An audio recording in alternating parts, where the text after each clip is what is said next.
TireRack.com Champ Car Endurance Series brings real affordable endurance road racing to you on North America's most prestigious road courses. With live flag-to-flag coverage of America's best grassroots motorsports racing, AutoZone presents ChampCar.Live.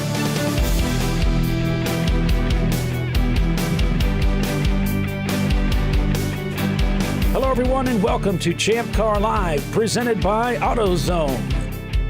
It's the TireRack.com Champ Car Endurance Series. This weekend's race, it's the Sahlen's Champyard dog at the Glen at Watkins Glen International. I'm Paul Veltum, along with Doc Waldrop, Bill Strong, and Tiffany Alexander, bringing you full-length race coverage again this weekend.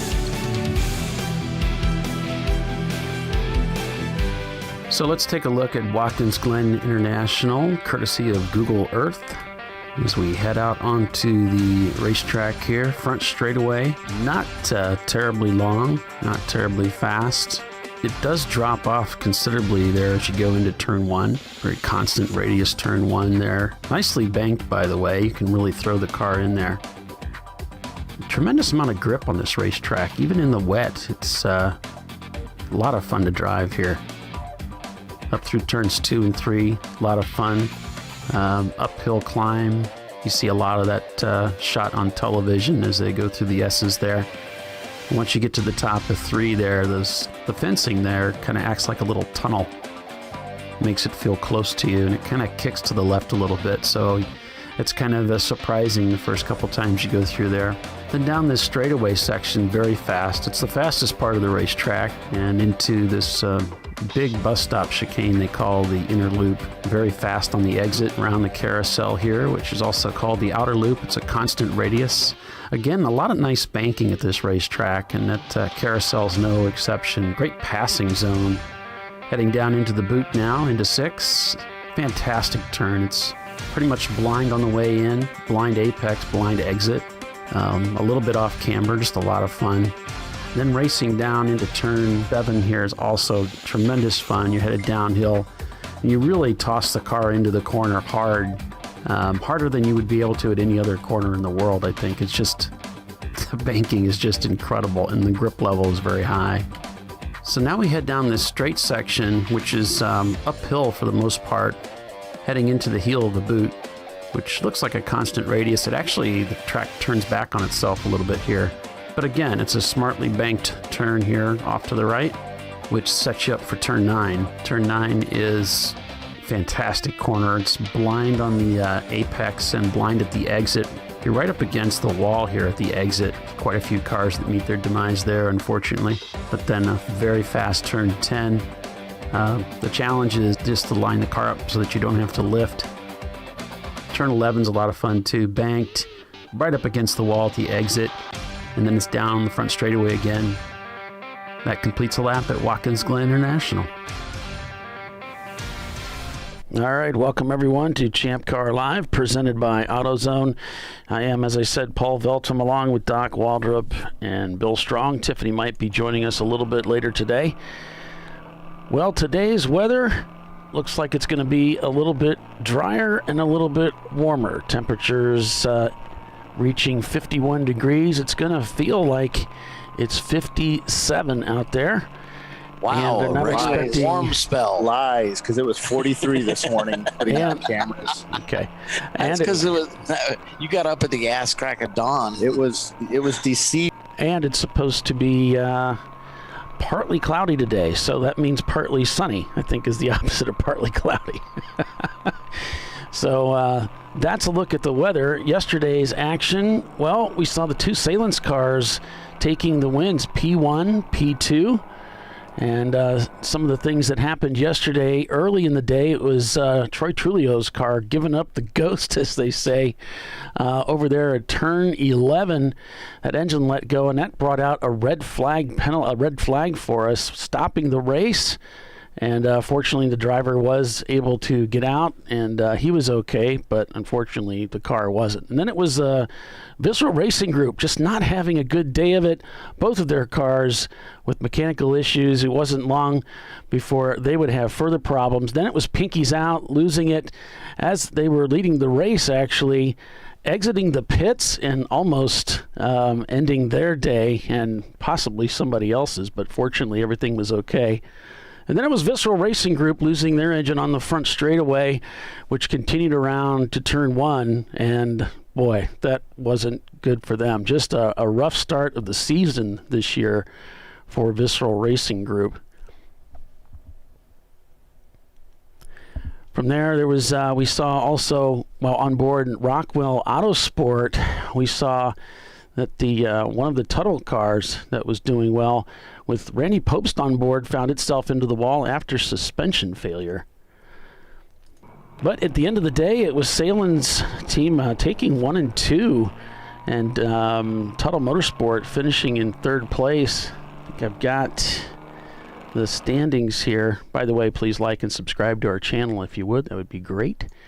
And we've got, so there it is, Sahlen's Ketchup finishing 1st, Mustard finishing 2nd, Tuttle Motorsports in 3rd, Pinky's Out Swap in 4th, Shut Up Racing was 5th, and Damson Racing was 6th, along with Pinky's Out Aero in 7th, Blitzkrieg finished 8th, Bear Maximum was 9th, then JS Motorsports finished 10th. But we got another 7 hours of endurance racing today. And teams are just getting ready to get started. They've already rolled the cars off the grid, and they're proceeding around the racetrack. And guys, I think I lost your microphone. I think you're muted. If you guys can hear me. Yeah, we got you. We got you. Okay. We didn't know you were going to do some stuff here, so we were just chatting. That's okay. I thought you said this show was scripted, Bill. Well, now it is, but he didn't tell us that. I see. He's like that. So it's Paulie's fault, is He it? surprises us with his brilliance. I'm like, wow, this is like... I'm never surprised by You think Paulie's you can hear us brilliance. now? Yeah, I don't know. I can hear you. We can hear you. I'm never surprised by Paulie's brilliance. Well, thanks, guys. Yeah, walking the garage yesterday, there was a lot of guys caught off with the amount of rain on the inside of their windows. They weren't prepared for that yesterday. So, of course, hopefully today we won't have that issue. Now they're just going to be complaining about how cold it is. Drivers are going to find something to complain about. It's always something. So Chip Shank, I saw him in the garage not long after the race. He said, "Did you get my spin on camera?" It's like, "Oh, that was you, was it?" Yeah. And he said, "Oh, yeah." Chip, the driver for Pinky's Out. And I said, "Yep." And we replayed it many times. As he left pit lane, of course, we like making fun of Chip. Yeah. Usually Chip was getting in our way racing when I was racing, making that little BMW as wide as he could, right, slowing us down and things like that. It's Bang always bumpers with him many times. Yeah. Wait, that sounds traded paint with that him. sounds weird.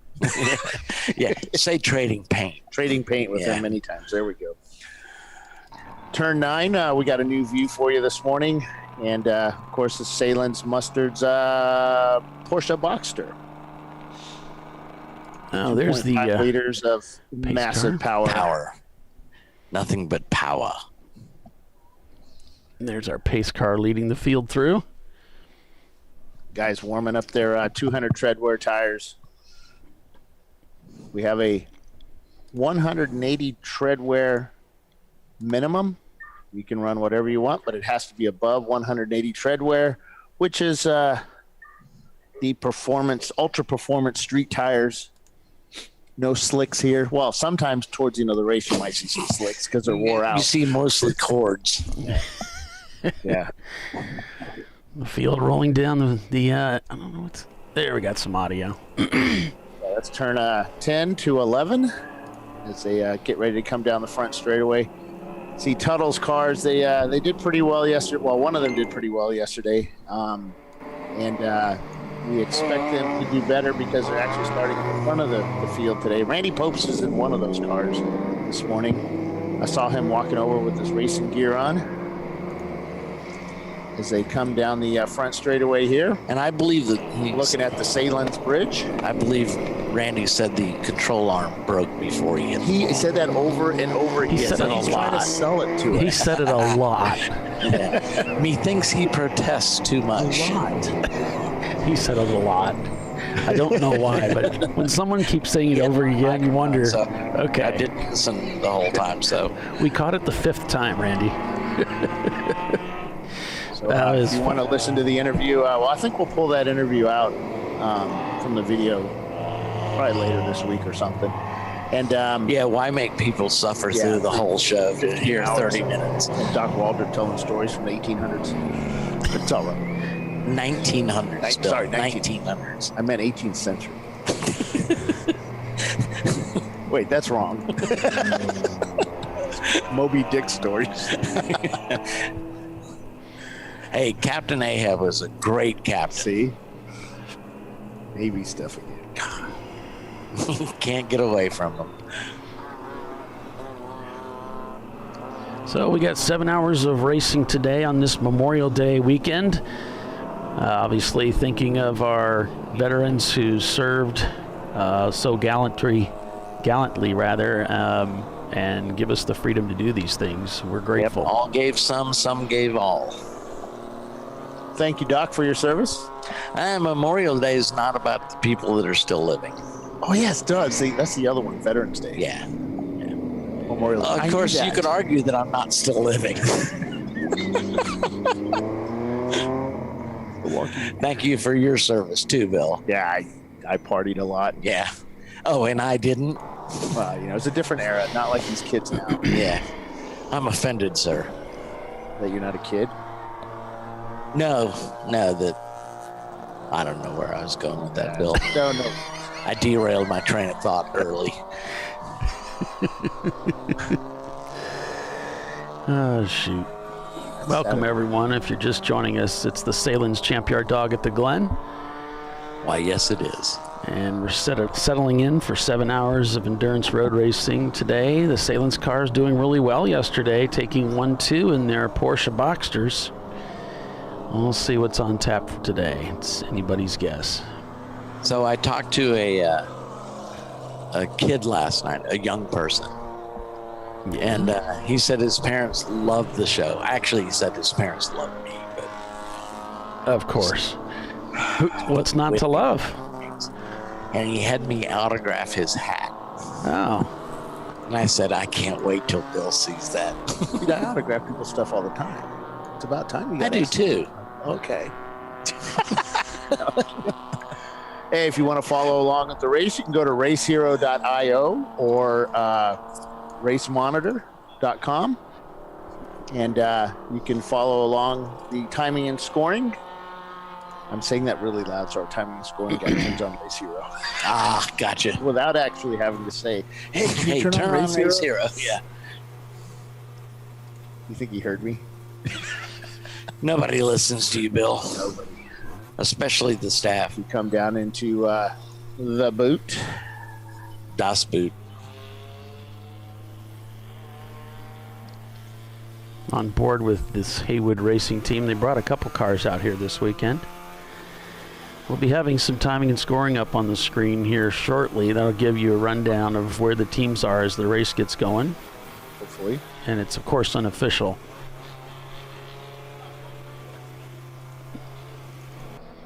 And here we have a camera in the Triple R Motorsports Ranch BMW. In their E36. Those guys wheel that thing around pretty good.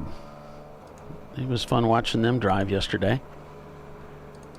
And Pinky's Out Aero, kind of on a mission today. Really, the Pinky's Out guys finishing very high up in the standings.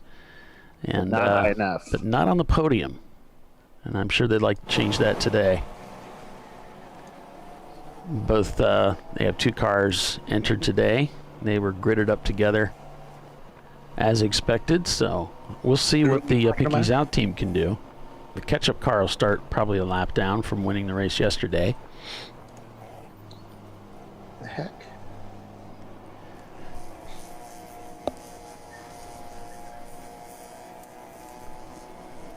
As the car's coming around, we'll be going green here shortly. They'll try to throw the green as close to 9 o'clock as possible. They're going to be pretty dang close. And there's a look at the cars coming around turn 9. 30 seconds till 9 o'clock. They're going to hit it almost right on then. I don't know. Here's the cars coming around turn 10 now, about ready to roll out onto that front straightaway. 20 seconds left. 15. Pace car is they in. might do it. They might do it. Yeah. Here they come down the front straightaway to take the green flag. 6, 5. There's the 4, pace car rolling in. 3, 2, And 1. there they are, taking the front. Perfect. 2 seconds. Dana, 2 seconds. And so another day of racing begins here in the TireRack.com Champ Car Endurance Series.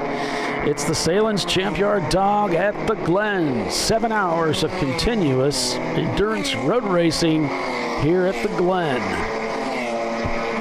Looking like everybody's getting through turn 1. There's a couple of 2 wide going through there. No 3 wides yet. That'll be the next lap when they get used to the braking point. And it looks like Tuttle Motorsports might be leading the way up through turn 3 as they head down to the bus stop chicane known as the Inner Loop. A very fast section of the racetrack heading down to this bus stop. It might be both the Tuttle machines, actually. 1 and 2.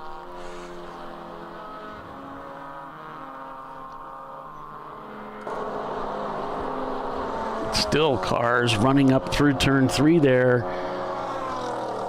as the front part of the field rushed through the inner loop. Or it's also called the bus stop. Now that name's trademarked. Is it? At Daytona? I'm sure it is. They trademarked everything else. What Doc Waldrop says, anybody listening from the Daytona employee pool is not official Champ Car. Right.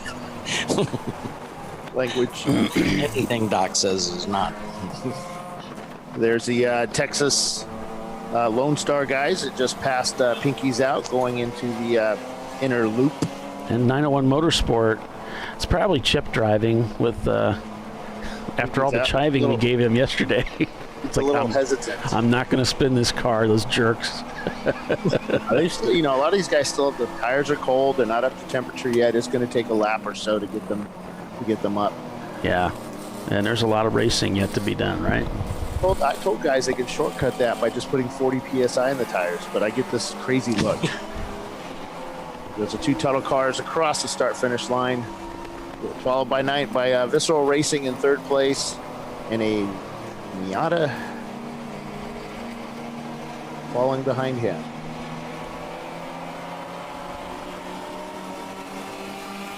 The Sahlen's cars have made up a little bit of ground as they come down the front straightaway here.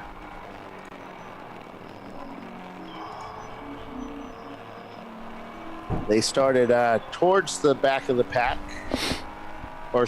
mid-pack this morning, as the 93 car was trying to make a move on one of the older late 80s RX-7s. In the race, I didn't get the number of it, but it's not the other RX-7 from Sahlen's.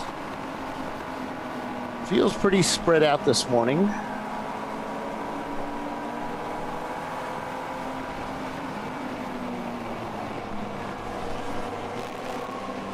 Following along with Sahlen's Mustard. Sahlen's has named all their cars after the products they sell. Mustard, ketchup. What's the other one? Charcoal. What was it? Charcoal? Charcoal, that's it. That's the RX-7 they have out here this weekend. So they broke out one of the older cars. Yeah, it's their anniversary of racing with Champ Car, so they brought out one of the old cars they raced with. Yeah, we raced against that at I remember one of the first races they did with us was at the Nelson Ledges 24 with Champ Car. And we were him and I were vying for position. It was, I think, 5th or 6th place. They had some exhaust issues. And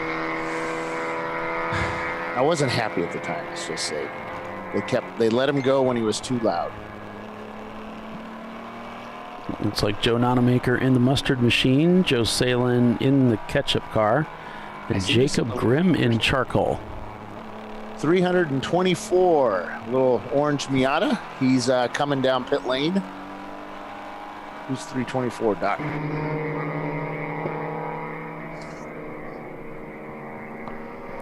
Twisted Nuts Racing. Just leave it at that. Well, nuts is spelled N-U-T-Z. As it should. Yeah. That's the official racing spelling of something else. What do you think? Can we do our picks? I try not to think. I'm going to say Tuttle. One of the Tuttle cars. I don't know which one, but one of the Tuttle cars I think is going to win this. I think it's going to be 901 Motorsports. The Visceral's car did pretty well yesterday as well. So Ron, Until it blew up. well, the new car. He has a new car now. Yeah, so yeah. that car actually did well. He said he hit the fence or hit something. One of the drivers did it, and the car actually got faster after they hit it. I like the NASCAR driver that said, the car seems to be handling better after he hit the wall. Yeah. And the crew chief says, well, you're the one that did the last adjustment on it.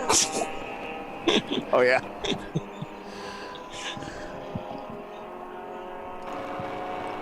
Or he said, what did you do to the car? Seems faster now. Said, I didn't do anything to the car. You did the last adjustment. Rude. How rude. Yeah. No, I'm not going. So they're talking about trademarking bus stop. I'm not going to do that because that's just used everywhere. And I don't want to mess up. Daytona still doesn't like you since you crashed that prom Party. that year. No, it wasn't a prom. It was it was a high rollers party. All the people that paid for the stands. Gotcha. The expansion of Daytona, and I kind of crashed that. It was actually kind of cool. My most salient memory of Daytona, and I have several, is of course playing charades, trying to get back into the building. Well, 959 has caught and split the Tuttle cars, and he's making a run for turn 1. And Visceral side by side with Tuttle almost makes the turn, but Tuttle outmuscles. Randy Post actually driving that car, outmuscles Ron in the 959 and stays ahead. So 959 being sandwiched right now by 2 Tuttles as they go up through the S's.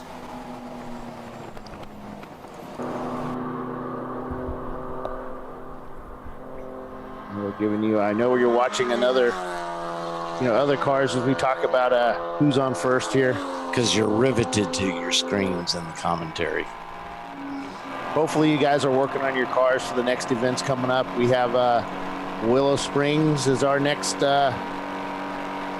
where half our crew is going to head to, and the other half is going to head to Autobahn up in Illinois. Is it Illinois or Indiana? Something like that. Illinois.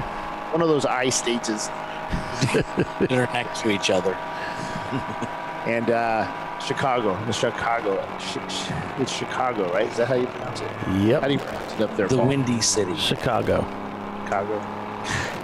Well, you're in Fort Wayne. You guys speak regular English up there. Yeah.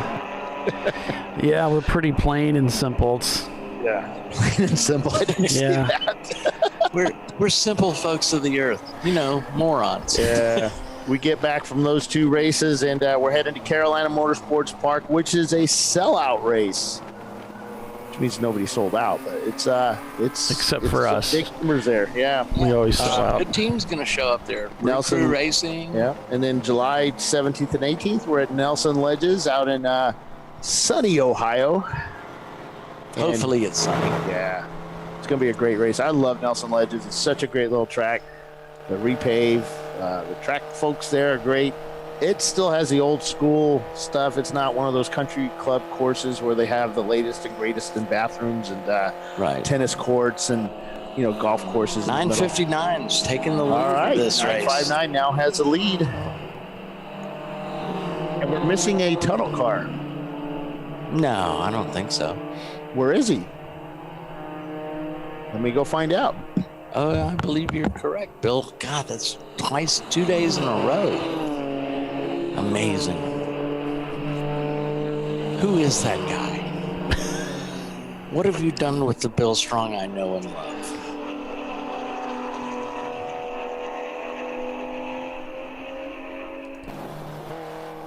On board with the University of Colorado Boulder in their 01 Miata. It's a B-class car. Group of university students campaign this car in ChampCar. And it's a busy racetrack. If he has a Race Hero running, and he does, Paulie, but he said it's taking forever. Okay, well. So. That's how I felt this morning when I was trying to get out of bed. What, that it took forever? It was taking me forever. Yeah, slow going, but I'm here. The best thing you can say about me in the morning is I'm ambulatory. Barely. So we'll get you some standings here as soon as we have them to give you.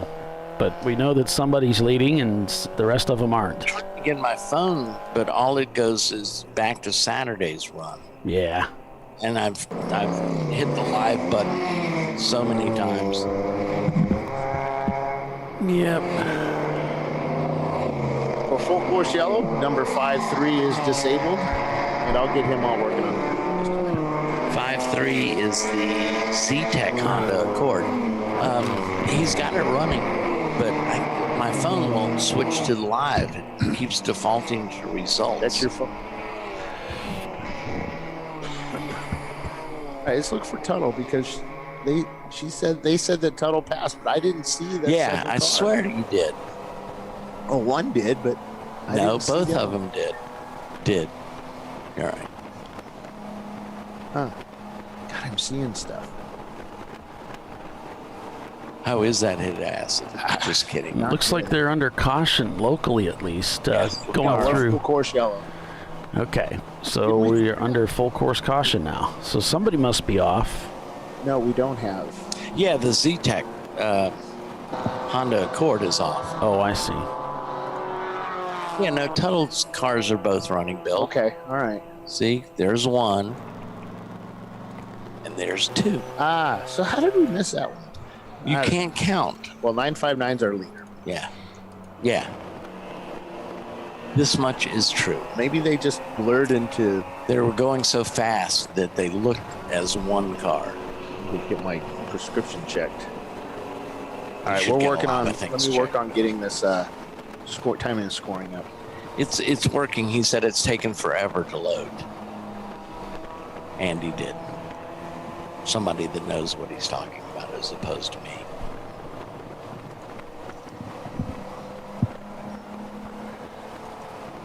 He was going to restart it to hopefully kickstart it. So sounds good. Well, it sounds better than us. Here's all right. It looks like my Basil Weenie team. My losing one of the Tuttle cars has actually had these guys start watching the show, which has actually helped our numbers. So this is good. I should do that more often.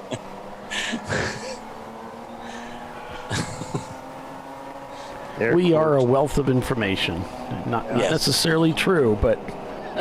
Well, even Barry commented on it. It was like, who is this new Bill guy? He seems to know what he's talking about. Well, we just... As the great Tommy Kendall once told me, just make it up. Yeah, I think Barry's put it... He's on the top of his game. A lot of time off to stand in front of the mirror and talk a lot. I see. So turn 9 has an EV. Yeah. Looks like they're backing up. Yeah, it looks like he might be stuck over on the right out of camera range. I thought I was. Is that camera? Did you zoom in on it? Oh, let me get my assistant to look at that. Get your best man on, Paul. No, he has I don't know what they call it, scene operator now. There we go. Bill just hit me. I tapped you. I didn't hit you. I said, hey. I think my hip's broken, Bill. You broke my hip. These old guys in there. Exactly. 242 is in. They're putting different tires on the car. What was he doing? No, it wasn't tires. They're doing something on the right or left front tire. My phone is just like Bill. It refuses to cooperate. All right, so it looks like they've got that car in tow now. Yeah, they're doing some work on the 242, which was my pick yesterday to win, and they actually did well. They didn't win it, but they're doing some work on the left front of that car. Oh, they're spraying. Oh, they think they're spraying all kinds of brake cleaner all around the tire. They think they might have a leak, maybe, or Right. Oh, one of the somebody asked me, like on the wheel. said, "Did you see the fire extinguisher going off yesterday?" It's like, "Yes, we did." I said, "I don't know." Yeah, we made fun of Dave for that one. Yeah. He showed me the number one finger that I was great Yeah. for pointing out his rookie issue. mistake. Yeah, it wasn't him that did it. He was getting out of the car and he's like, "Why is there like all this smoke here? You know, there's nothing up front that can catch on fire." Yeah, that was funny. Of course, he bought that car from R3R, so I had to let R3R know that, you know, what he did. I said that was just so epic. So yeah, we have Nelson Ledges coming up. Then right after that, we go to VIR for the Lifeline 24-Hour Classic, which is a 24-hour race, and it's classic. You have to go there. It is the. It's a grind, but it's so much fun if you finish. Oh my God! It is. You have not experienced dark until you've been to VIR at 2 a.m. VIR and in the fog. Yeah, in the fog. Or the rain. VIR is country dark too. Yeah, that's my home track. Great little track. It's a beautiful facility. Green everywhere. And then we head out to Calabogie in Canada. We're doing an 8+7 hour at Calabogie, and we're also doing another 8+. I think it's a 7+7. Let me check here which one it is. At Canadian Tire Motorsport Park, which is Mosport, the old Mosport track. It's an 8+7, and that's going to be a fun one. That's up. That's in October. Now we're also going to do a Florida championship. I hadn't planned on doing it this year, but I talking to Dana this morning or yesterday morning, and we're going to do another Florida championship. I got to work out the details, but it's going to include Palm Beach International Raceway. It may include Barber and Sebring. You know that's more work for me, Not right? Florida, it'll be Southeast. You know that's more work for me. Yeah, that's, well, you know. Just, do I include Daytona in it too? Oh, hell yes. I don't know. We're still working out the details, but we're going to have another Florida Southeast Championship. It can't be Florida because we're going to include Barber. Right. We're not back to green, are we? Yes, we just went back to green. Okay. As you said. Give us time, Paulie. I'm looking somewhere else. I'm not watching the race. I noticed. Oh, you can see me. I've been meaning to speak to you about that. Oh, we're going to change something now? It's been 5 years. We're going to change it. No, let's just keep the status quo. Hey, it's worked for us this long. 499 is that being bar low. black flagged for passing under yellow, I think it is. 499. Let me go find out why it's not showing it. Well, my phone refuses to get off results and go live on Race Hero, so I'm gonna uninstall it and then reinstall. There's a quick look at the weather situation. As you can see, we've got some moving up through Scranton, through another city that I can't pronounce, heading to Albany, and another one I can't pronounce. So according to the forecast, we're going to miss all of that. Or that's going to miss all of us, or however you say that. We're not going to miss it, but it's going to miss us. Well said. Thank you, sir. Team Sahlen Ketchup took the win yesterday overall with Mustard in second. Tuttle Motorsports in the 108 third. Pinky's Out Swap was fourth. Shut Up Racing was fifth in their BMW 325i. Damson Racing finished sixth. Pinky's Out Aero in seventh. Blitzkrieg finished eighth. Bare Minimum was ninth, and JS Motorsports was 10th. I was going to put a ticker together today for that, but ran out of time. Sure you. Paulie, I will say, a lot of people commented about the instant replay. I appreciate that. It was a lot of work putting that together, and I bet. There were several days of work went into this thing. Anyway, back to the race here. On board with Pinky's Out Aero. Not sure where they started in the field, but they are vying for a win today. And it looks like they're beginning to pick up the pace and chop their way through the field. As we're out here at Watkins Glen International for the Sahlen's Champyard Dog at the Glen. Thanks for joining us, everybody, here on ChampCar.Live, presented by AutoZone. This is the TireRack.com Champ Car Endurance Series. Check out the ChampCar.org website for more information about the series, because you too can get involved as Race a racer. Monitor's up and working, by the way, but we're having problems connecting to Race Hero. All right. Just that there's 500 people queued to actually view it right now, but unfortunately it's not working. It's not working correctly on my phone. Anyway. No, it's not working anywhere. You can look Race Monitor.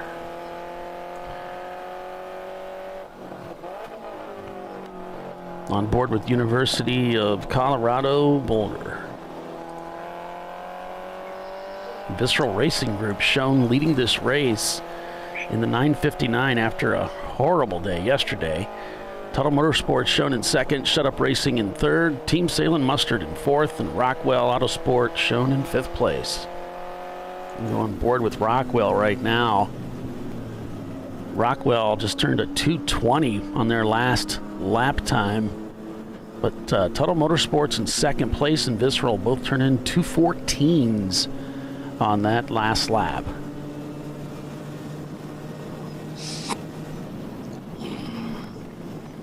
So some very impressive lap times already out of the gate this morning.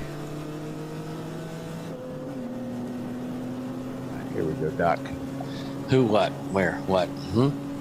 Is that Race Hero or Race Monitor? Monitor. Yeah. David Haynes says Race Monitor has it. Yeah, it's a connection with Race Hero. It's just not working on their side, on timing and scoring side. Gotcha. It's trying to connect. It does every now and then, but then it times out, and it has to do with Race Hero. Gotcha. Not us, strangely enough.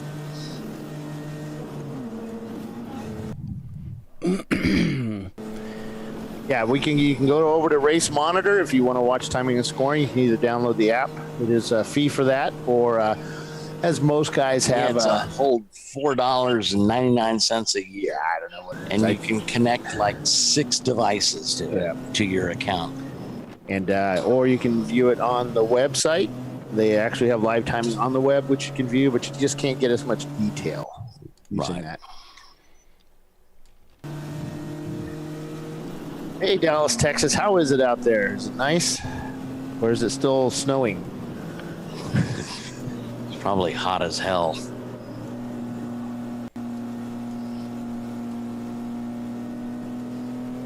Looks like 499 was brought in. They have the Flagtronics in their car. There's a select number of cars this weekend that have Flagtronics running as we do more testing with the units. And they were, I won't say not seeing the black flag, but we did black flag them with the Flagtronics unit, and they came in that lap. So that is one of the benefits on our side, is that we can use it to get you guys in when your driver's not looking where he's supposed to be looking.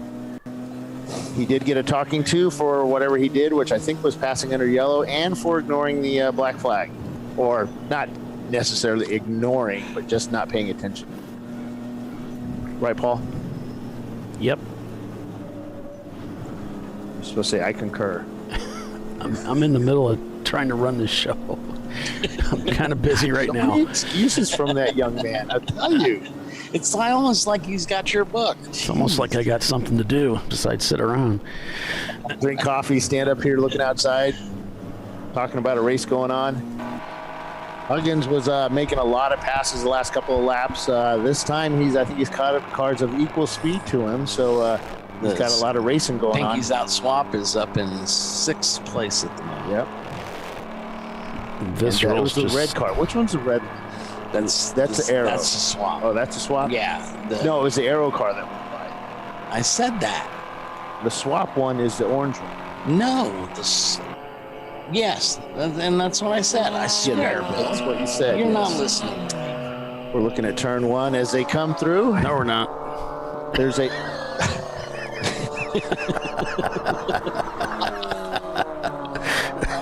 Got a local yellow flag out there. Well, yes, he I knew does. I wasn't quite certain where the flagger stood.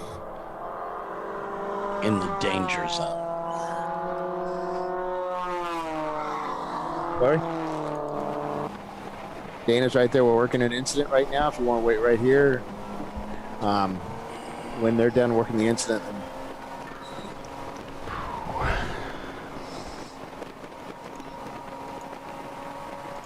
As I go up through the SS here, Pinky's Out Arrow. This is the funnest part of the track for me. I mean, it's just when the car's sticking.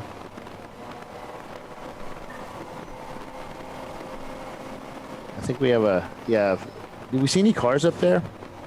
I didn't see anything.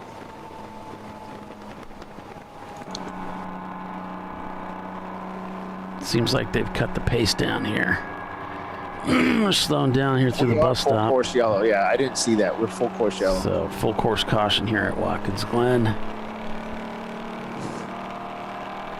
Scrolling back up. There's Warrior Racing in 47th spot. North by Northeast in 34th right now. Pinky's Out Arrow shown in 28th. Dana. We got Haywood Racing in 20th. 901 Motorsports is in 21st. Team Sahlen Charcoal in 15th right now. Damson in 14th. You need The something? Tuttle 107 shown in 8th place. So do you need something to do while you're waiting? Pinky's Out is in 5th. 249, 213. That's a pretty darn fast lap. What was yesterday's fast lap? It's a 213.317 by Mustard was yesterday's FTD. Oh yeah, so Visceral's right there, 213.574. So they did some tune-up on that car last night. Probably a better alignment, most likely. Some new tires. Well, they just had a dismal day yesterday. They need some good luck. How's that song go? Doc? If I had no luck, I'd Have no luck at all. yeah. If I didn't have bad luck, I'd have If it no wasn't luck for at all. bad luck, I'd have no luck at all. It's a Cream song. I thought it was Hee Haw all this time. Oh well. No, it's Cream, Paulie. On the Disraeli Gears album. Yeah, it's hard for us to see the yellow right now on the flag, on the main flag stand, mainly because of the they have a little easy up over them to protect them from the weather, and it's blocking the flag from us, so that's why we didn't see it.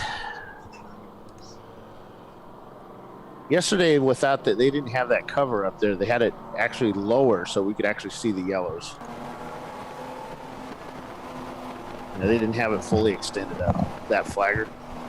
Do we know why we're under caution? No. No. They're In a working word, it. no. Yeah, and I can't go and talk to Dana and those guys while they're working the incident. I can go afterwards. A lot of times I can actually look at the head flagger's notes to see what's going on. But right now, Oh, here we got something. We have a mess down at turn 9.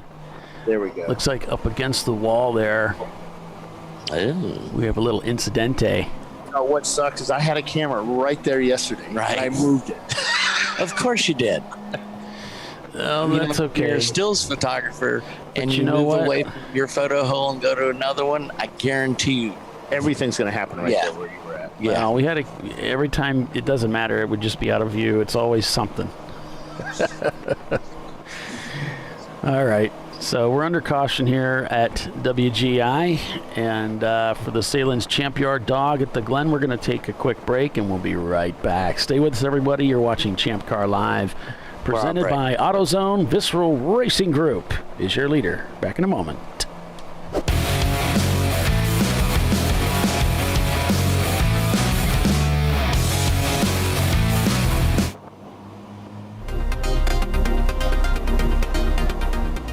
Welcome to TireRack.com, revolutionizing tire buying since 1979.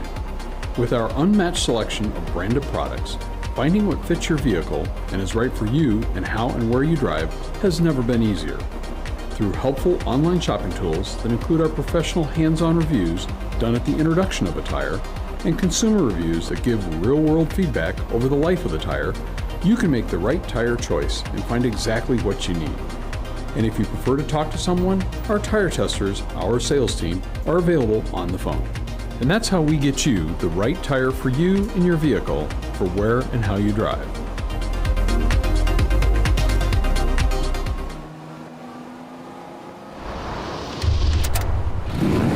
Bring on the frozen tundra, the grinding gravel, the cratered concrete, the rain-soaked streets. Come on, road. Do your worst. We'll be at our best. Reliable performance in unreliable conditions. Designed to meet or exceed original equipment performance. That's why more auto technicians choose Duralast parts. Exclusively at AutoZone.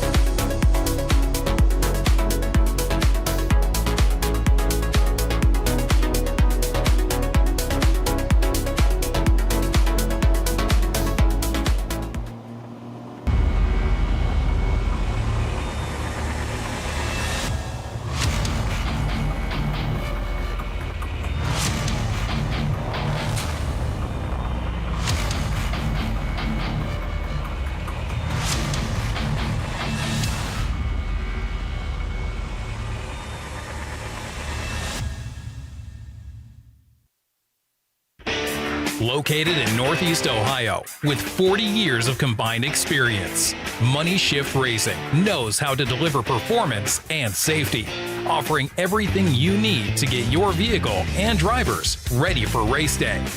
From safety equipment to full engine assembly and repair, in-house fabrication, 3D design, and rapid prototyping. Money Shift Racing. Performance done right. Discovery Parts is a veteran-owned racing and safety equipment company. While we're located inside Atlanta Motorsports Park in Dawsonville, Georgia, Discovery Parts can also be found at the tracks, supporting a number of Champ Car Series events.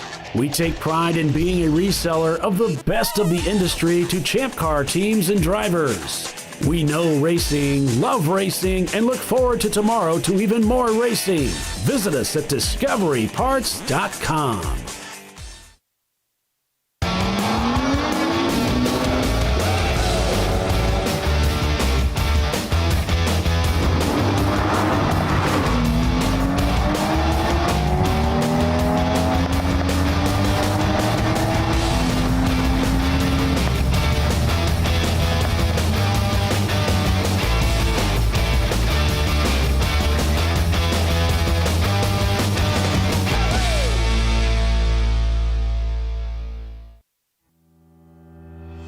Lifeline USA is a leading manufacturer of onboard fire suppression systems. Lifeline's continuous commitment to research and development ensures that we supply the most innovative and cutting-edge products available. Used by the majority of the world's motorsport championship-winning teams and constructors, Lifeline has a proven history of success. Lifeline offers a complete range of fire suppression systems for all budgets and needs, and we continue to push development and limits on both extinguishment materials and our patented delivery systems to make the race car environment almost as safe as sitting on your sofa at home. Every kit has been designed for a professional and simple installation. For more information and to purchase your ChampCar fire suppression system, go to www.lifeline-fire.com.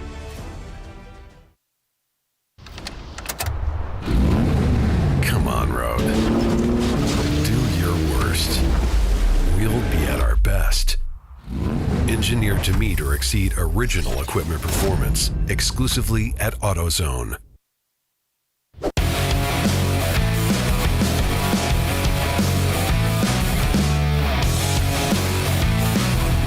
Welcome back, everyone, to the Sahlen's Champyard Dog at Glen. 7 hours of racing this Sunday. Welcome, everyone, to a Memorial Day race here at Watkins Glen International. I'm Paul Veltum, a.k.a. Paulie. We've got Doc and Bill here. Going green this time around. We've got a pace car coming around turn 12. Or is it 11? Turn 11? Well, there's no turn 12. This is true. Your additional announcer is back. And pace car is in, and we are back drag racing down the front straightaway with Visceral Racing leading the way. The 108 and the Sahlen's car in hot pursuit. And it looks like 234 is going to make a dive bomb on Sahlen's as they go into turn 1 and doesn't make it. Sahlen's was able to push that mid-engine car around that turn just a little quicker than that engine that car of the BMW. So talking to Jackie in the pace car. Jackie is also our pit out inspector, one of them. And she said make sure to let you guys know, listening on pit lane, because we know a lot of you are, the speed limit on pit lane is 20 miles an hour. Do not come up to her at, full speed and just slam on your brakes. Yeah, that's going to make you stay a little longer. So any speed you made up or any time you made up, you're going to lose. You're going to lose it. And no helmet cameras. Helmet cameras are banned from Champ Car Endurance Series races. You're not allowed to have anything stuck. Nor external cameras. No external cameras on the car, but no helmet cams. That's the most important one. We don't want you getting into incident and having that camera poke through your helmet into your ear hole, because that would be bad. But no helmet cams. We will make you remove it, which will keep you in pit lane that much longer. And that's how Bill gets cameras for the ChampCar.Live show. So you may never see it again. We call that the camera donation fund, as it were. And it's in the rule book somewhere. And we know you guys don't read it, so you'll never find it. It's like our own Easter egg. It's right. It's called our rule book. And and if you stick around for the end of the broadcast, Paulie has a little Easter egg hidden in there. I don't know what he's talking about, folks. I really don't. But that's par for the course. So probably anyway. Your best man did that anyway. I lost track of what we're talking about. Woo! Things are close out there for Boulder, Colorado. Wow. They must be used to racing close together out there, because, man, it's keeping it busy out there. That's, oh, no, that wasn't the bus. Where was that?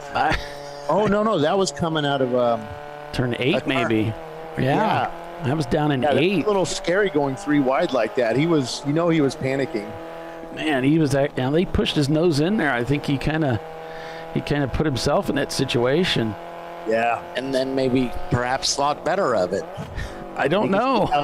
Now he has his GoPro attached to a stick of some sort. Put it right up there. It's cool. I hope he's got that stabilization turned on. Yeah, they're a bunch of engineers from the University of Colorado Boulder. Right. They're those smart people. Yeah, nice guys. Yeah, they're pretty nice. They stare at me like I'm an old man. What was the story that he told me yesterday? He said we were talking about. I was telling him about getting in the car and not feeling good, and he said one of the Porsche GT3's teams. He said their driver got sick in the car. Oh boy! And the next guy gets in the car, and he hits the drink button, and he gets nothing but stop. That's not what we want. Sunday morning, man. That he didn't get sick. People are listening to this after. Come on. I can't imagine why it wouldn't. If it was Saturday in the South, they'd be listening to the University of Georgia football game. But yeah, Paulie needs some coffee. It's being said on the internet. No, I need a few more hours of rest is what I need. What do you need? Rest. Don't we all? Visceral Racing Group is leading this race over Tuttle Motorsports in second in the 108. Then it's Shut Up Racing, Tuttle Motorsports in the 107, Team Sahlen Mustard in fifth. Trust me, this announcing job is tough. Yeah, Tuttle is making a move on Visceral on the outside going into turn one. He does not have it. Visceral holds on, goes wide up to the stripes as Tuttles keeps that front wheel drive car tucked on the inside, but he is drafting on Visceral as they go up through the S's. And he's trying to get a slingshot move as he goes up on the straightaway. And that Porsche pulls away a little bit from Tuttle. He's maybe about a half a car length away. That tells you how close they were going up through the S's. They go into the rest of the field is back quite a ways from those two cars. Yeah, they've broken away from the field. Now the good thing going with Visceral is that they can go almost 2 stints on fuel in that car, where Tuttle has to pit about every 25 minutes, right? Oh, there goes the swap car. Fuel tank. The swap car gets by Sahlen's Mustard heading through the bus stop into the carousel, also known as the outer loop. They made the move around the outside in the bus stop on the Mustard car. And that was always a little hairy place here. This transition from the NASCAR bypass, they don't do the boot. And there's always this little transition point there that really upset my car going through there. And you had to be really careful what you did, or you'd end up going off like that VW did there. Of course, that doesn't keep NASCAR from not wrecking in turn 9. But it's not a turn for them. No, there's straightaway terrible incidents. Oh, really? There. Well, they hit side by side. Because it tightens up. Yeah. Jeff Gordon had an unbelievable wreck there. So it's Sahlen's with the Pinky's car getting by for position there in the bus stop, and now the Pinky's out car is eyeing Tuttle Motorsports, who are running second and third as they cross the start-finish line. Our first and second place cars, Visceral Racing Group with an almost identical lap time to Tuttle Motorsports with a 2:13 for each of them. These guys have really turned up the wick this morning. Yeah, the Visceral cars pulled about 1.5 to 2 car lengths away from Tuttle. Tuttle was way closer. Oh, he just caught back up. He may make a move as he's going down the straightaway. Yes, he's side by side. Drivers left of Visceral as they go down the back straight. They go into the inner loop. And I can't see it. I lost track. Oh, nope. Visceral. He does get by Visceral under braking into the bus stop.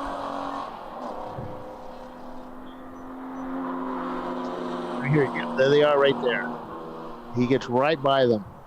Under braking. That was pretty good. Late brake that. Got right by him. That's some pretty good racing going on there. Extraordinary. It is extraordinary. Oh, shoot. You can't swing a dead cat and not hit some close racing going on. Indeed, I say. So if you're just joining us, everyone, it's the Sahlen's Champyard dog at the Glen. Watkins Glen International, 7 hours of endurance road racing today in the TireRack.com Champ Car Endurance Series here on this Memorial Day weekend. Hey, we've got Tyler Zhang asking, does anyone have an E36 radiator at the track or within driving distance of the track?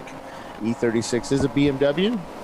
So from 91 to 2000 or 99. I don't have my cheat sheet with me. 99 or 2000 is when the E36 changed to E46. So somewhere in that area.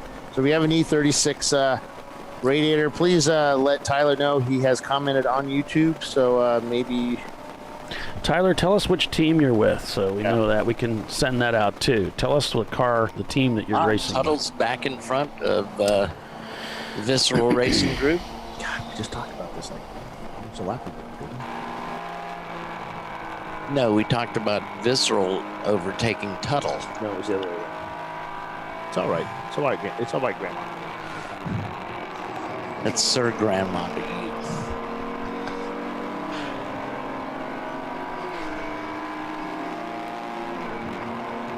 Today's temperature, a high of 51 degrees at the racetrack, partly sunny. Pretty much perfect for road racing. Yeah, we've got waiting for data going on right now, but yeah, we do. it's all right. Andy's down there furiously typing on the keyboard. Scratching his head constantly. He's not going to have any hair left up there. So in other words, we've got our best man on it, folks. Got our best man on it, yes. Our people are working on it. Dana's doing paychecks, so we're not gonna interrupt Dana. No.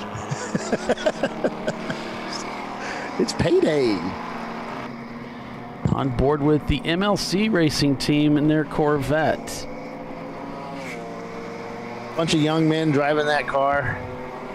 Oh, we got a car stopped at the inner loop. It looks like the 985. The 985, I got to turn my light on here so I can read. 985 is the Bent Over Racing, their BMW 25i. And there's a lot of smoke in the area over there, too. Yeah, oh yeah, Well, yes, there that. is. That's not ground fog. Thanks for replacing that camera, Bill. That's much better view. So Yeah, that tire smoke, like possibly. yeah, I don't see much tire marks heading out to where the car is parked, but he is parked at the driver's right side in the inner loop, which is the bus stop. See, that's weird because along pit lane here we have a lot of wind blowing, but that smoke isn't really clearing up over there very well. So this might bring out another caution. Well, most likely will. They're not doing hot pulls, as they call it here at Watkins Glen. That is an E36, by the way. Why, yes, it is. I wonder if they have a radiator. Bad timing, Doc. You found your part. What are you trying to say, sir? Oh, they got a radiator. Thank you, everyone. Oh, good.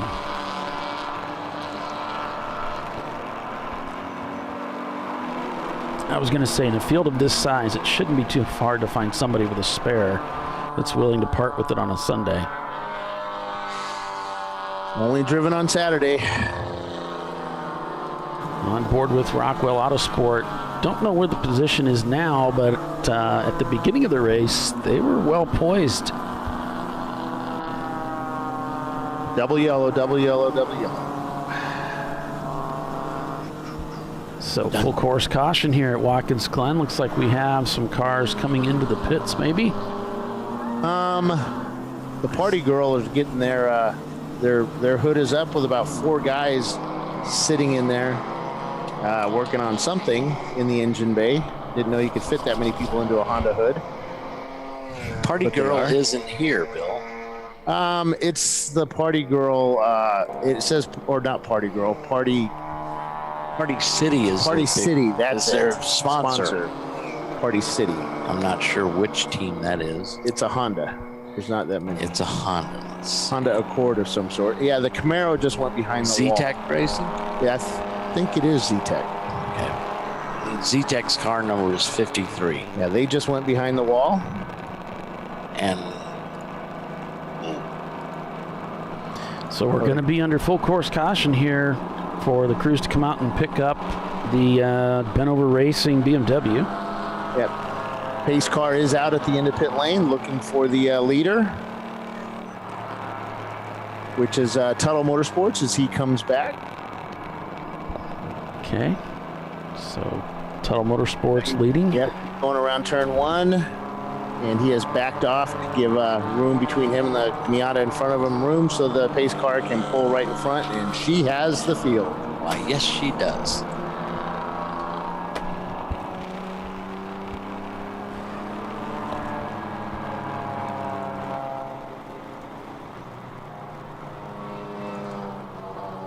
Oh, they're replacing the throttle cable on the Accord. Looks like they've now shut the hood on that car. There's a person talking to the driver. They may be resetting their high-tech data stuff on the dashboard because, you know, that's what you do in a race car. And yeah, the newer cars there's a guy taking pictures. occasionally have problems with the limp mode in the car. Oh, It's without like, the throttle cable, yeah. it's like, ay. And they take off. Squeal of tire smoke and lug nuts flying behind Look them. like a 'cause, you know, NASCAR pit stop. That's what happens. Car number 53, the Party City car, with Ralph also on the side of it. 53. That's the Z-Tech car. It's not the Party City car, Bill. Oh, they took a brake cable off of a bicycle to replace the throttle cable on that white Honda that just left pit lane. You got to be resourceful. Resourceful, that's what these guys are. Hopefully they know the guy with the brake cable from their bicycle. Yeah, Oh, that would be thank you. just rude. Yeah. Oh, the Aero car 146 is on pit lane. Pinky's out. It looks like they're going to get off cycle. They're going to do a fuel stop on that car. Yep. It's a 7-hour race, so you can get off cycle. That looks like a little tiny fire extinguisher that he's holding. Yeah, well, it's certainly tiny from here. He could be a really tall guy. No, it's 10-pounder. Yeah. He's a big guy, that's why. Yeah. I'm going to go help myself to the coffee that have was some just coffee. offered to us. Yep. I'll be back in a moment. I still have coffee. We are under full course yellow for a car stuck off into the that pulled off into the inner loop. Looks like they have that car on the hook. 985 is the car number.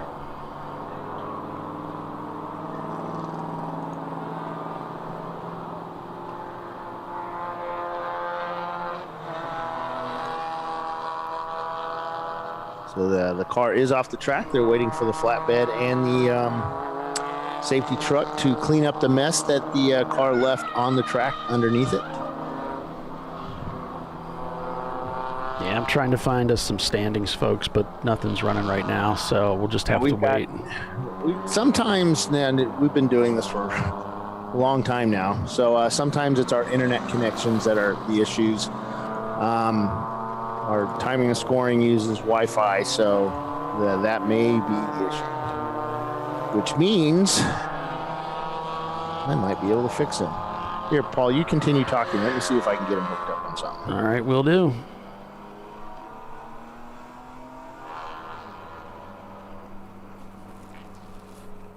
You can find out what's wrong with your car using the AutoZone troubleshooting guide. All you need to know is what the problem feels like, looks like, smells like, or sounds like. Go to AutoZone.com and choose the troubleshooting sections on the main web page. Changing out your headlights is easy as well. It's never been easier to learn how to switch out your bulbs. Check out the AutoZone video step-by-step instructions at AutoZone.com. The TireRack.com Champ Car Endurance Series is North America's home to real competitive endurance road racing. This is real, wheel-to-wheel endurance road racing on America's bucket list tracks, including Sebring, Watkins Glen, Daytona, Road Atlanta, and WeatherTech Raceway, Laguna Seca, just to name a few. Champ Car is a budget-minded endurance road racing series. Champ Car is for people like you who have always wanted to go road racing without all the hassles, huge rulebook, or obscene expense. All you need is a valid driver's license, some safety gear, and a race car, which you can rent from Arrive and Drive teams or build your own car. Champ Car is the simplest path in North America's largest endurance road racing series. While we often see racers from outside the world of motorsports, our series is a diverse mix of automotive enthusiasts, weekend warriors, and race series veterans. But at the drop of the green flag, they're all racers participating in the challenge and thrill of real wheel-to-wheel endurance road racing. To find out more information, visit the Champ Car website at ChampCar.org. Under caution still as the crews finish extricating a car from the racetrack. We actually have gone back to green, I see now, as cars are indeed passing. So welcome everyone to the TireRack.com Champ Car Endurance Series race at Watkins Glen. It is the Sahlen's Champyard dog at the Glen. Hey, Paulie, Yep. Can you get your best man on something for me? Sure. Dana's making fun of me. Why would he do that? You're awesome. Because he knows me, actually. But no. So the nice lady that's up here in timing and scoring said, hey, you can help yourself to coffee. So I wander over to the coffee machine location. And I said, and I look around, I don't see any cups. And I said, I appreciate the offer for coffee, but I don't see any cups.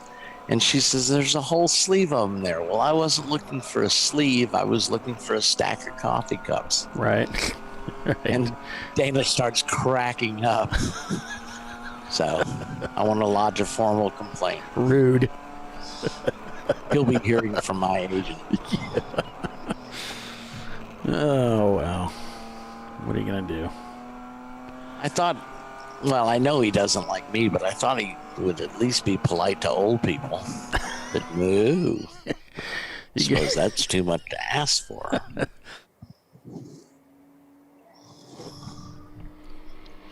Yeah, looks like we are indeed back to green here at Watkins Glen. Waiting for Data. Springs into the lead. One of our favorite teams here. Behind Waiting for Data, who's also followed by Waiting for Data. Yeah. And he looks like he's closing on him. Yeah, we got a 214 from the lead car, 215 from second place, another 214 from third place. So let me go peek over. I'm seeing a waving yellow out of turn 10, so we may have a car going into turn 11 that might be disabled. Great. Well, cautions do be cautions. It's normally for incidents, but of course it's off camera. I can't see it, but let me go down and see if I can figure out what the hell's got a waving yellow. A waving yellow at coming out of turn 10 there.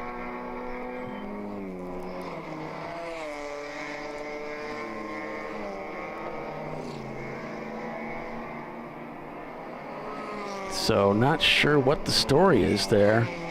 We do see a car moving gradually towards pit road.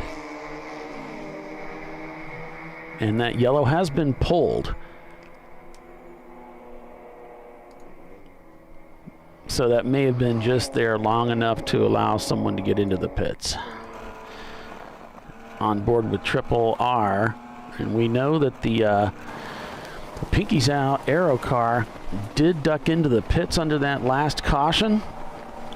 They're back out onto the racetrack now, so they may have given up some positions there, pitting with less than an hour into the race.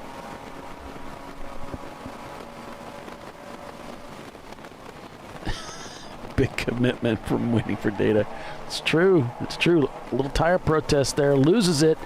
Carries it out to that huge runoff area here at Watkins Glen. Staying on the throttle.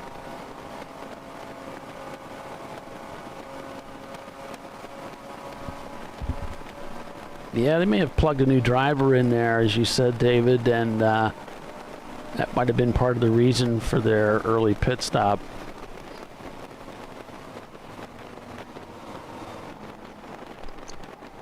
And kind of taking it easy through the bus stop here. Might have a look. They're under caution there. Indeed, they are under caution at the bus stop. And I'm seeing a caution throughout the racetrack. So we must be back to full course caution here at Watkins Glen. So David Haynes is asking, when are you going to stick a rear-facing camera on the pace car? Often the pace car is a rental car. So and this Mustang here is a convertible. So there's no real place to stick a suction cup, you know. So you don't want to create more problems, as it were. Although, if you're watching the broadcast, you've already created your own problems, buddy. We got a car stranded on the left side of the racetrack there, going through turn number 7. So that's the reason for our caution. Looks like he was all the way up against the guardrail. So there may have been contact there. Funny marquee. He said try plugging into the interloop. Maybe you'll get a better connection. Ha ha ha. David Haynes says, Doc keeps getting gigs and I need a new agent too, or his agent too. Actually, David, he takes a lot of money. And good point. Big commitment for waiting for data. A lot of cars to manage. That's true. I don't see how they do it. I can't even manage one team. I can't imagine having that many cars in the race.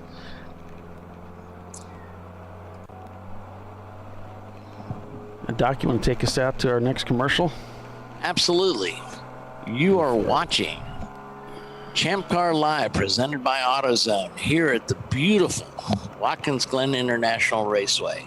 You're watching the Sahlen's Champyard Dog at the Glen, the 777. This is being the second half of the 777. So hang with us, folks. We'll be right back, unfortunately.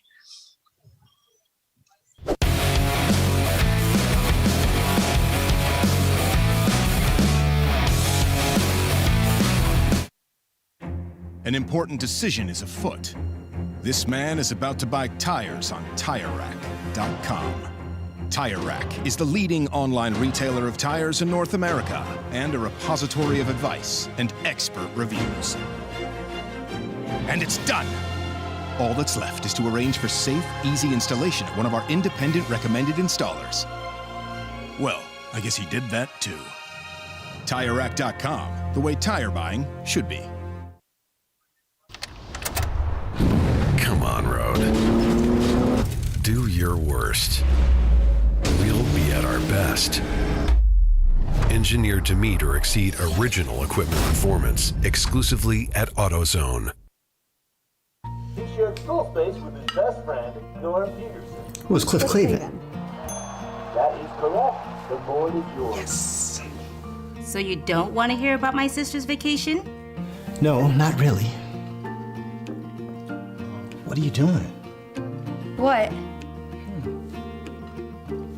What is it you kids say these days? YOLO?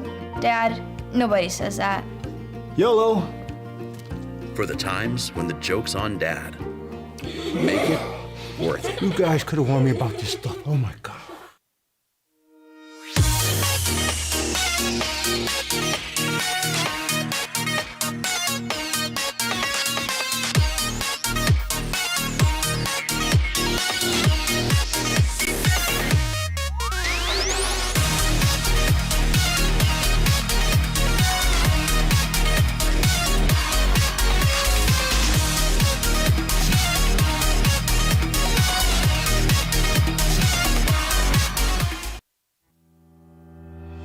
Lifeline USA is a leading manufacturer of onboard fire suppression systems. Lifeline's continuous commitment to research and development ensures that we supply the most innovative and cutting-edge products available. Used by the majority of the world's motorsport championship-winning teams and constructors, Lifeline has a proven history of success. Lifeline offers a complete range of fire suppression systems for all budgets and needs, and we continue to push development and limits on both extinguishment materials and our patented delivery systems to make the race car environment almost as safe as sitting on your sofa at home. Every kit has been designed for a professional and simple installation. For more information and to purchase your ChampCar fire suppression system, go to www.lifeline-fire.com.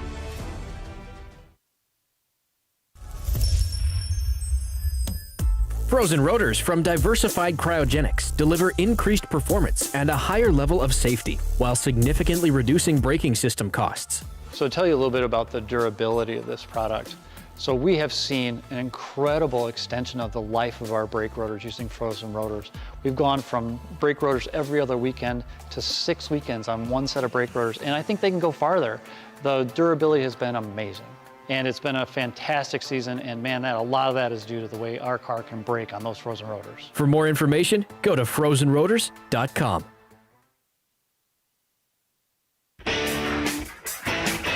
Located in Northeast Ohio with 40 years of combined experience, Money Shift Racing knows how to deliver performance and safety, offering everything you need to get your vehicle and drivers ready for race day. From safety equipment to full engine assembly and repair, in-house fabrication, 3D design, and rapid prototyping. Money Shift Racing. Performance done right. Come on, Road. Do your worst. We'll be at our best. Triple tested to meet or exceed original equipment performance exclusively at AutoZone.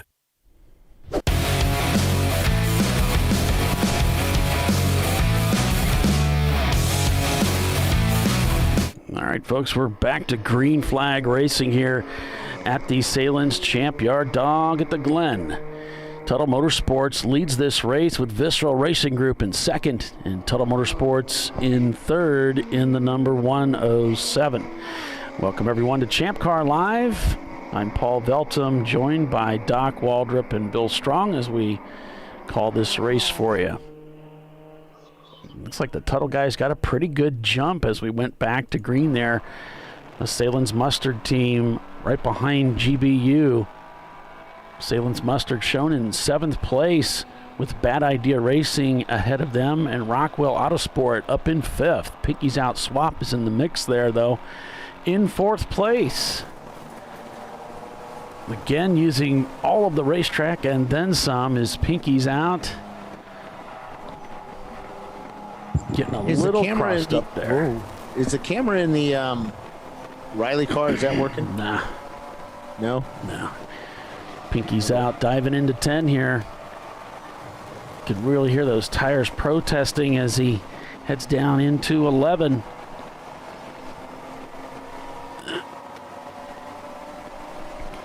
And up into 3rd gear we go. Looks like maybe 5th. Makes more sense.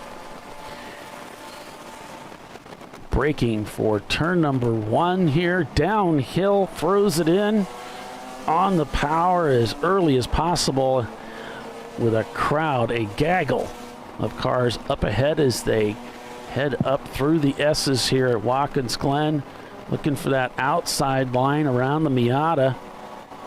Looks like the car's giving way to the Pinky's Out machine. What did 103 do, Bill?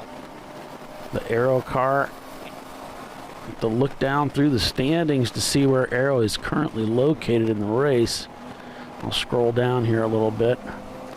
There's the Sahlen's Charcoal car in 16th as the Pinky's car goes through the bus stop.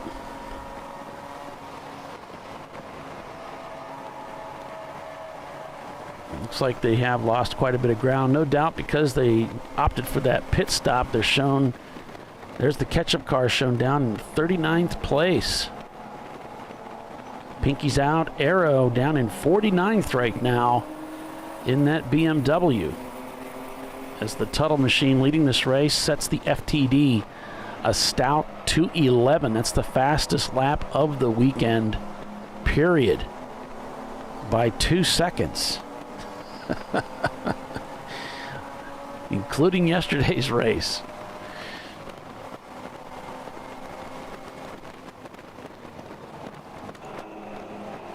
Car cycling through turn number 10. You can see some going over the rumble strips. That might have been one of the Pinky's cars. The Aero car heading over the rumble strips there at the exit of turn 10.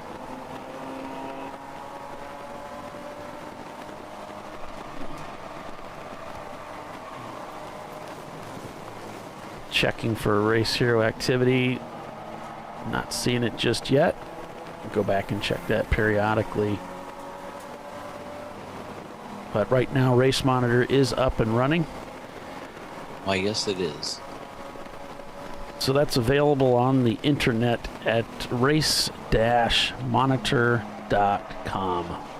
And then just look for the Sahlen's Champyard dog at the Glen Champ Car Endurance Series race, and you can follow along with the unofficial standings that we do.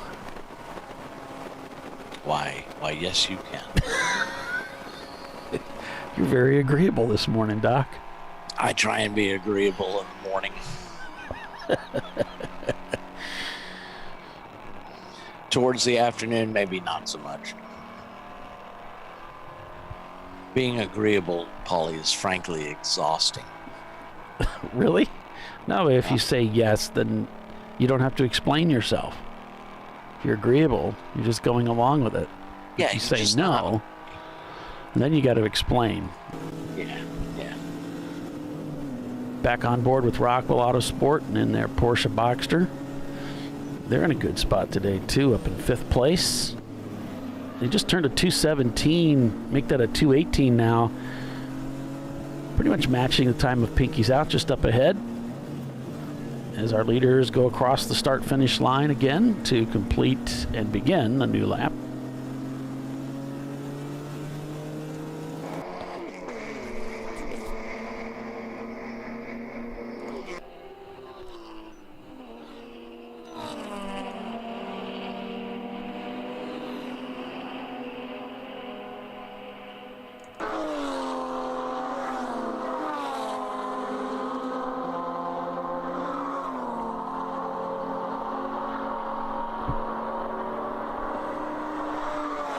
Tuttle Motorsports turns in at 2:11.4 on that last lap. They're continuing to get faster and faster with each lap. Meanwhile, back at the ranch, on board with University of Colorado Boulder. I can't say that on the broadcast. Meanwhile, back at the ranch? No, the follow-up to that line. Okay.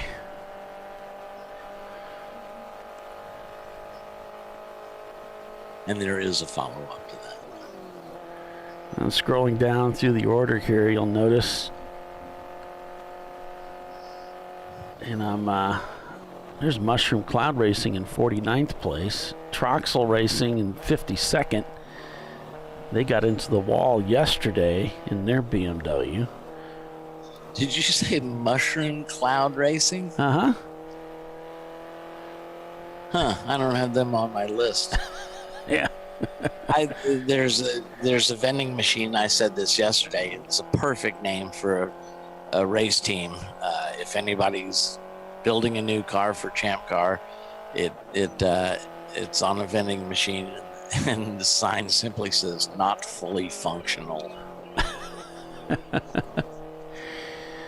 So since our standings is a little bit not working properly, I'll give you a verbal rundown here. So starting in P1, and I can't tell you who's EC and who isn't, and so I'm just going to give you what's shown on the standings here.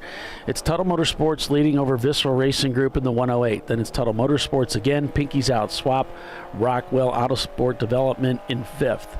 Then it's Sahlen Mustard, Damson Racing, Bad Idea, Lone Lone Star Racers, Basil Weenie Racing in 9th, Shut Up Racing in 10th. Then it's Weeby Racing. I think it's, I'm going to try and pronounce this, Internal Struggle. It's just spelt kind of funny. Internal Struggle is 12th. Then it's Mostly Motorsports. I believe it's Weiser Blitz Racing. Then Bear Maximum, Clapped Out Racing, the top 16. Then it's Team Sahlen Charcoal in 17th. Then it's Rosemar. Looks like University of Colorado coming into the pits. So it's Rosemar Racing, 901 Motorsport, JS Motorsports, North by Northeast in 21st. Rosemar Racing also in 22nd. Poverty Autosport is behind them. And then we have Ready Imports, Haywood Racing, Syndicate Racing, Fast Hog 95 in 27th place. Big Guy Racing, Kaywood Racing, and Scrappy Doo. That's your top 30, guys. So, Paulie, I can tell you this with reasonable certainty that all of our 10 cars, none of them are EC cars. All right, we have a car off, turn 5A, driver's right. It's a BMW of some sort. And so they don't have a car number on that yet.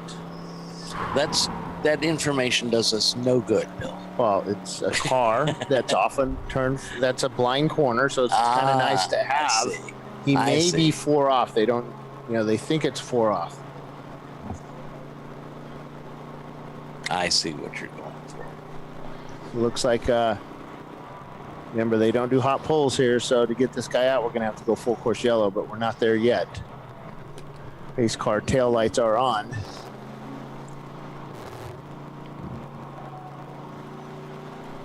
Yeah, and I think the salient point about cars off is the people that run the flaggers ask, can you see any activity that you think might be indicative that they're trying to get underway? Oh, and earlier we had Billy actually gave an update at one of the turns where he said it was liquid sunshine falling. So, and it double yellow. So they're waiting for the leader to come around so Jackie can pick up the leader of this race, which is Tuttle Motorsports. This will help Visceral close back in on him. And I know that Ron, they're going to try and push Tuttle as hard as they can to make him use up that fuel. Because how much fuel does he have, Bill? Tuttle can... it's exactly what it's supposed to be. I forget the number. I wasn't involved with the check this weekend, but I know that Dana was. They did do pump out and all that stuff on the car. And our tech guy and Dana did that. I see. So they do a pump out? Yeah, they did a fill, and I think it was brought there with no fuel in it. I think that's the way it was. Verified there was nothing in it, and they did a pump out. Ah. They did that on Thursday evening. I see. It was planned.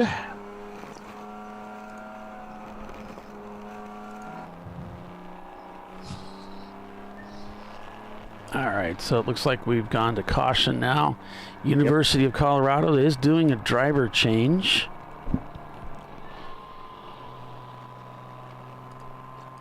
As we've got a car that's off the racetrack right now, and they are in the process of recovery. All right, I am going to... well, Duralast parts are manufactured... Say again? I'm going to leave the broadcast for a few minutes to go fix your camera for you over turn 6. Oh, well, thank you. Is that okay? Please do. Fine, turn 6. I'm awesome. All right, I'll be back in a bit. Well, Duralast parts are manufactured to meet or exceed OE quality, durability, and performance. Whatever make of car you're driving, Duralast parts keep your car driving tough. Duralast's full range of auto parts makes it easy to get the right part at the right time. Whether you're changing your oil or rebuilding your engine, Duralast gets the job done right. Duralast parts include shocks, batteries, brakes, starters, and alternators.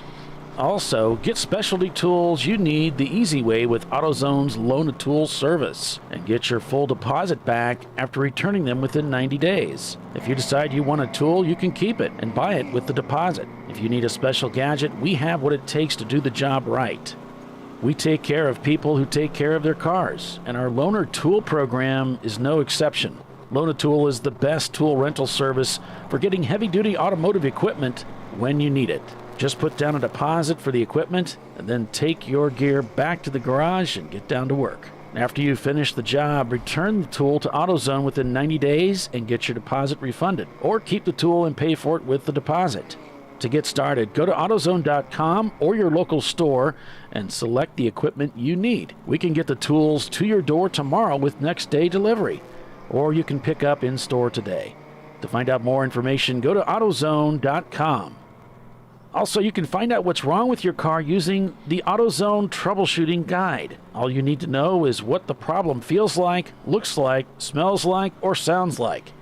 Go to AutoZone.com and choose the troubleshooting sections on the main web page. Changing out your headlights is easy as well. It's never been easier to learn how to switch out your bulbs. Check out the AutoZone video step-by-step instructions at AutoZone.com. And here we have Sahlen Mustard taking the opportunity under this caution to dive into the pits, do their driver change, and take fuel. Of course, that tool loaner program that AutoZone has going is pretty dang awesome. I would not suggest you borrow a 10 millimeter socket from them because you're just going to lose it anyway. So just go buy one and lose your own socket. Don't lose AutoZone's. I still got a ball joint removal tool sitting in my van. I got to return to them. Right. Most I've seen people, a ball joint removal tool is a BFH.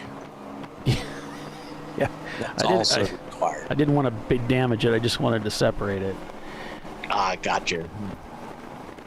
But, yeah, they've got a lot of great tools. And one of the things I like is I liked their cooling system pressure tester well enough to go ahead and buy one for myself. Right. So I don't know if you said this, but the Pinky's Out swap car is in the pits at the moment. Cool. No, I didn't know.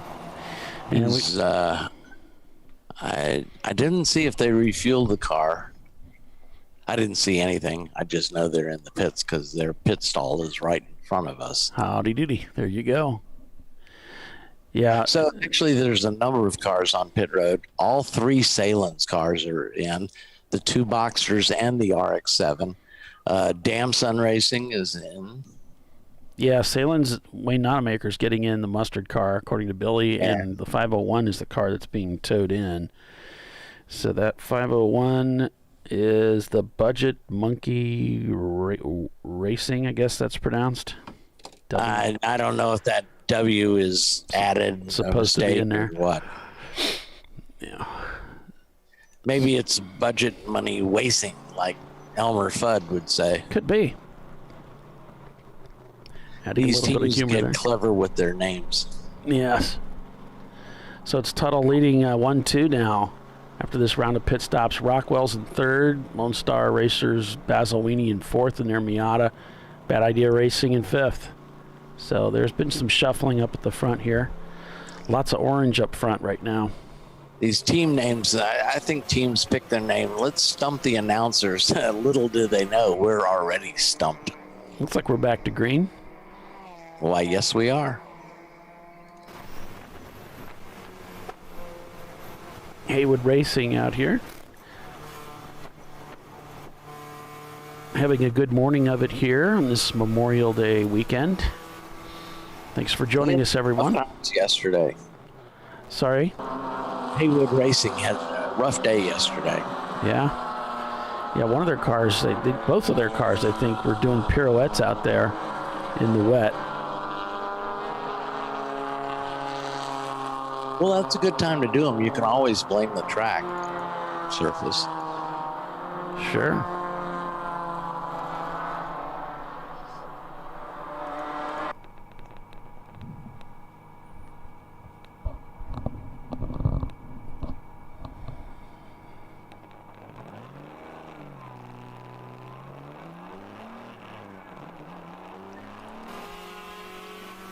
We have somebody joining us on our YouTube feed watching the MLC racing team. The MLC is brought a 1991 Chevrolet Corvette. It's car number 47. Good car number. That's a good-looking car, too. Here's that Corvette. We happen to have a camera in their car today. And go down through the standings. I saw they were in the standings here previously. Of course they would be because they're racing today. They've got some fans watching the show. 27th place. Yeah. They're in 27th right now, folks. It is 27th overall. You all right? Yeah, I'm fine. Oh, okay. I'm old Polly. I make noises when I get up or sit down. Oh, gotcha. Yeah. There's a great video of this whole thing about men that make noises when they sit up and stand down. Stand up and sit down. The other way around. Even the Geico people, they have a old person meeting. Guy's trying to get him car. And he says, if you printed out the directions to get here, you're in the right place. And later on, the guy sits down and you hear this audible sigh. He says, did you hear that? Pretty dang funny.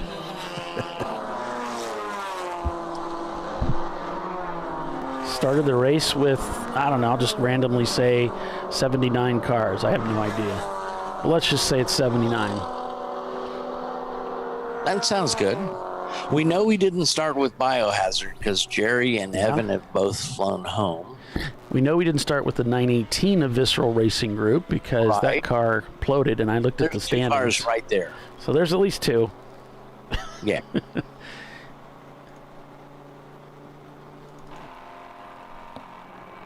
We've got our annual Board of Directors meeting coming up on Friday. I guess we do. And I'm going to be live streaming that to our channel, so I'll put out a link. If you think the race broadcasts are boring, wait till you... Oh, wait. I shouldn't say that. You'll be on the edge of your seats, I'm sure. Yeah. So excited. I guess I can't move that because then that moves it off screen. I'm new to this. You have to give me some time here, folks. Yeah, Board of Directors meeting on Friday. It's going to begin at 9 o'clock Eastern Standard Time.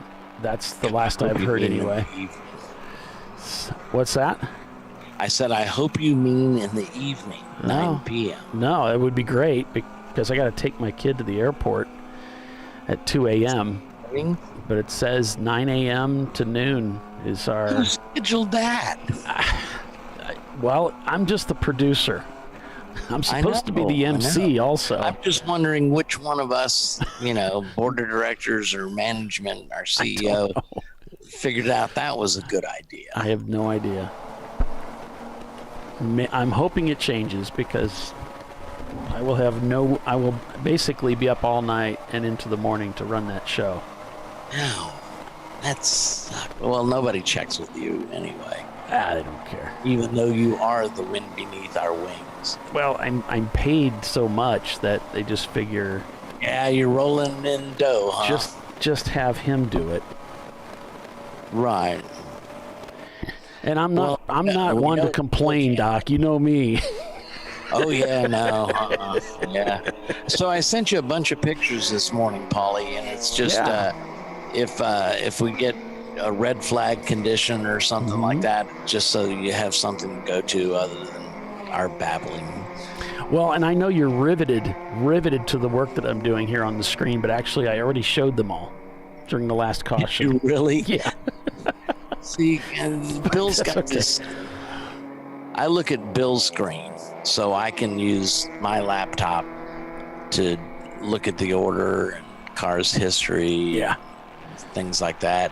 And I don't want to turn on the YouTube channel, even though I have it, because then I'll start commenting about it, and its delay is even worse than our delay. So I haven't been watching the show. Yeah, I don't blame you. I didn't say that out loud, did I? You hear that? No. So the Basilini guys, and they did have a camera in their car, but it's turned up. It's turned turtle. I see. They're shown in third place now over Rockwell and Damson Racing.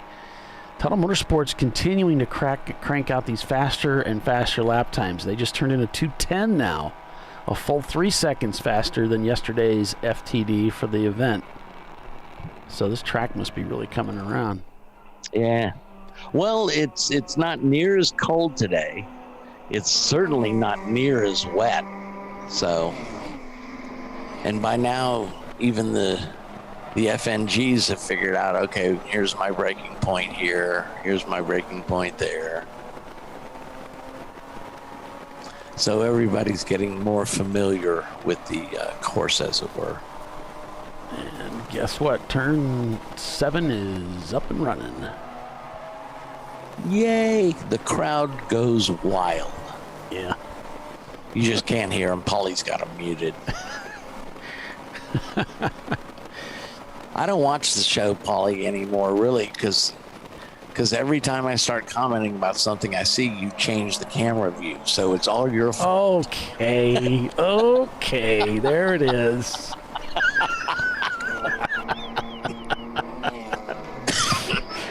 Just for that, I'm going to take us to commercial, folks. Thanks for watching us on ChampCar.Live. Send me some bandages so I can patch up these wounds, and we'll see you back here in just a few minutes. You're watching ChampCar.Live, presented by AutoZone. It's the Sahlen's Champyard dog at the Glen. Stay with us.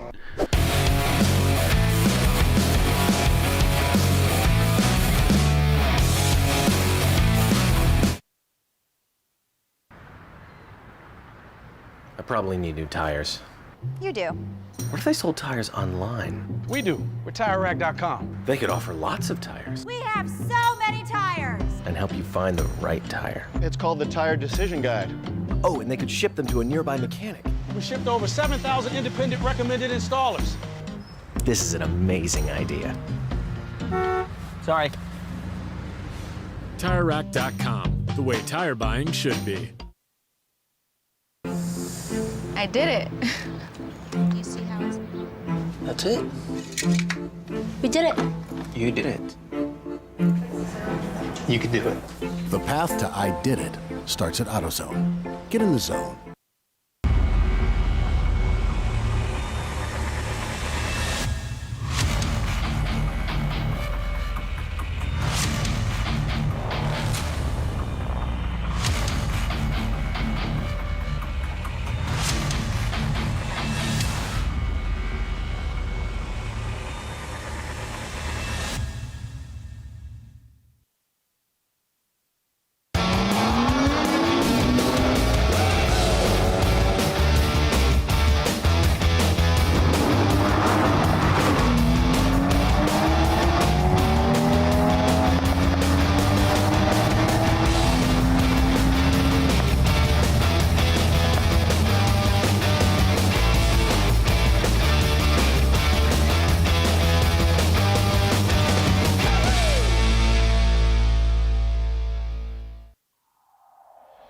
Discovery Parts is a veteran-owned racing and safety equipment company.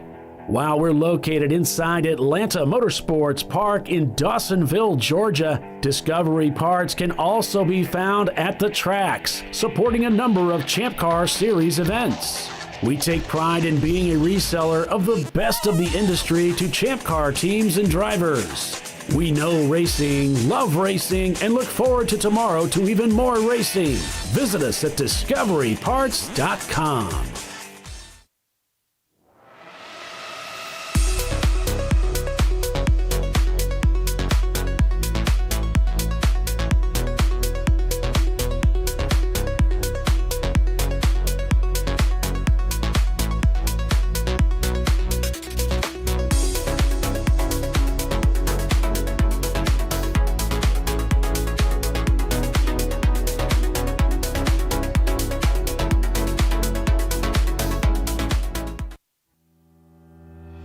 Lifeline USA is a leading manufacturer of onboard fire suppression systems. Lifeline's continuous commitment to research and development ensures that we supply the most innovative and cutting-edge products available. Used by the majority of the world's motorsport championship-winning teams and constructors, Lifeline has a proven history of success. Lifeline offers a complete range of fire suppression systems for all budgets and needs, and we continue to push development and limits on both extinguishment materials and our patented delivery systems to make the race car environment almost as safe as sitting on your sofa at home.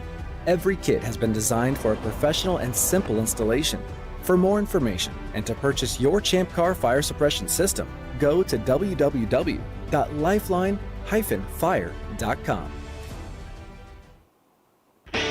Located in Northeast Ohio, with 40 years of combined experience, Money Shift Racing knows how to deliver performance and safety, offering everything you need to get your vehicle and drivers ready for race day. From safety equipment to full engine assembly and repair, in-house fabrication, 3D design, and rapid prototyping. Money Shift Racing. Performance done right.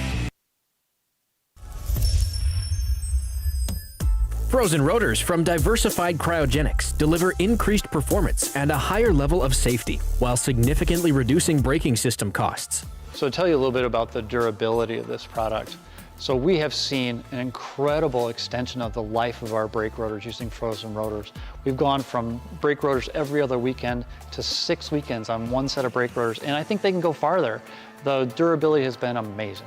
And it's been a fantastic season, and man, a lot of that is due to the way our car can brake on those frozen rotors. For more information, go to frozenrotors.com.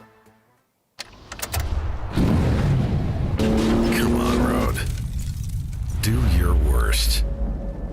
We'll be at our best. Stress tested to meet or exceed original equipment performance. Exclusively at AutoZone.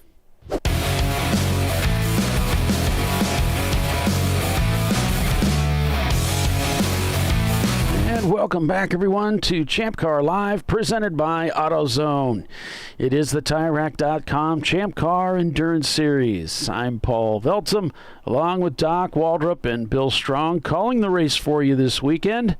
And as you noticed, we are back under caution here at the Sahlen's Champyard Dog at the Glen, a 7-hour endurance race.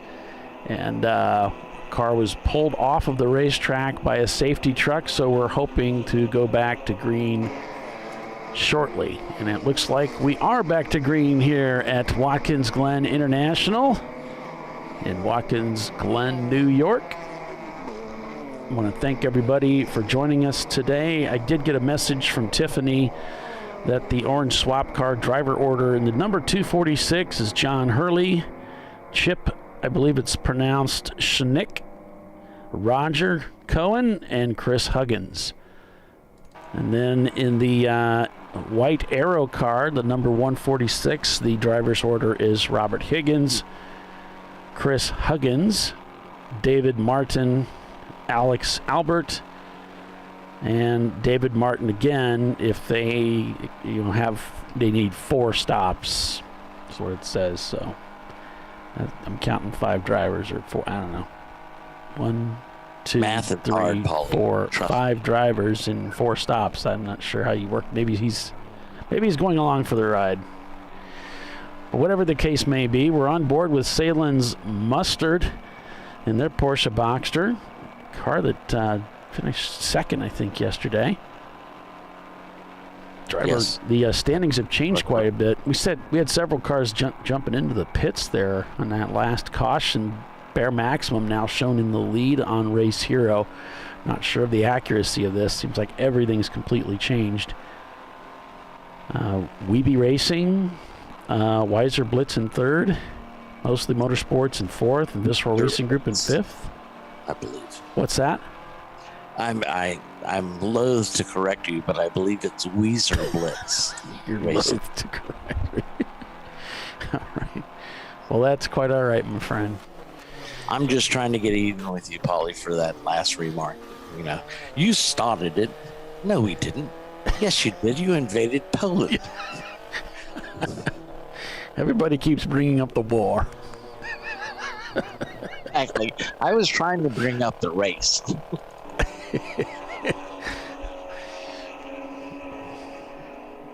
You started it? No, I didn't. Yes, you did. You invaded Poland. You don't know what we're talking about, and we often don't know what we're talking about, but in this case, we are referencing the episode called The Germans on Faulty Towers. Okay, we have a car coming in. Looks like to the pits. Okay, it's University of Colorado Boulder. They just did a driver change recently, but they are bringing that car in. As we go on board with the Pinkies Out Aero Machine,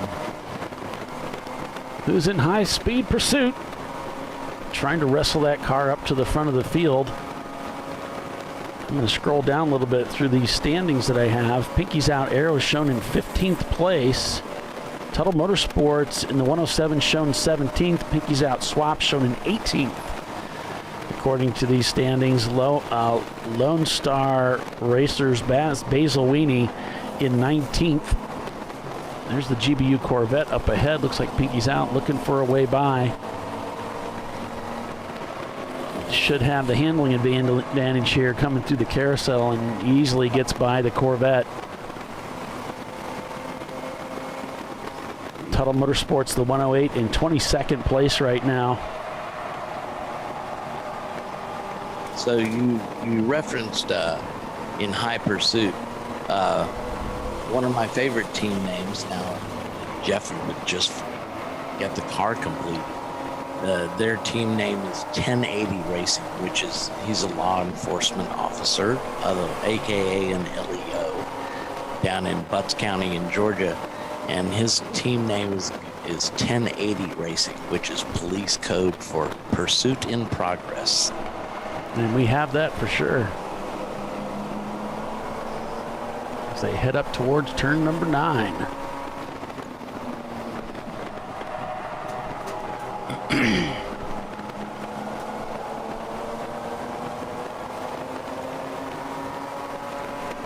So the Pinkies Out Aero car is on Good, Bad, and Ugly's rear bumper, trying to effect a pass. So he may get him in the inner loop. I can't quite see the inner loop from our broadcast position, but we'll see if he completes that pass.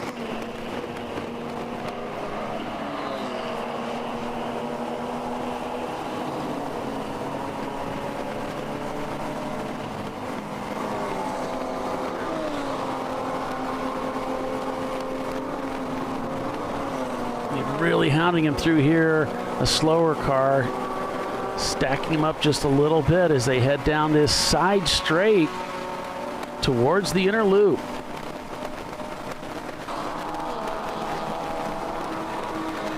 See what happens as they barrel into the bus stop.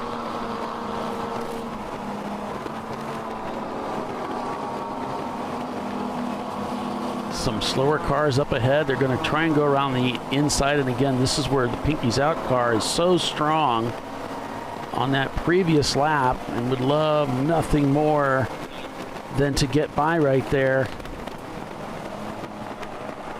They're going to head through turn 6 here, where Randy Popst found the wall yesterday in one of the Tuttle cars when that suspension let go. As they head down towards turn 7, a little bit of smoke from the back of the Corvette as they brake for that heavily banked turn number 7, and up the hill they go, and the Corvette disappears in the distance as they head down to turn number 8. So in the white Aero car, the driver order is Robert Higgins, which is Chris's dad, and then Chris Huggins, David Martin, Alex Albert, and David Martin back in if they do 4 stops. So I assume Chris Huggins is in the car right now because I believe they've swapped drivers.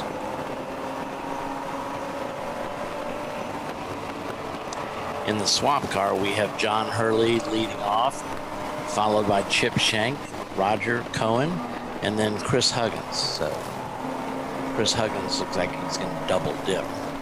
But then again, they're his cars.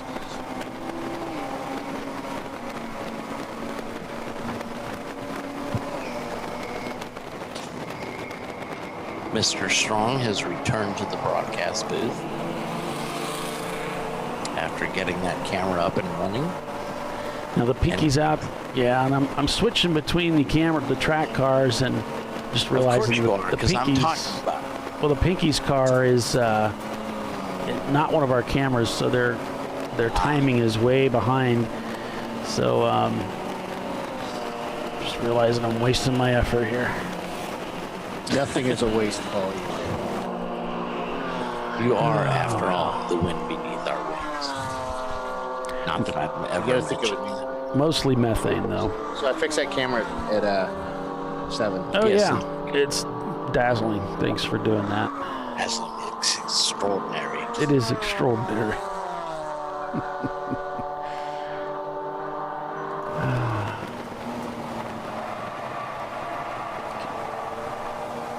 Hear those tires scrubbing hard as he heads into what looks like turn number 6.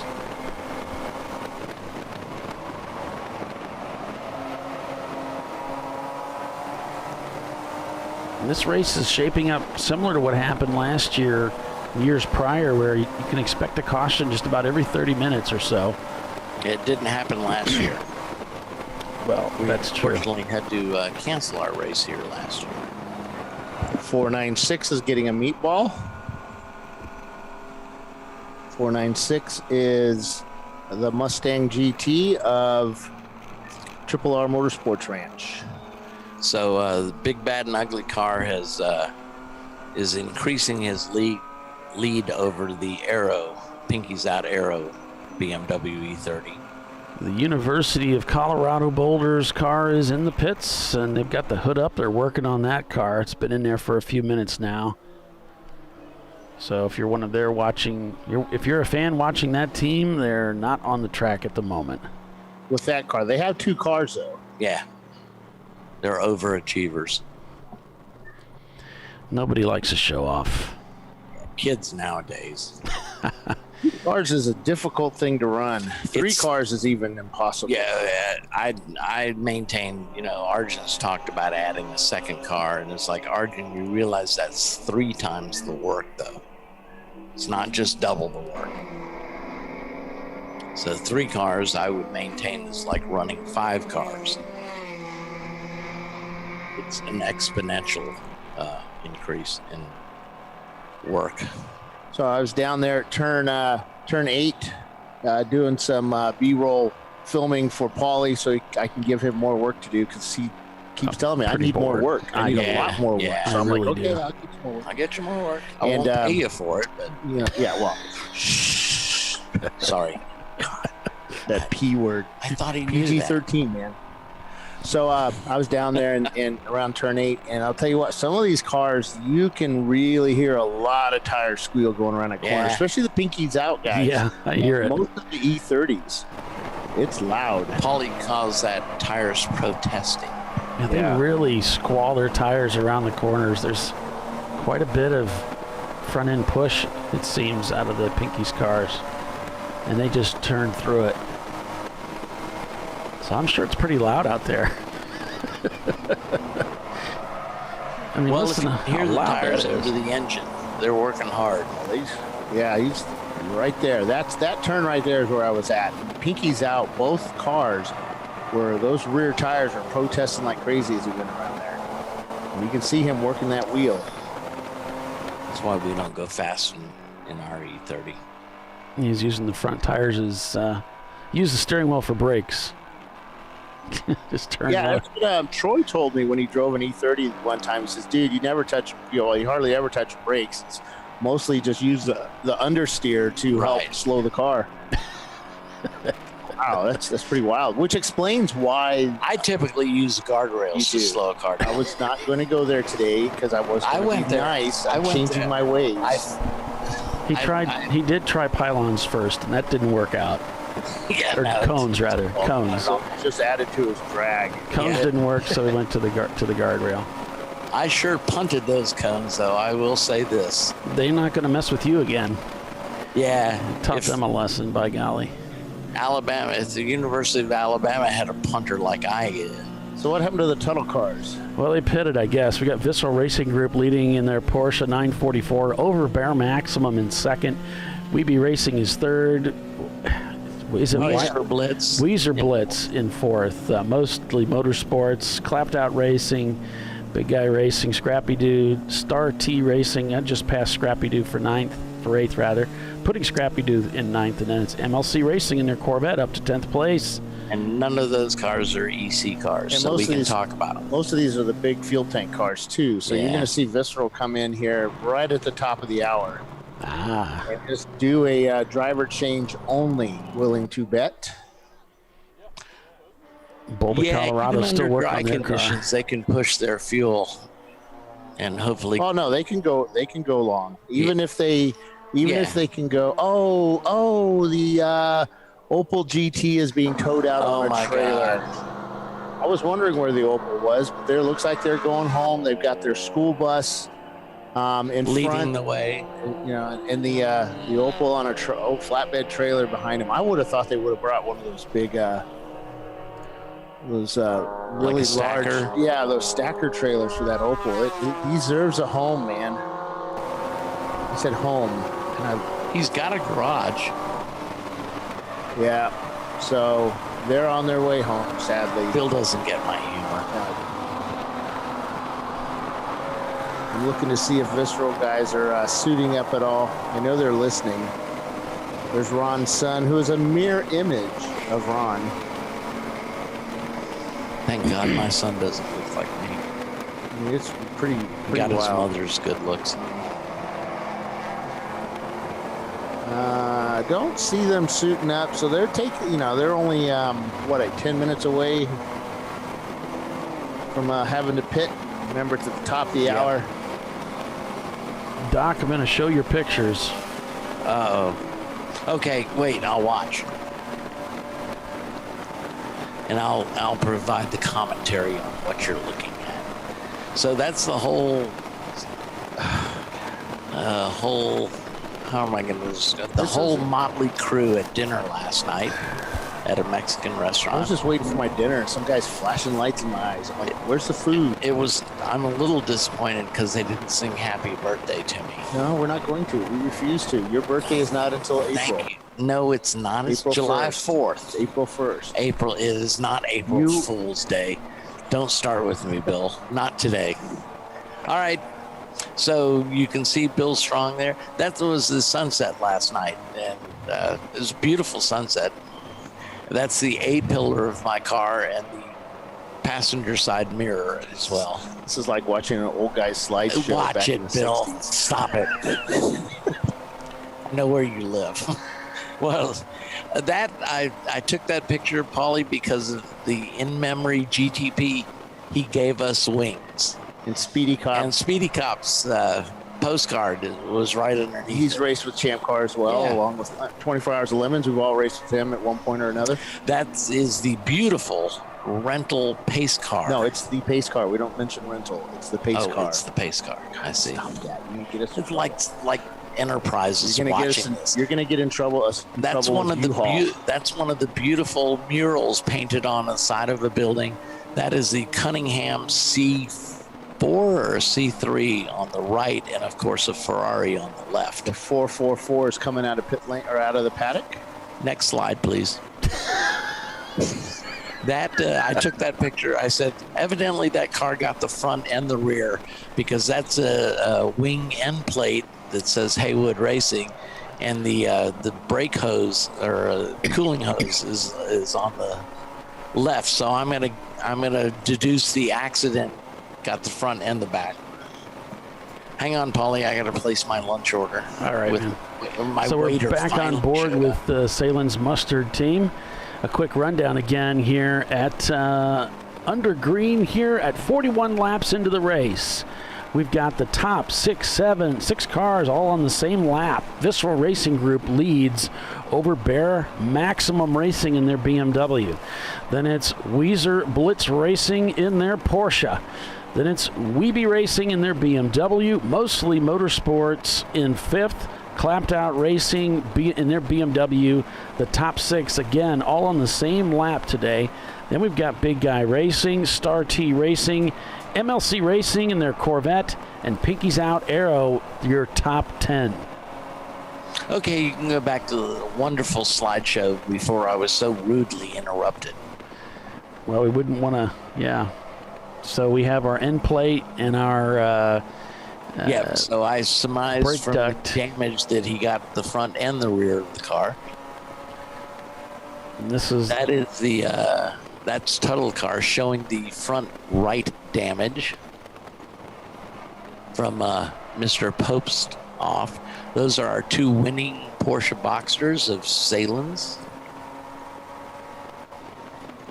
after impound. And this is a team that races a lot with the Lemon series, because you can see stencils all over the car. But I got a kick out of the Redneck Cruise missile because they misspelled cruise. And there's the beautiful view this morning of the surrounding area, showing the track dry. And unfortunately, there's no blue sky, but there was a little sliver of blue sky. And now we're back to the race. So there was a virtual tour of my experience at Watkins Glen. Well, thank you, sir. I got back from Road America, and I had taken maybe 10 pictures, and it's like, geez, Doc, you gotta, this is your first trip ever to Watkins Glen, for God's sake. Get some pictures. Point, yeah. I'm terrible at getting pictures. Trying to make a conscious effort to take some pictures. Yeah. I'm just terrible at remembering to do that stuff. Yeah.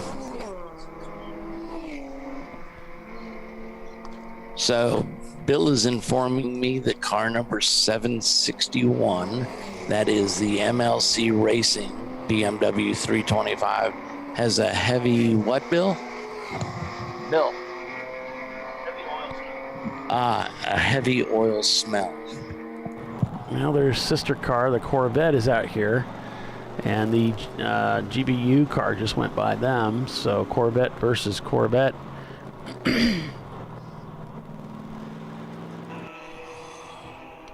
But yeah, at Road America, I got like 10 pictures, so I tried to make a conscious effort to document. My son, who's working pit road in between monitoring pit stops, took over 500 pictures. Wow. Yeah, he's young. University of Colorado, still working on that car. Driver waiting patiently in the car, hoping to go back out, as they are still in the pits. Just checked Race Hero, still don't have that up and running. So looks like we're using Race Monitor for the time being anyway. But at least we have some standings up. But yeah, we're missing a lot of information. That Race Hero app really gives us so much. We're not consciously trying to lower the standards of the broadcast, but it's easy to do. Okay. Who would have thought you could go lower yet? Yeah. Certainly not me. We found a way. That's my job. So Pinky's out with the Corvette just up ahead once again, closing in as he heads up through the S's. He's going to probably get him this time, maybe. Getting reports of cars with splitters are really banging them down into turn 1 and other parts of the tracks by the corner workers. So I was down at well, that's a self-correcting problem. When I was down at 7 and 8, those Huggins cars, they were within millimeters of gliding on that concrete. I mean, the suspension was just totally maxed out. Well, there's a couple other cars there that I swear they were using the splitter to make the current turn. So, well, as they say in NASCAR, that Daytona, the banks are self-cleaning, meaning if you're not running up there, your car is gonna, debris is gonna find its way to the apron. And so Watkins Glen, of course, has basically the cars are self-cleaning here. The 602 is on pit lane, putting fuel in the front of that Porsche. I really like the way that Sahlen's has done their fueling on those Boxsters. They put the quick, what do they call those quick disconnect fuel nozzles? Dry fuel brake? Yeah, the dry brakes. They're using dry brakes, and they put the nozzles outside the hood, so they never have to open their hood. It's a really cool design, and one I'm really thinking on getting. Even though the cost is kind of high, the safety aspect of it's really good. I really want dry brakes, and that is allowed now in Champ Car, and we kind of encourage it because of the safety factor of them. But they can't be pressurized. No pressurized. Watched a race last night. Robin Bank put up a video last night of a race in Indiana with those little sprint cars.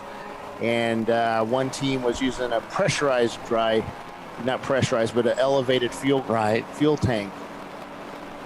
And 308's window net is down, so they're going to black flag him and bring him in. 308 is the, I don't have a 308.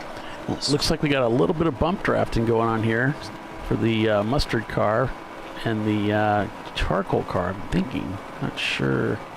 There's a little bit of a push there. Well, help them down the back straightaway. Through the bus stop. The windshield wiper took a beating going into that corner. Well, at least we don't have to use them this weekend or this Sunday. Today. This is true. Yeah, that's the word I was looking for.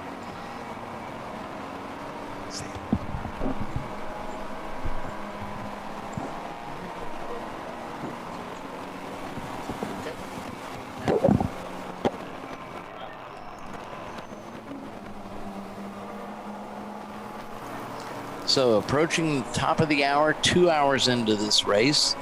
So teams should have made their pit stops to change drivers, even if they did not take fuel. I haven't seen them. Doc, you want to take us out? Absolutely. Okay. Where do you want to go? Commercial. I see what you mean. So, folks, you are watching the Sahlen's Champyard Dog at the Glen, the 7 race this weekend, here on ChampCar.Live, presented by AutoZone in the TireRack.com Champ Car Endurance Series. Hang on, folks. We got to pay some bills and thank some sponsors. So we will be right back.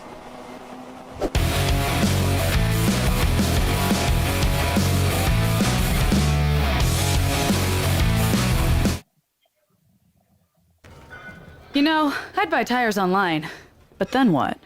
We've thought about it. We're TireRack.com. They should let you ship directly to a mechanic. Actually, we call them independent recommended installers. They should have like 1,000 mechanics. Try over 7,000 installers. Then you just make an appointment. At a time that's convenient for you. This could change tire buying forever. TireRack.com, the way tire buying should be. Come on, Road. Do your worst. We'll be at our best. Engineered to meet or exceed original equipment performance exclusively at AutoZone. Oh, that never happens last time. I'm sure it doesn't. But that explains why you're dressed like a train conductor. Nice bodysuit. When do we start jazzercising?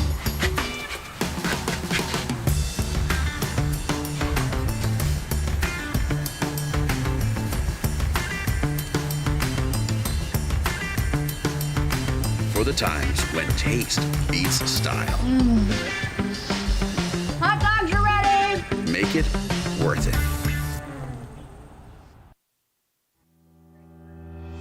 Lifeline USA is a leading manufacturer of onboard fire suppression systems. Lifeline's continuous commitment to research and development ensures that we supply the most innovative and cutting-edge products available. Used by the majority of the world's motorsport championship-winning teams and constructors, Lifeline has a proven history of success. Lifeline offers a complete range of fire suppression systems for all budgets and needs, and we continue to push development and limits on both extinguishment materials and our patented delivery systems to make the race car environment almost as safe as sitting on your sofa at home. Every kit has been designed for a professional and simple installation. For more information and to purchase your Champ Car fire suppression system, go to www.lifeline-fire.com.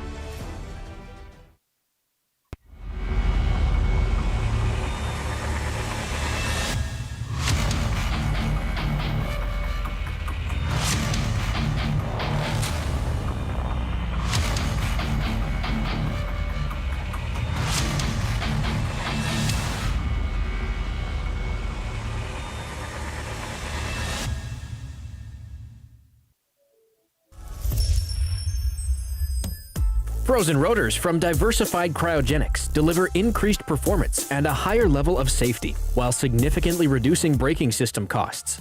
So to tell you a little bit about the durability of this product. So we have seen an incredible extension of the life of our brake rotors using frozen rotors. We've gone from brake rotors every other weekend to 6 weekends on one set of brake rotors, and I think they can go farther. The durability has been amazing. And it's been a fantastic season, and man, a lot of that is due to the way our car can brake on those frozen rotors. For more information, go to frozenrotors.com.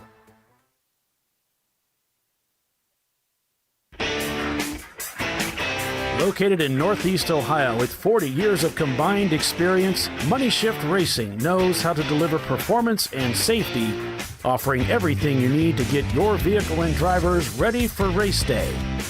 From safety equipment to full engine assembly and repair, in-house fabrication, 3D design, and rapid prototyping. Money Shift Racing. Performance done right.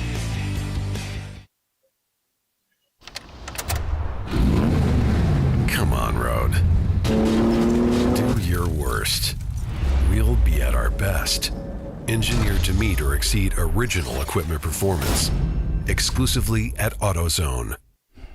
All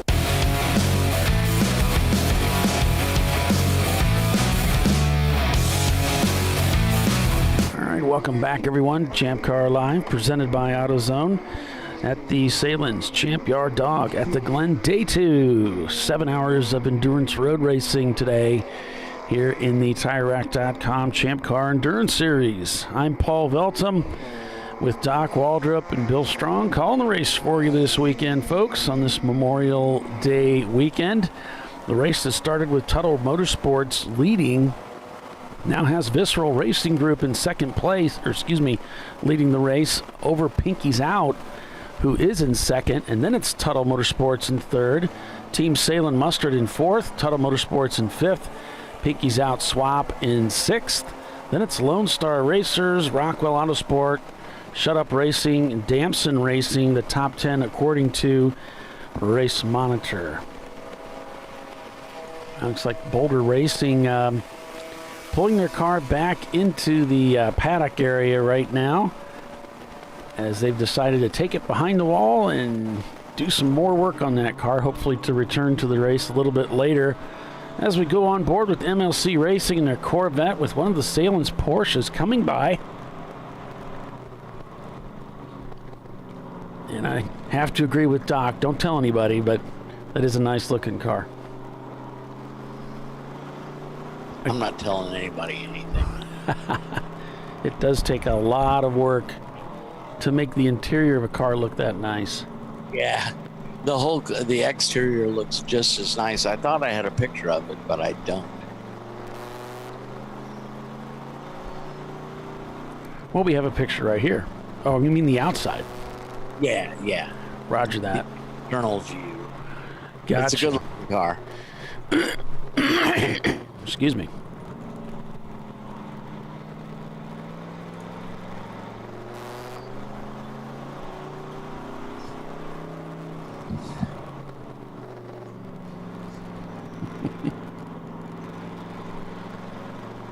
What are you giggling about? Oh, I'm just looking at our feed over here on our YouTube channel. 120 viewers, 35 likes. So if you wouldn't mind liking if you like this show, if you appreciate having this broadcast, please smash the like button there for us. Appreciate that. No, you do, but make it official. But if you're still, the jury's still out and you're not quite sure, we understand. Yeah. So let's see that tote board go up, folks.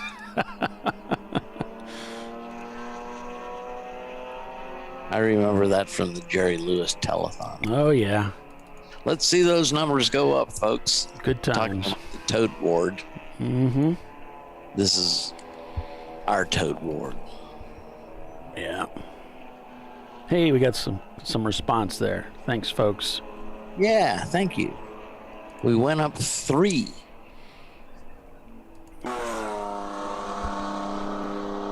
They don't know us very well, so. Yeah, clearly.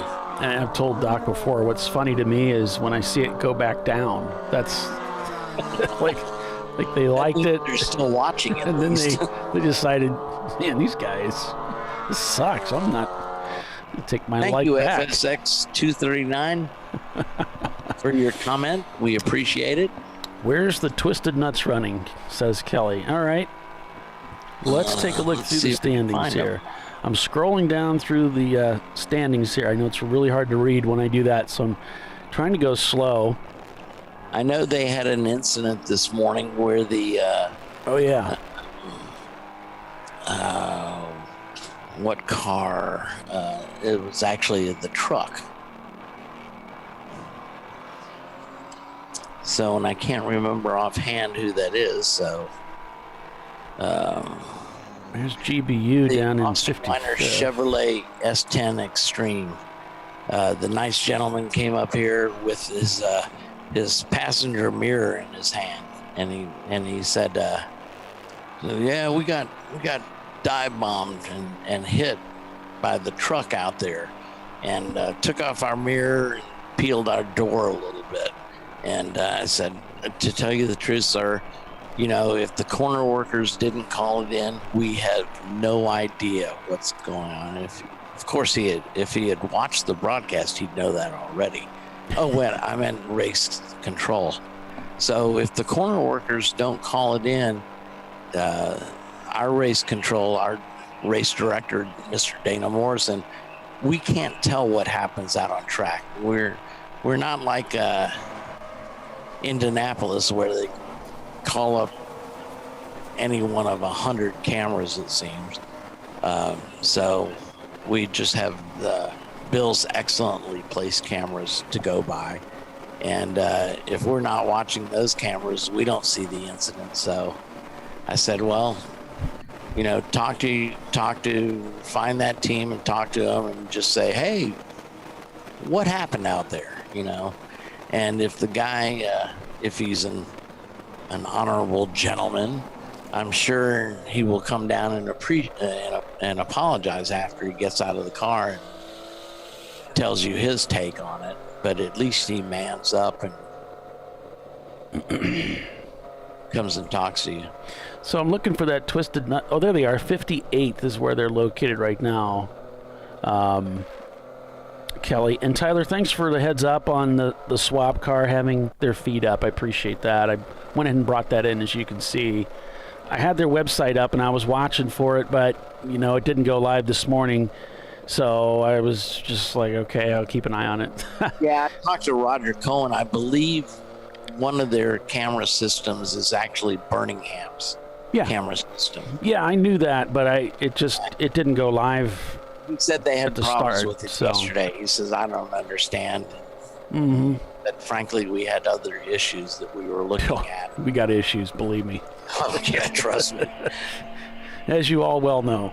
So yeah, if you've listened to the broadcast for any length of time. So Visceral still leading over, Pinky's out, Arrow, then it's Tuttle, Team Sahlen Mustard, Tuttle, Pinky's out, Swap, Lone Star, Rockwell, Shut Up Racing, and Team Sahlen Ketchup, the top 10 right there. It's actually Birmingham Racing, Tyler. It's a play on Birmingham, Alabama. Mm-hmm. Yeah, you're welcome, Mike. Appreciate the backslappers.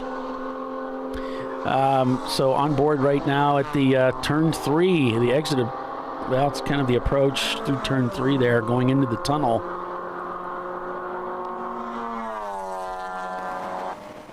Here's Pinky's out, Arrow. No problem, Eileen. We appreciate you watching. It allows us to keep our phony baloney jobs. And there's the swap car down in the lower view, the PIP. Another fine addition by our producer, Mr. Paulie Felton. Which you're welcome. The wind beneath our wings. Yeah, I found some things. Having that gap in there of a month gave me some time to add some things to the show. I see. as we're still had a lot to do. We had drivers meetings to do. We have the board of directors meeting to get ready for. So still lots of work to do here in Champ Cars. We are in full swing this year, Doc. It's so great to be back to racing at Watkins Glen, and absolutely feel like there's some normalcy coming back. Well, as normal as we can get it anyway. Yeah, that's great though. It's exciting to be back to racing. Yep, we were able to race at NCM, National Corvette Museum, again this year. We missed last year. Here's one of the Tuttle cars making a move on the Aero car, looking for a pass down there as they head up the hill here to what looks like turn number 9, swooping around. Oh, the door's getting shut. Competitor 429 not seeing him coming through there, and this is why there's so many nasty accidents down there at turn 9. There's just nowhere to go, and they start ping-ponging off those walls. 429, that BMW is bare maximum, so he left the bare minimal door, as it were, open. Yeah.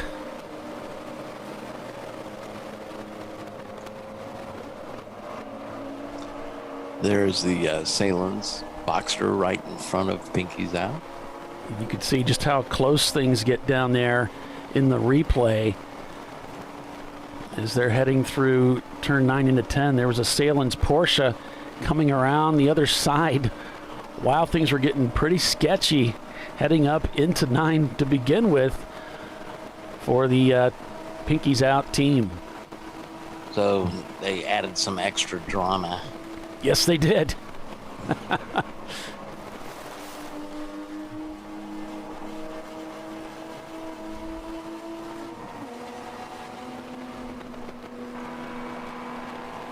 The Sahlen's cars up ahead here. Pinky's Out on the prowl. The Aero car scored in 4th place right now. I like that, on the prowl, Paulie. Thank you. With their sister car back in 6th place, the Tuttle Motorsports 108 car splitting the two. As they head down into turn 7. Could be one of the most enjoyable turns in racing. Love turn 7. Do you now? Oh, it's fantastic. Gosh, it's so much fun. What's good about it? It's heavily banked, and the way it's crawling, it's kind of a steep uphill at the exit. Paulie's talking. Dylan. Sorry, full course. Oh, we got 2 cars. 2 cars turned around at turn 8. One kept going. Go back to this the only replay. acceptable time to get out of your car is if you think it's on fire. Well, it was smoking, but he is off track. 146 is on pit lane right now. Those guys are over the wall. They're hurrying. They are working this car. Here you see to the left, there's the car turned around in our replay. Wow. Who was that? I don't know, but he was in a really bad spot. And somebody split them to try to avoid contact. We'll see it again here in the loop as they head down into turn number 8 here. And you can see that car's turned around right there. Now, I'm wondering if he got into some oil. Maybe there's something more up here, up front, in turn 9 or 10. Yeah, that was a BMW. Black BMW. Yep. Most likely got it up on that curbing there and lost it. Now, when I was down there, it was misting a bit. And there's our victim now. They made it to turn 9 and parked it. And Bill, so now the camera position has worked out for you, man. Sir. He had his best man on it. Yes, he did. That car was smoking just a minute ago. But I wonder if that's that BMW that's... And sorry to interrupt, Paulie, but that was big news. We heard driver getting out of the car, and we wanted to go to that real quick. Yeah, that's some scary stuff. I don't know. It was just as you were coming in to say that, I was seeing that unfold in front of us and trying to go. So we're kind of talking about some. I wasn't sure if we were talking about the same thing or not. Right. Safety crews out at that vehicle. The 15 car, Wilson Daily Racing, they're on pit road, so we know it's not that black BMW. So I'll see if I can get us a number when they tow him in. Looks like there's some fluid down there, guys. They've pushed the car back a little bit, and crews are looking at that fluid down. They've lifted the hood. He's going to get a talking to about getting out of the car and just hanging around the car, not getting over the fence. Right. Yeah. So if you get out of that car because it's smoking or think there's a fire, you see a fire, something like that, you need to escape and get into a safe position, not check your tire pressures or make sure, your bumper's still hanging on. Perhaps he was thinking about pulling the fire handle. Get away from the car. Yeah, get away from the car. You're in a position where people tend to focus on what's in front of them. Target fixation. Yes, and people tend to hit things they're looking at. That's why you never look at an instant when you're going through it. You look around it and where you want to be, not where you don't want to be. Ooh, good point there, Bill. Absolutely. Yeah, and the Navy don't rubberneck. As they call that, target fixation. Yeah, it's the rubbernecking you see on the highways that slows everything. Really, slows everybody down, creates more incidents.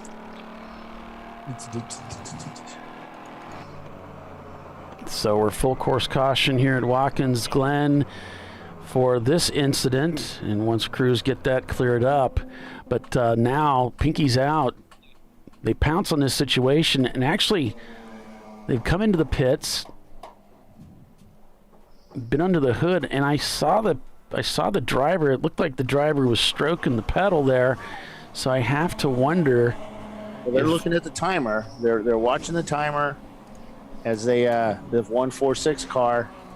And they've got plenty of time. I can't even see the pace car. Yeah, he's looking at timer. He's looking at where the field is. He keeps looking at the flagger. Now they're releasing him down pit lane. I know we've got a little bit of delay here because of the his camera, how he's got it going to YouTube. Yeah, he's got an extra buffer in there that. Well, he's heading down to pit out. So they're going to run him out. And yeah, the pace car is right now in the boot, so he's got plenty of time. In the boot. Das Boot. I can't believe that camera went down. Which one? You see that same camera that you went over there to fix? It's gone down again. Yeah, so it's a rogue camera. That's the one I'm having to use the QR code, and so it loses. If it loses signal for just a second, it can lose the thing. Attitudinal adjustment. Yeah, that's going to be one of the first ones to replace with our still can't see our mega dollar setup that I'll be getting. I don't know whenever I can afford it. I don't know why is that number so hard to read? I don't know. Oh, it's the because of the distortion on the lens. Okay. It's on wide. It's set to wide angle for some reason. That's a pretty spiffy wide angle because it's the best angle. I like this floor dry gadget they got hanging off this truck. Just lays down a nice path of it. Lays tons of it down, and we get a really big bill for it. Yeah. The team, and it gets passed on to the team. And it's big enough, and they just blow it off the track. It's not like they leave it on there. Yeah. I want my oil dry back. Yeah, but you know what? That's a lot faster than putting. Now that's a faster way of getting us back to racing, though, than using dishwashing soap and scrubbing the racetrack. Well, the dishwashing soap part is for wet tracks. You can't put the dry stuff down for a wet track because then it turns into mud. Right. So, hey, anybody? This is a personal question out there. Good, bad, and uglies on pit road. Anybody know of a fuel pressure gauge that only displays up to like 3 or 4 psi, but on a wide scale? I have a low pressure. A wide scale. Yeah, so the Weber carbs only need like 1.5 psi. Right. So I need a fuel pressure gauge that he can read. Yeah, that I can read because most of them are like 15 psi, but they start at 3 and like this one. So you need one you can read. Are you implying that you're getting older? No, and it's just because when it varies from when. Oh, I see. 1 to 15 on your fuel tank. Yeah, the needle's only going to move a little bit. Yeah.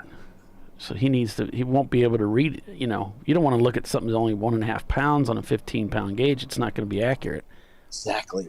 You'll never see the needle. That would be a Won't narrow. move, yeah.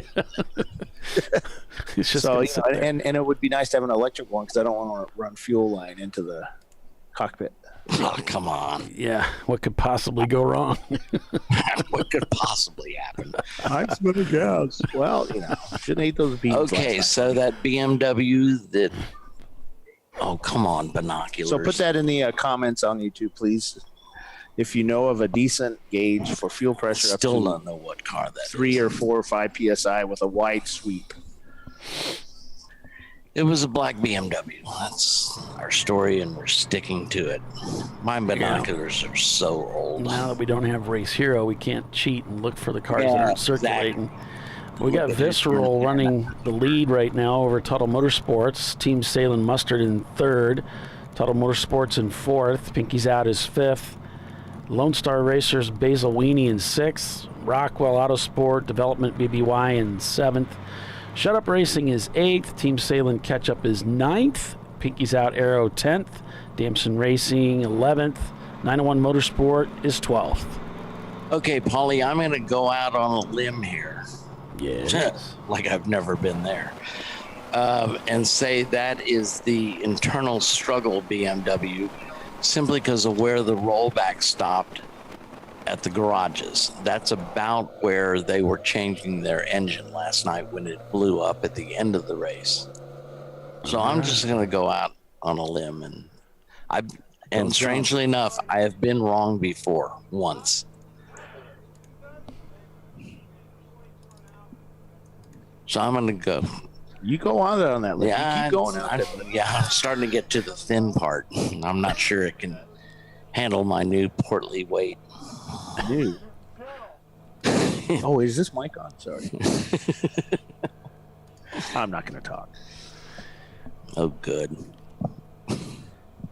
So just remember, folks, if you're looking to buy tires when that time comes, TireRack.com. It's $50. They do free shipping on any orders over $50.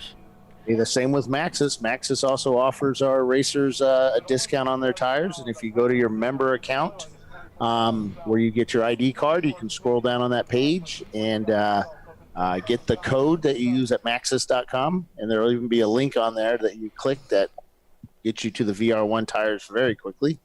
And you can order your tires up there at a discount, and orders over $99 are free shipping. I got mine. I ordered mine about a week ago. They came 2 days later.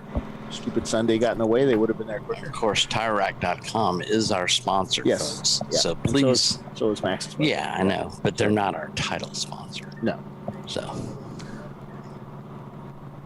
And of course, if you live near a state border. Well, there's those out there that complain about the cost of tires, and we're trying to bring the cost of that stuff down. And so you can afford that big motorhome, hauler and all that toters stuff. And stuff. Yeah. So we are back to green flags here at the Champyard Dog at the Glen. Yippee! Yay! Let's go racing, boys. Crowd goes wild. They do. Except the guy stuck on pit lane as all the cars go flying by. Damn it, I knew we should have come in a lap earlier.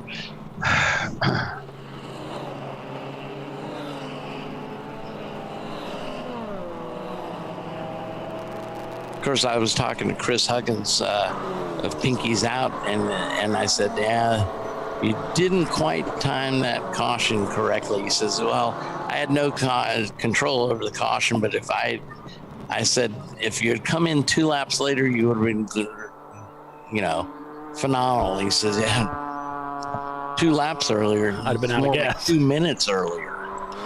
Yeah. Or he'd been out of gas. Yeah, exactly. On board with the swap car. Enjoying 5th place right now. Their sister in tow back in 10th place. And they would like nothing more with both of their cars being up at the front of the pack, as well as with Tuttle Motorsports and the Sahlen cars. These guys would love nothing more to see their colors up at the front. You know what I could do on that fuel pressure thing? Put a restrictor in it in a surge tank, so it does show the 15 psi or whatever. Oh. Bill's putting on his thinking cap too. But that heats up the fuel. That's what you don't want. What does? Putting something through a restrictor heats it up. Yeah. Higher pressure, higher temperature. Then I put a lot of stress on the pump too. God, it's never in the Opel GT. Dude, 100 horsepower is 100 horsepower. Doesn't matter what it's in. Power. Just consider this, Doc. If he increases the horsepower to, 110, that's a 10% increase. That's true. Oh, look at this. A car completely sideways in the racetrack. Unbelievable. And fortunately, this is right at turn 7 again. And fortunately, everybody was able to file their way through there. But, wow, that was a moment and a half. Can you show that again, Paulie? Yeah. Thank you, sir. It's mostly for my benefit. Yeah, we're on board with the pinkies out swap at the time. This is coming through turn number 6, and you'll see he's got several cars up ahead. He's looking for a way around, and lo and behold, if you keep your eyes up, he's coming through. He's about ready to split these two, and holy smokes. Where are you supposed to go? There's the car sideways in my way. Fortunately, the driver, he had both feet in. He kept the car still so that these guys could find their way around. But that further emphasizes that whole thing of not rolling, both feet in, giving people an opportunity, a place to go, because you're coming in here at a really high rate of speed. Sure. And there's not a whole lot of track up there, as it were. So my decision to quit racing is when when that guardrail jumped out in front of my car so rudely, I drifted back over the racing surface. I didn't put both my feet in. And it's like, this isn't good. And especially at Barber, the incident I had was in turn 1. So. Yeah. Yeah. So you ended up out wide. I thought there was some sand over there. Maybe not. Not yet. Okay. But that was when I was like, I lost situational awareness. Gotcha.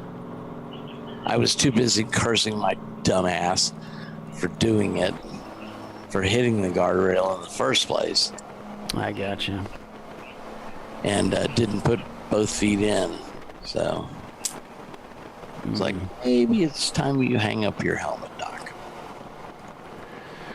Well, I understand what you're saying there, and it's it was hard to do, but it was the right thing to do.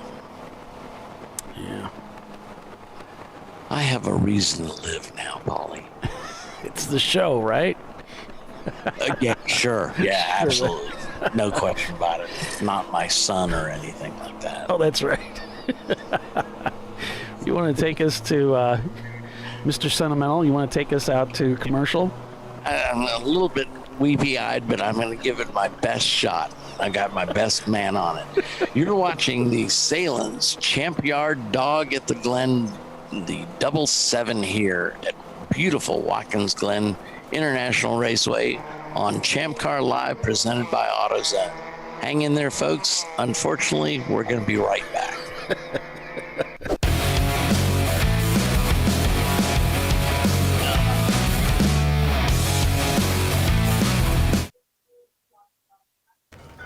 You know, I'd buy tires online, but then what? We've thought about it. We're TireRack.com. They should let you ship directly to a mechanic. Actually, we call them independent recommended installers. They should have like 1,000 mechanics.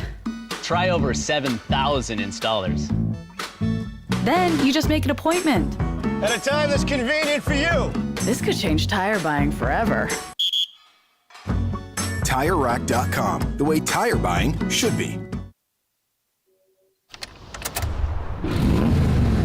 Come on, Road. Do your worst. We'll be at our best.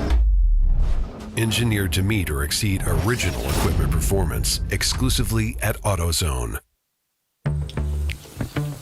Oh, that never happens last time. I'm sure it doesn't. But that explains why you're dressed like a train conductor. Nice bodysuit. When do we start jazzercising?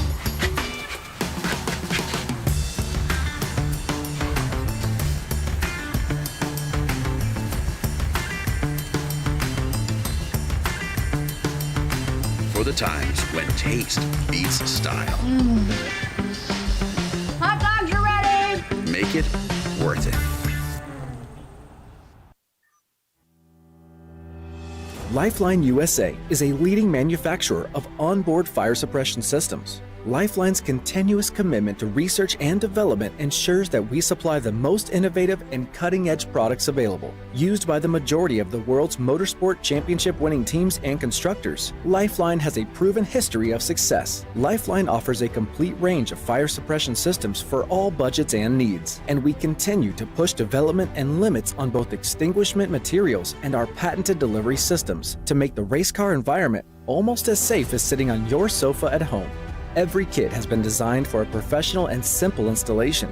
For more information and to purchase your ChampCar fire suppression system, go to www.lifeline-fire.com.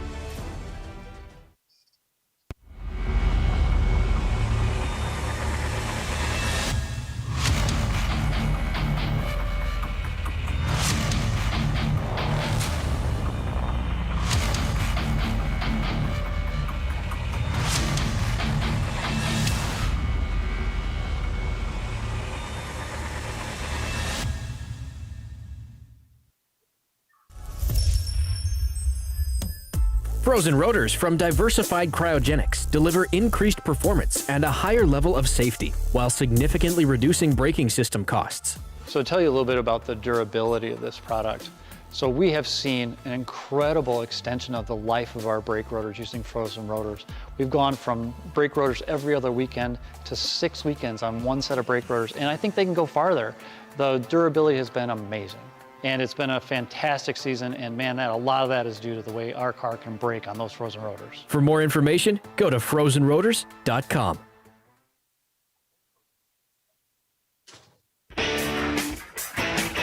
Located in Northeast Ohio with 40 years of combined experience, Money Shift Racing knows how to deliver performance and safety, offering everything you need to get your vehicle and drivers ready for race day. From safety equipment to full engine assembly and repair, in-house fabrication, 3D design, and rapid prototyping. Money Shift Racing. Performance done right.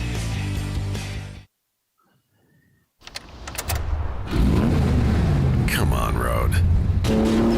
Do your worst. We'll be at our best. Engineered to meet or exceed original equipment performance. Exclusively at AutoZone.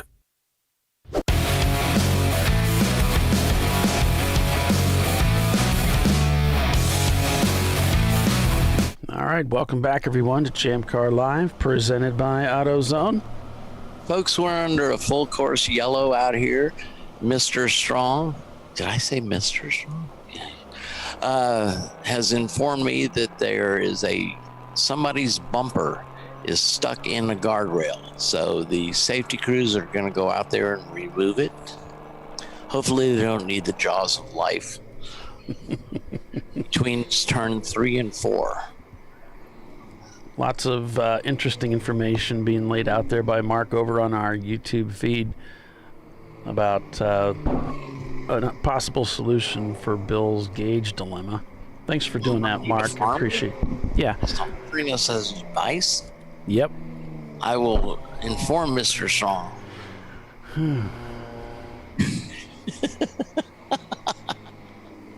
I'm sorry. I'm just tired. We're good. It's good. Thanks for doing that. Please like the feed if you appreciate the work that we're doing here on the show. You call this work, Paul? Oh, you have to work. I'm sorry. It is for me. I'm exhausted.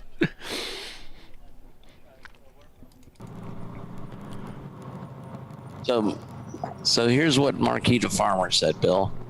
He said another thing is don't set the pressure while static. Put load on, then set pressure. If you set it while static with low pressure, once load is added, even a slight drop can affect performance.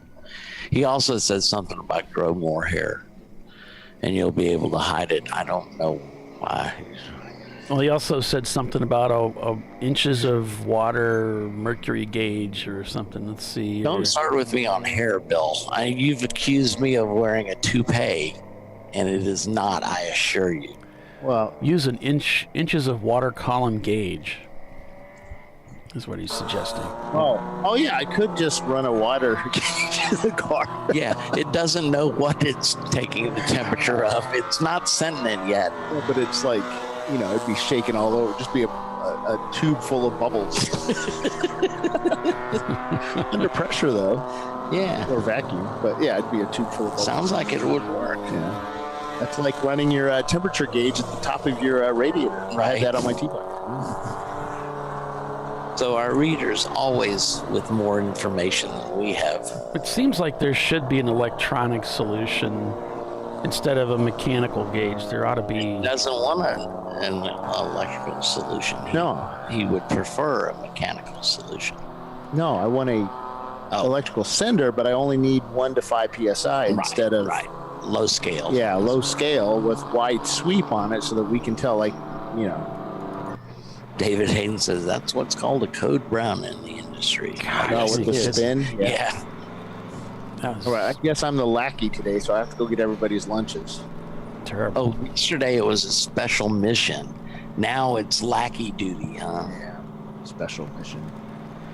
Special mission doesn't mean you get paid more, Bill. I thought it was like the jerk. I wonder if this is where the bumper incident also. They hate these No, that was cans. something else. This was a separate incident that nobody saw. Somebody got into it. It wasn't an actual front bumper. It was a bumper cover. Oh, yeah. So it'll be easy to spot. We just look for the car without the front bumper on it. Oh, wait, that's half our field. I want to say that was the charcoal car. I believe he was sent into the guardrail. Well, we're seeing crews over in turn 9. No, that's not where the incident They're still was. cleaning up the oil down there, or they're just finishing up. Yeah. I heard offhand that Clapped Out Racing Team 993 put the charcoal Mazda RX-7 Team Sahlen's into a precarious position, as it were. 248 was the dead BMW. Wait a minute, let me check. I think I'm right. 248. It was indeed the internal struggle BMW. Yep. Our spotter down in that area. Thank you, Billy Sahlen. Not only working double duties. First, he's a spotter for Sahlen's, and not only did he call it, but yeah, you called it. I called it as well, just based on where the rollback stopped in the garage area. And it is quiet out there. We got no cars circulating here, so they're all on the other side of the track, going really slow. Where did they go? David, where did you say you saw fluid down? Were you talking about that replay, or are you talking about something else? That's what they're doing now. Is they're putting stuff down between turns 9 and 10. There was a lot of fluid. Looks like track right, driver's right, and they've got the sawdust down or kitty litter down, and they're grease sweep. How many names? They're sweeping it, and then there's a blower back there that'll. How many names do you think that stuff has? I don't know. Probably 10. Grease sweep, kitty litter, floor dry. Floor dry. I know it sucks when it gets in your eye and you're in the car. Oh, it's being, you know. Yeah.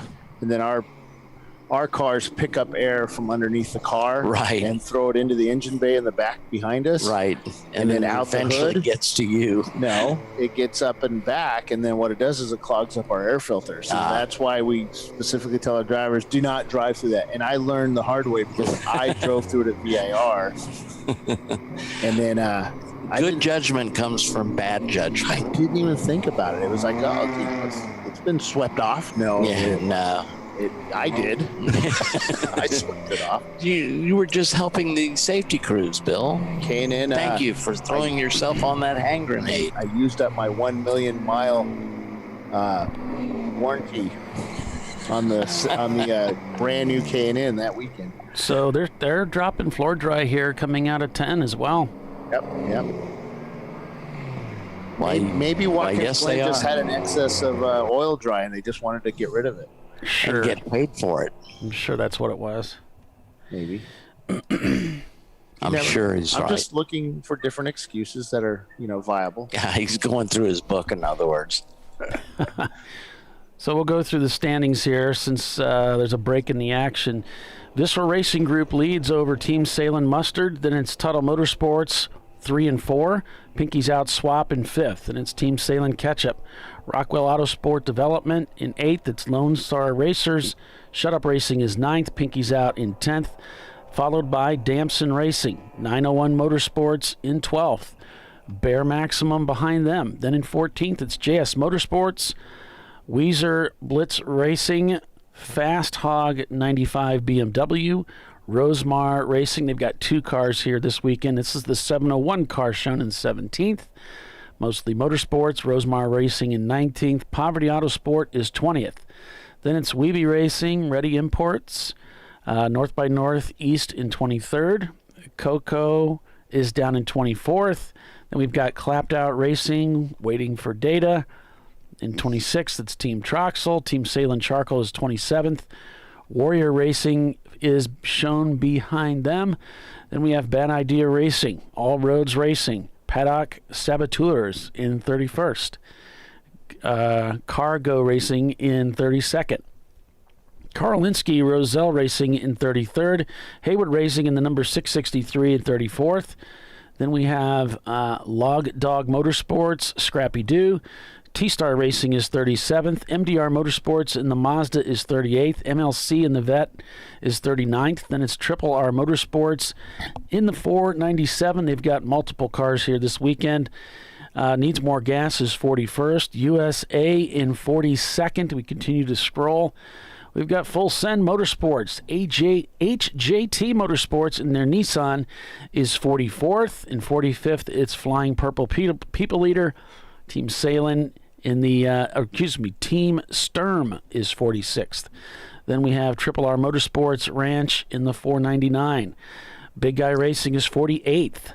Triple R Motorsports Ranch in the 496 is 49th. And in 50th place, it's Boston Winers. Then we have Boston Winers in their sister car in 51st. Kruger Tuned Racing is 52nd. Syndicate Racing is behind them. Then we have Good, Bad, and the Ugly. Great Globs, Internal Struggle, HYB Racing, Staten Island Autosport in 58th. MLC Racing in the BMW is 59th. University of Colorado is shown in 60th place. And if we go to their camera, they are still in the garage. Driver in the car. Looks like they got the laptop out. So they're trying to find a way to get that car back onto the racetrack today. It's just updating his Facebook status, I think. So, all right, Bill's going to go try and reset that camera that we like so much. So that is a wide swath of kitty litter down. Yeah. In between 10 and 11. I would like to say he carpet bombed it pretty good. And it's an important area as we come through the corner there. We're right about where that sweeper is you're going to be crossing right over that area. You need grip right there. It's going to get pretty sketchy. And it is, I'm going to say slightly downhill there. Oh, yeah. Once you get about where those cars are, you really do dip down. Yeah. Definitely the braking zone is downhill. So it's full course caution here at the Sahlen's Champyard Dog at the Glen with an oil cleanup.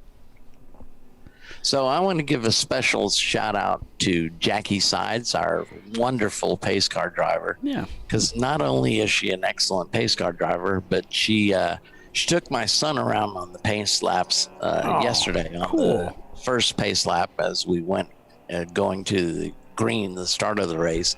So she gave my son a ride around the track. That's great. Yeah, she's awesome. And her husband seems like a pretty good guy too, Andrew. Andrew, absolutely. And you know him much better than I do. Yeah, Andrew is serving our country currently on active duty.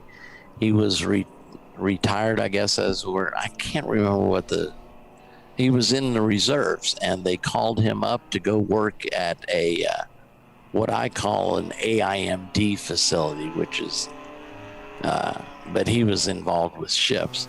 AIMD is an aircraft intermediate maintenance department.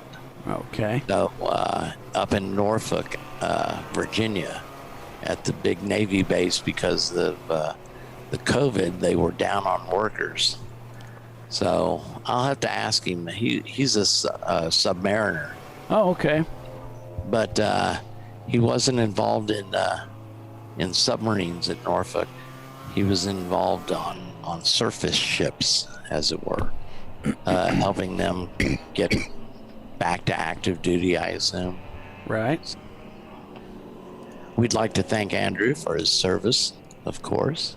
Absolutely. And all of our families out there for this Memorial Day weekend, for your family, your loved ones who served to make it possible for us to do what we love to do, enjoying the freedoms of this great country of ours, we say thank you. Memorial Day honors those who gave the ultimate sacrifice. Yes. Veterans Day is the one where even living soldiers. Yep, I was referring to the families, yeah.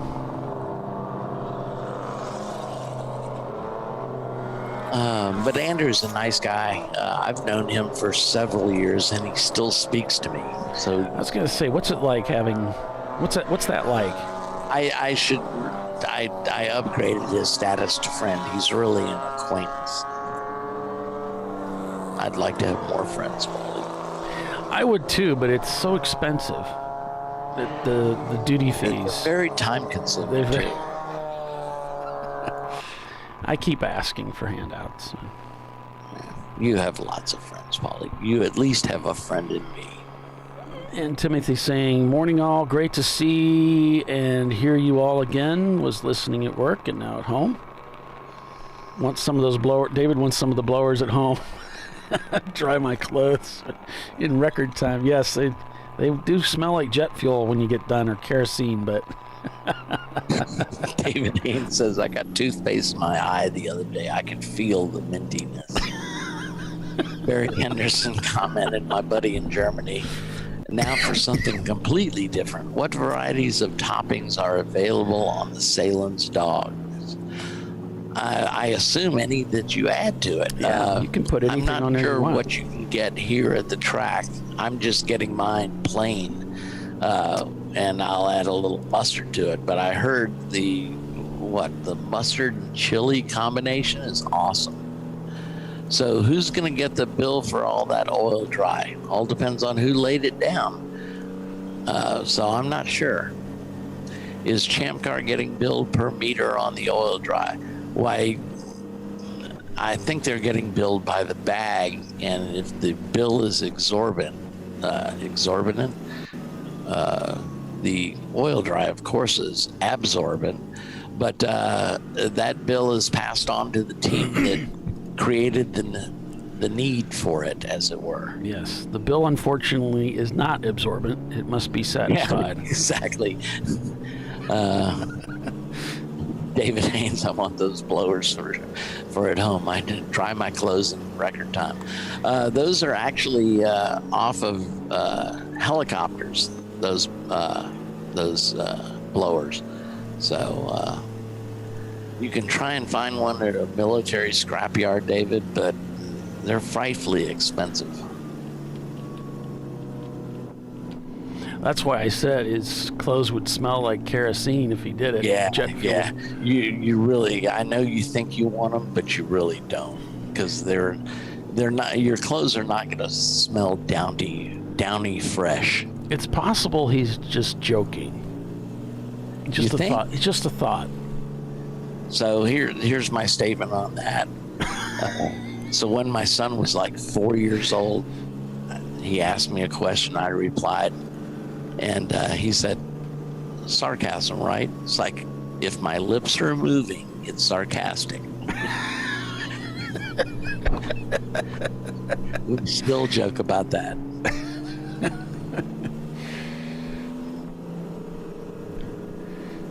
Yeah, Mark is suggesting that he checks eBay. Yeah. Mustard and chili all the way. I like that. That's what we were talking about yesterday. What's that? A chili on the dog with mustard. Yeah, which that's is the what way I that thought I remembered. Our Coney Island here in Fort Wayne, our world famous Coney Island, which has been on these food shows and everything. People come here just to go to Coney Island because there's really nothing else to do, and that's how they serve it. They have a chili that they put on there, and then which you cannot. Pearls of wisdom from Polly. You can't get the Belton, recipe. You cannot get the recipe. If you go to Coney Island in Fort Wayne, Indiana, you want to get the Coney dog exactly the way they typically serve it. They put chili on it. It's a hot dog chili, though. It's different than the regular chili that they sell. So there's a hot dog chili that they put on it. There's mustard and onions, which are absolutely delicious. And then you ask them for a bowl of chili, which is different and incredibly good. So make sure if you stop by Fort Wayne, you want to go to the world famous Coney Island downtown and get a couple Coneys and a chili. Oh, man. Right. Well, I wanted to keep my hot dog relatively plain so I could taste the Sahlen's goodness. Oh, yeah. Because Billy Sahlen's is always going off on how great they are. You want a replay of... Yeah, I can run a replay of the last... I'm assuming you want to see what we had the last time. This was the incident up in turn 6. Or excuse me, 7. We're rolling through 6 here. David Haynes says, what if my clothes already smell like jet fuel? You're going to have to explain yourself, sir. It's like, this could end very badly. Look how close he did come to him. Wow. And that other car that's up on the high side, I'm like, gosh, I hope he made it okay. Because David Haynes is saying Rockwell thought it was green and it wasn't. Did he pass the pace car? Is that the idea? I didn't see the incident you're asking about. So replay, please. Champ Car Endurance Series. Yeah, I just did that, man. Oh, I'm sorry. I wasn't watching the screen. Yeah. Can you replay it for my benefit? Well, absolutely. Please? Why wouldn't I? I'm getting... because I asked specifically. I'm working on cameras here. Here we got 7 up and running. Sorry. No, it's okay. No, you're doing something important. Here's the replay, Doc. All righty. On board with pinkies out. This was recorded earlier. Well, that's why it's called a replay, Paulie. I'm at least that smart. That's what I do, Doc. I point out the obvious. I see. I forgot that for a moment. So what would have happened with a Porsche Boxster if he came in here and jammed on the brakes going into a corner? I see. Disastrous. All right. It'd be extraordinary. Yeah. But you could see how he was sort of straightening the wheel as he continued to go deeper and deeper into the brakes there as he went into that corner to make sure he could get the car to turn. Pretty harrowing moment there. Oh, the turn 9 incident. There wasn't anything. I don't have anything to go back to for 9, unfortunately, David. My replay system is really just limited to what I just got done building it, and I've just got it limited to what I'm catching live in the live screen. So the other cameras are not. I don't have replays of all the individual cameras at my beck and call. Haven't figured out how to pull that off without having an incredible. I would need racks of servers. He's used to his broadcast engineer, being able to turn up any replay from any car from any one of 20 angles on iRacing. They're moving pretty slowly here through turn 7. He's getting the finger wag there. Oh. Getting the finger wag from Triple R. Which is the racing equivalent. How dare you? Naughty, naughty boy. Yeah. Pinky's out, swap, heading out. If you didn't get the movie reference Paulie just made, the setup line is, "He's the Messiah." No, he's not. He's a very naughty boy.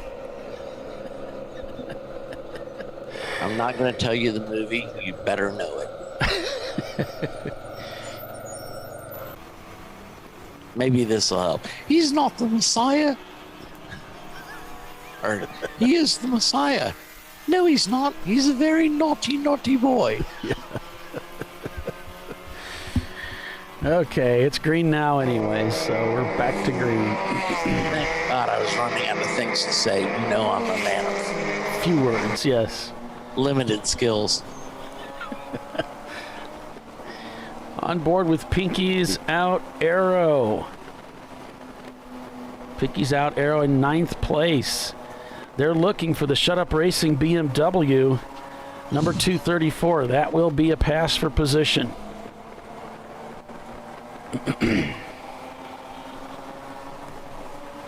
Thank you, Barry. You are correct.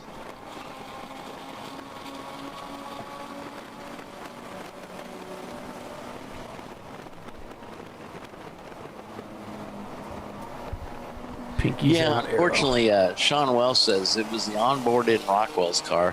They passed 3 or 4 cars then he put his hands up in confusion and let them back.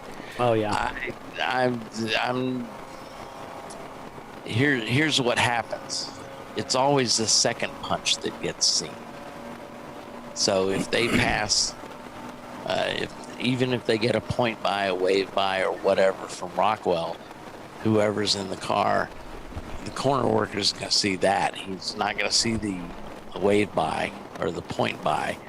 So he's going to see you passing Rockwell and call you in. So he's not the guilty party, but if the corner worker is missed that, he's going to call you in to race control. So, but if it's close enough to the end of your stint, then it's the next guy's problem.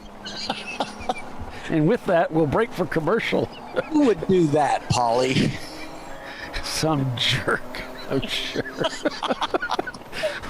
So, folks, are we going to break right now? Yeah, we need to go. Okay, folks, you're watching the Sahlen's Champyard dog at the Glen in the 7 Champ Car Endurance Series, the TireRack.com Champ Car Endurance Series. Sorry about that. On ChampCar.Live, presented by AutoZone. Hang in there, folks, and we'll be right back with the story of Paulie's dirty trick.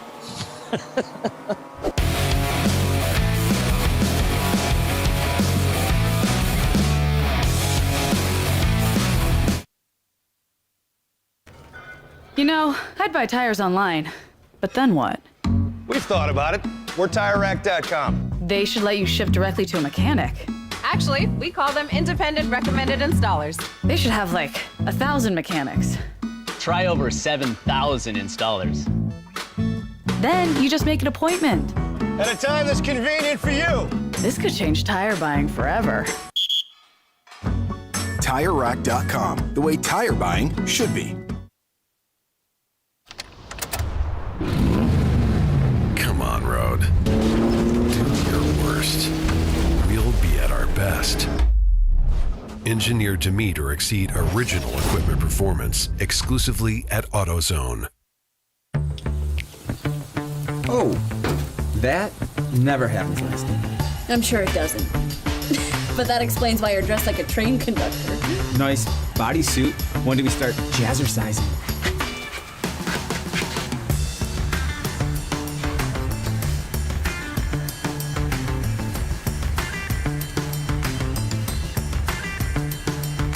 For the times when taste beats style. Hot dogs are ready! Make it worth it. Lifeline USA is a leading manufacturer of onboard fire suppression systems. Lifeline's continuous commitment to research and development ensures that we supply the most innovative and cutting-edge products available. Used by the majority of the world's motorsport championship-winning teams and constructors, Lifeline has a proven history of success. Lifeline offers a complete range of fire suppression systems for all budgets and needs, and we continue to push development and limits on both extinguishment materials and our patented delivery systems to make the race car environment almost as safe as sitting on your sofa at home. Every kit has been designed for a professional and simple installation.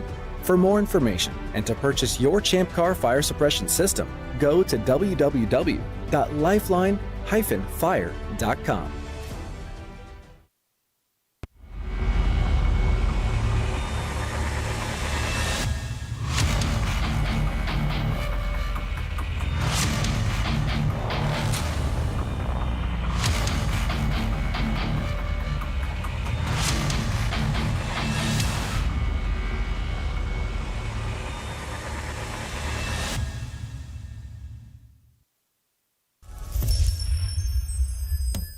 Frozen rotors from Diversified Cryogenics deliver increased performance and a higher level of safety, while significantly reducing braking system costs. So to tell you a little bit about the durability of this product.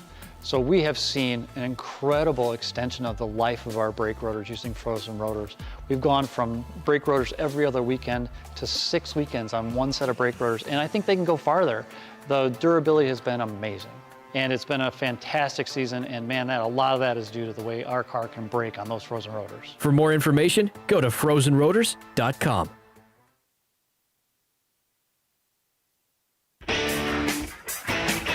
Located in Northeast Ohio with 40 years of combined experience, Money Shift Racing knows how to deliver performance and safety, offering everything you need to get your vehicle and drivers ready for race day. From safety equipment to full engine assembly and repair, in-house fabrication, 3D design, and rapid prototyping. Money Shift Racing. Performance done right.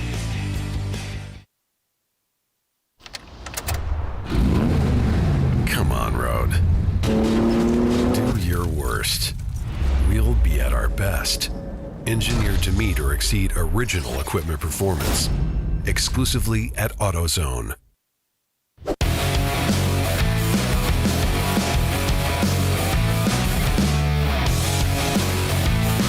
All right, welcome back everyone to ChampCar.Live, presented by AutoZone.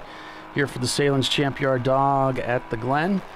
I'm still trying to call up a replay for you on that Rockwell thing. I didn't notice it, so I'm scrubbing through the footage to see if I can find that.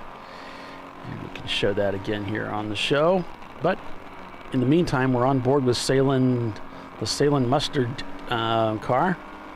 And they find themselves in second place behind Tuttle Motorsports, who's just turned in that 211. Welcome, everyone. I'm Paul Veltum. Everyone just calls me Paulie.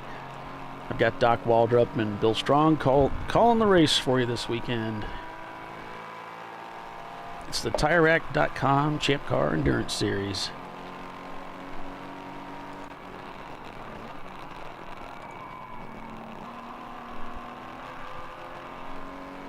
If you have any interest in getting involved in the club, check out the Champ Car website. It's ChampCar.org. There's plenty of information out there. From the club system, the club rules, there's ways to volunteer, so you can come out and be a part of the action as a volunteer, and you'll get paid to do that, as well as pick up some experience. It's a good way to meet people, and you'll learn a lot more about the club that way. If you're in the process of doing a build, or you want to need some help with getting started, there's a mentorship program too that you can get involved with on the website. So if you feel like you'd like to have somebody you can talk to regularly who has experience in the series, you can check that out, get signed up.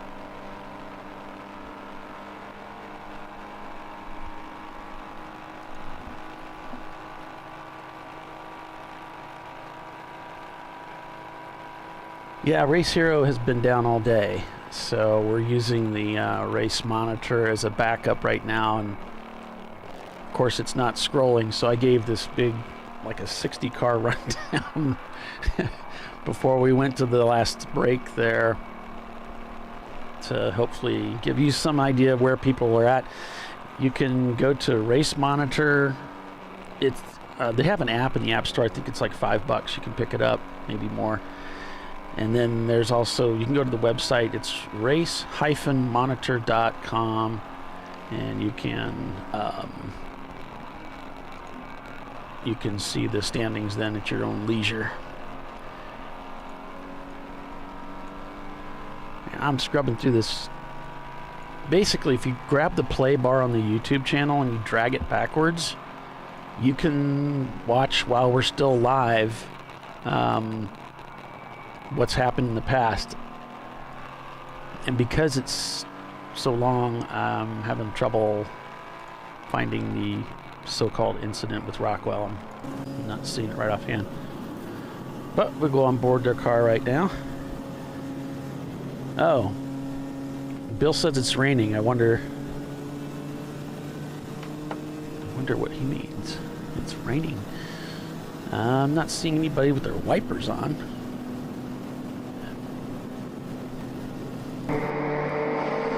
There's a look at the front straightaway. Looks like my clock isn't running for some reason. Have to get that fixed.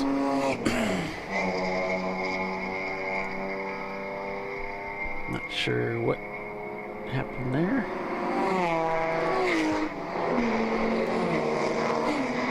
But I will get that fixed, so we've got an accurate countdown.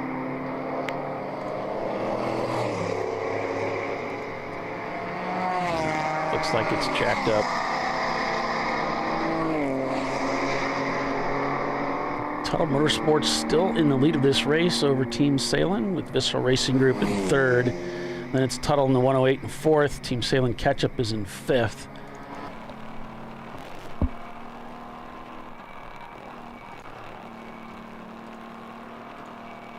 He's saying it's raining down there, but actually the chance of rain is pretty low today.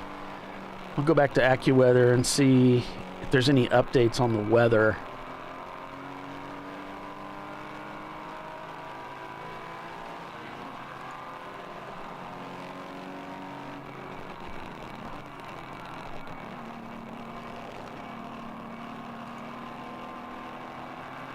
Today's scheduled weather was for partly cloudy skies with a high of 51 degrees.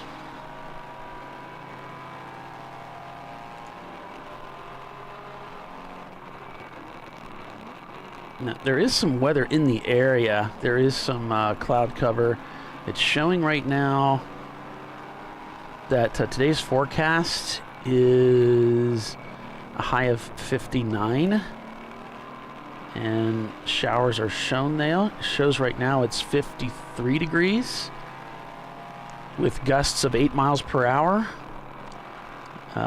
Wind out of the northeast at 5 miles per hour. It is rain starting in 1 minute, according to AccuWeather.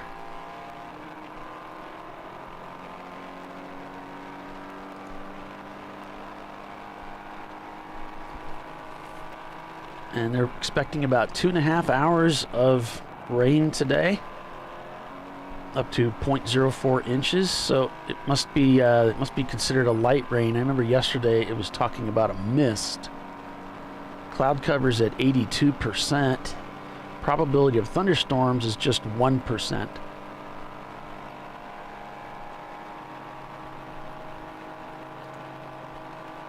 So I'm going to switch over to my hourly chart and see what they're showing here. So taking a look at AccuWeather, they are showing a 42% chance of showers. Sorry, that's a little bit off to the side there. 42% chance of showers is in the forecast right now. 3 o'clock, we're seeing that occur. Then it does start to tip off around 5 o'clock, which will be checkered at 4.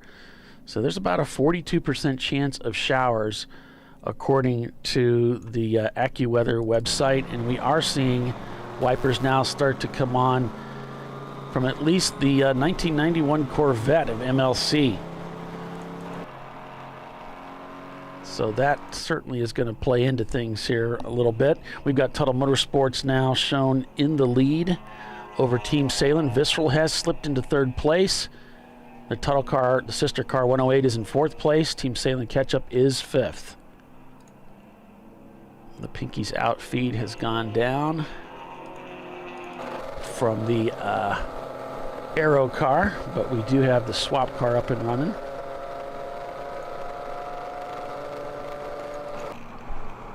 Triple R Motorsports Ranch. You can see now the moisture accumulating on the windscreen. And you do want to be careful here with the dust that's out there, especially with all of the dust that we've had laid down, to not turn on those wipers until there's a lot of moisture on that windshield. Otherwise you could run into a streaking problem. So they're going to wait until they have droplets, and it really becomes a problem to see before he turns that on. Now back in the old days, we used this stuff called Rain-X, but I don't think anybody uses that anymore. It's pretty much like just an oil that you wipe onto the windshield, and you can use them on your helmet visors too if you're in an open cockpit car, and the water just beads off with varying degrees of success. It's probably the best way to put it. But yeah, they sell it in the hardware, in the automotive stores, Rain-X. We used to use it. My dad used to use it on his race car back in the day, but I don't know of anybody that's using it in Champ Car. I think the problem is the longevity. And of course, we need longevity in endurance racing. So thanks for joining us, everyone, here on ChampCar.Live, presented by AutoZone. Wow, that sounded like a rotary. That must have been the charcoal car.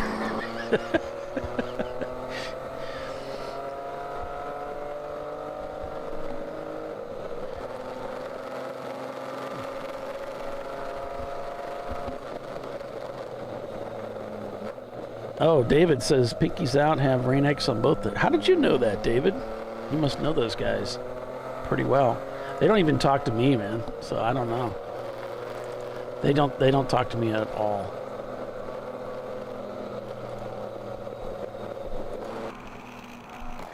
Ooh.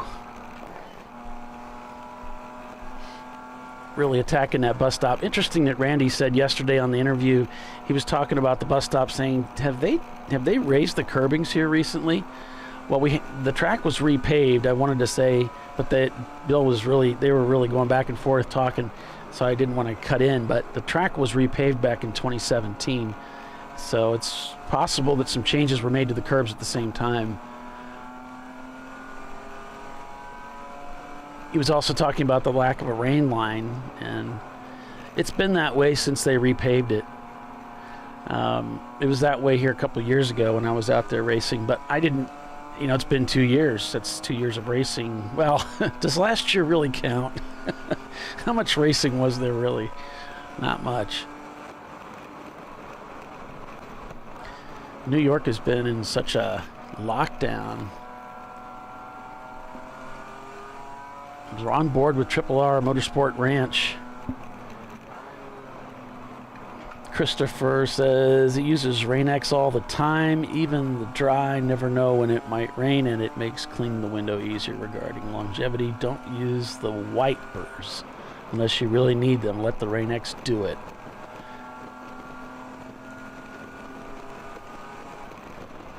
So there you go.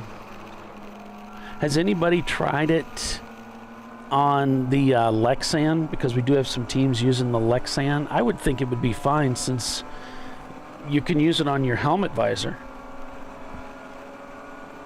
I mean, that might work better than the wipers, because that Lexan scratches so easily. Is it Lexan or whatever plastic they use?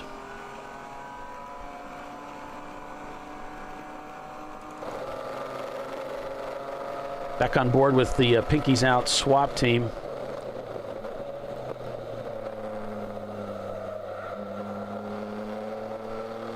You can see, as David said, no wipers at this time. They're just driving. So the effect, it just, the water beads and it rolls right off. So it really doesn't obstruct your vision very much at all.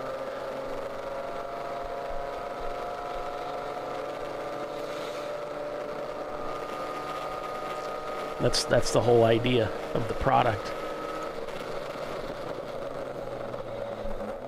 Heading down into the bus stop here.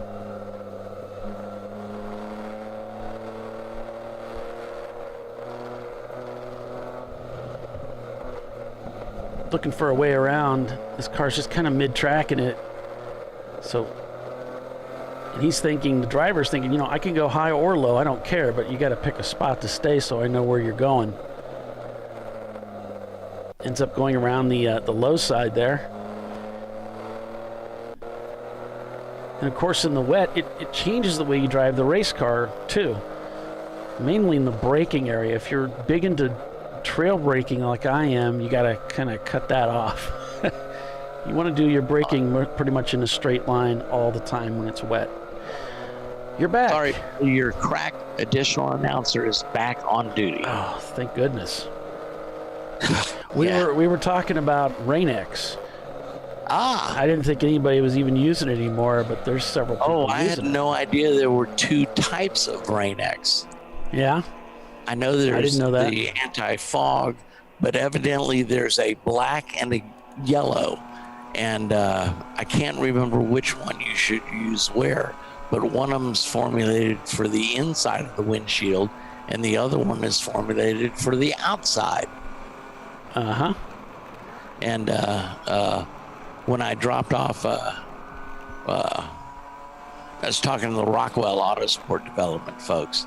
I was like, I had no idea. I just thought there was anti-fog and the regular Rain-X. But evidently there's two types of Rain-X now. Okay. So there you have it. Your handy tidbit of information from me for the day. I might come up with another one, but I know my track record is not well. Well, you've met your quota. Yes, exactly. And it's set very low. Why push it? And it's not math involved, so. Because I know that's a disaster.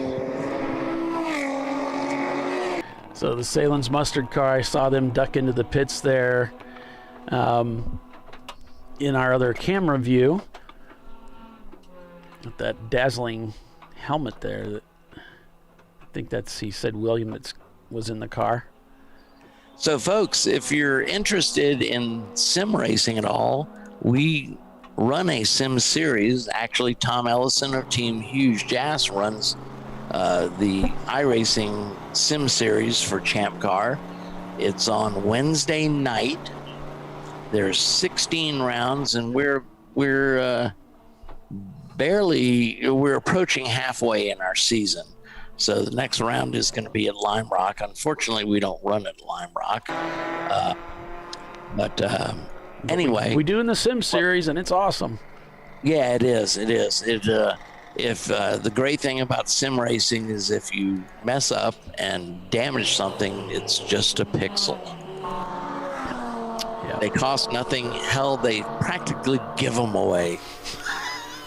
But it runs on Wednesday nights at 7 Eastern, I believe.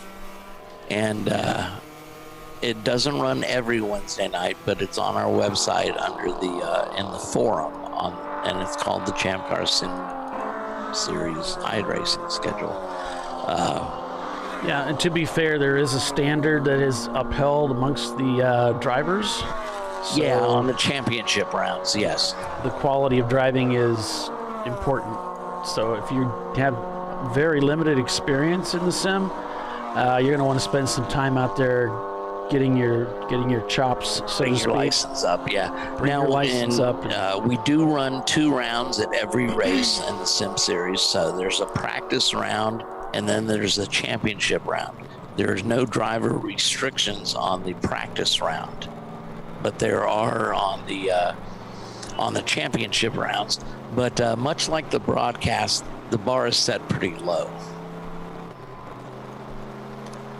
So if you're interested, show up on Wednesday night. I will tell you this, you need to show up for the practice round, not because maybe you need to practice, but iRacing has car limits, and it's mainly to keep the action going, as it were, and not get choppy frame rates. So there's car limits for most of the tracks, if not all of the tracks.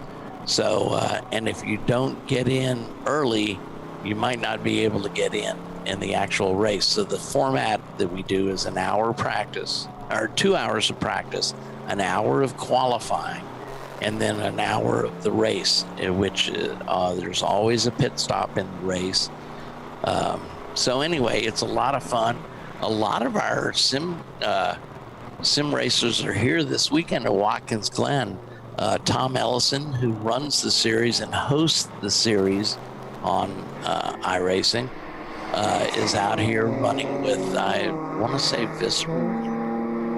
And also Alex Albert is out here, who's won the previous championship.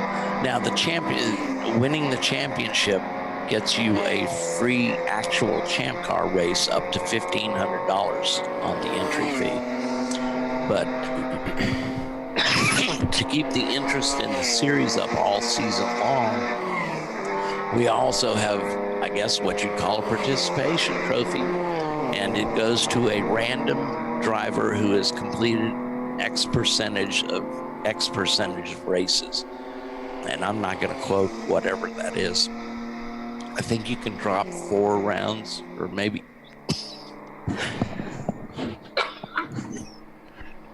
even 6 rounds. And the winner this year, the name out of the hat that was drawn was Bob Varsha. Oh, yeah. We did that at the Road Atlanta race. So that was pretty cool. I still got that on film. I've got that clip somewhere, him doing that. So anyway, folks, that's a little bit about the Champ Car Sim Series on iRacing. So, and if anybody knows Tom, would you please tell him to find me here at the track at the end of the race in the garage? Because I can't. I met Tom years ago at the VIR 24, our sleep-deprived race, and I can't remember what Tom looks like. He's probably said hi to me about 10 times. But unfortunately, the price of fame is everybody knows who you are, but you don't know who they are. That's the price of fame. Yeah. It is. The people asked me for autographs last night. Took forever. Did it? Because the Seneca Lodge, of course, is a huge racer hangout. So I couldn't drink in peace anymore between people badgering me for new rules because they know I'm on the board of directors. Right. And then of course this has ruined my whole life, Paulie. Really? I gave you the best years of my life. Give you the best years. Exactly. Well, we appreciate it, Doc. No, I threw myself on that hand grenade, not knowing how popular you have made this show. Uh-huh. And it's made my life miserable. The autograph lines are so long, and don't get me wrong, I love the League of Little Old Ladies. LOL. They are precious. They are precious. But as Bill has pointed out every time he mentions them about their walkers and stuff, it's like, Bill, that's not my problem. These are my fans. Well, I haven't told you this yet, but I do have an apartment in Monaco. Yeah. And I'll take you there, and then when we go to Monaco, we will be left alone, because that's where most of the famous and rich people live. Right. And they won't bother us there. Right. Yeah, they certainly won't bother me. I have no money. Oh, Triple R looking for extra racetrack here. racetrack that really isn't there. I've always wanted to use this line. We were at Seneca Lodge last night. There was a very attractive young lady bartending there. And I said, "Do you know who I am?" I said, "I'm kind of a big deal." And I was sitting with the 901 Motorsports guys. Frank, I'm not sure Frank's last name, how to pronounce it. Renault. Yeah. And Frank, of course, has gets on my case constantly, you know. But he had two of his crew guys, young guys, and one of them his name is London. And London said, "My parents loved the broadcast." It's like, great. No, we appreciate all of our viewers, of course. But it was funny, and that's what brought up that, "Do you know who I am?" That's great. Mud Bucket Gaming says, "Sim race, sounds fun." It is a blast. Yeah, David, I wonder if we could get you on the broadcast for a little while sometime. It'd be fun to have you on the show. I could get you the links. So David Haynes says, "The only thing that needs to be fixed about the Champ Car iRacing series is somehow to get Doc to call it by its proper name."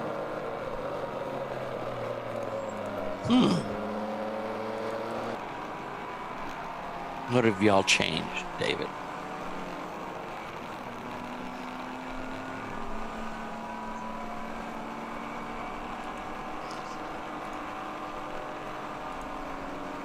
Tom is a ginger with a British accent. Gotcha. I appreciate that, David.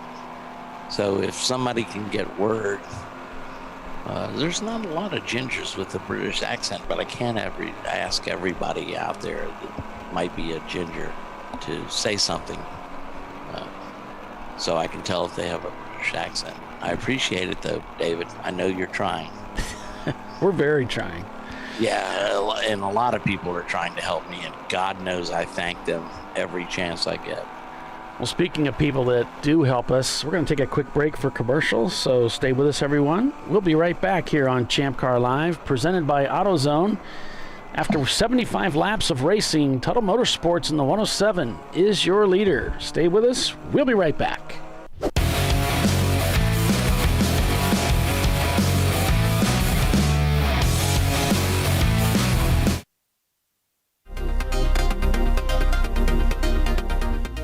Welcome to TireRack.com, revolutionizing tire buying since 1979. With our unmatched selection of branded products, finding what fits your vehicle and is right for you and how and where you drive has never been easier. Through helpful online shopping tools that include our professional hands-on reviews done at the introduction of a tire and consumer reviews that give real-world feedback over the life of the tire, you can make the right tire choice and find exactly what you need. And if you prefer to talk to someone, our tire testers, our sales team, are available on the phone. And that's how we get you the right tire for you and your vehicle for where and how you drive.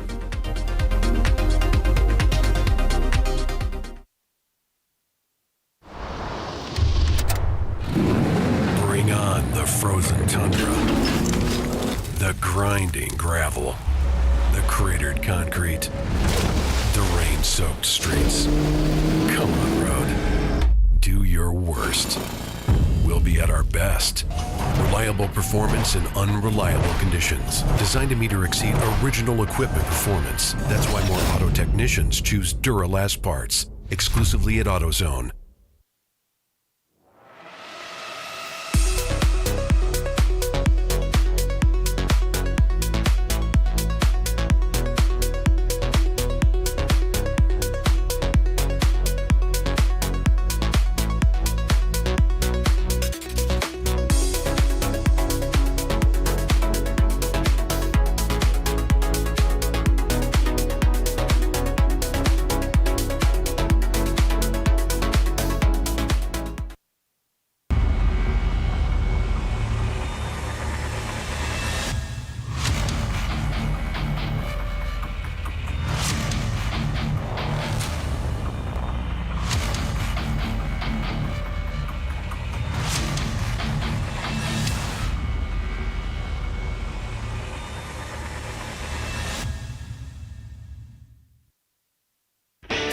Located in Northeast Ohio, with 40 years of combined experience, Money Shift Racing knows how to deliver performance and safety, offering everything you need to get your vehicle and drivers ready for race day. From safety equipment to full engine assembly and repair, in-house fabrication, 3D design, and rapid prototyping. Money Shift Racing. Performance done right. Discovery Parts is a veteran-owned racing and safety equipment company. While we're located inside Atlanta Motorsports Park in Dawsonville, Georgia, Discovery Parts can also be found at the tracks, supporting a number of Champ Car Series events. We take pride in being a reseller of the best of the industry to Champ Car teams and drivers. We know racing, love racing, and look forward to tomorrow to even more racing. Visit us at discoveryparts.com.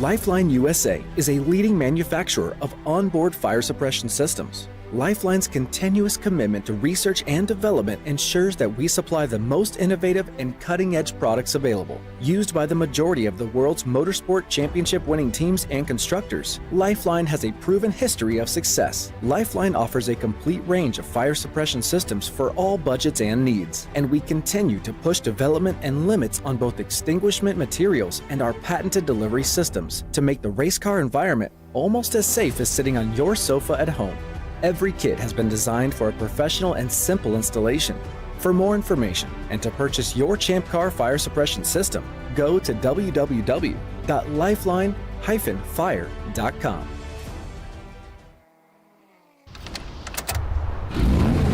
Come on, Road. Do your worst. We'll be at our best.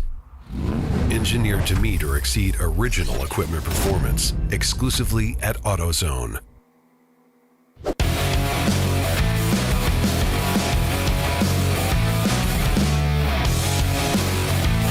And welcome back, everyone, to the TireRack.com Champ Car Endurance Series race, the Sahlen's Champyard dog at the Glen. That's right, this is ChampCar.Live, presented by AutoZone.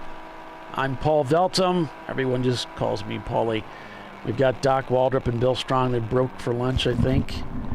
So we've got some green flag racing out here. Seems like we've been laboring through a lot of cautions here. Several cars with putting oil down on the racetrack, slowing down this race.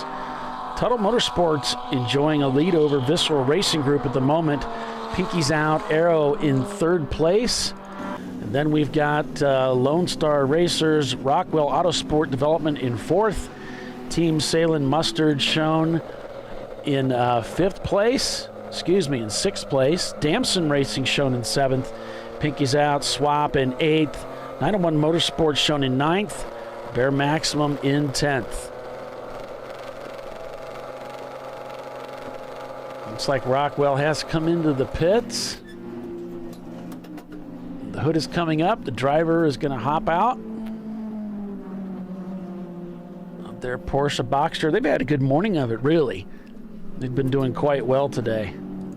As we go on board with the Sahlen's Mustard team, yesterday's results, Team Sahlen Ketchup captured the win in the Porsche Boxster they call Ketchup. Then it was Team Sahlen Mustard taking second place, of course. Tuttle Motorsports capturing third in the 108 car. The Pinky's Out Swap car taking fourth place. Shut Up Racing was fifth. Damson Racing captured sixth. Then it was Pinky's Out Arrow in seventh. Blitzkrieg Racing eighth. Bare Minimum Racing ninth. And JS Motorsports rounding out your top 10 from yesterday's 7-hour race. What will happen today is anyone's guess. We had the number 918 of Visceral Racing Group with a blown engine yesterday, as well as for the McKibbins Racing Team and their Toyota MR2. Looks like we've had some engine failures here today as well. So Watkins Glen bringing about some attrition on the Champ Car racers here this Memorial Day weekend. Please like and subscribe to our channel here on ChampCar.Live. If you like the content, if you appreciate this broadcast, we appreciate your support. Our Race Hero timing and scoring pylon that we typically use is offline. So we're using the Race Monitor backup. So we have some information there, not quite as much as we're used to having. But you can follow along with your favorite teams at race-monitor.com for free on the web, or you can pick up their app in the App Store.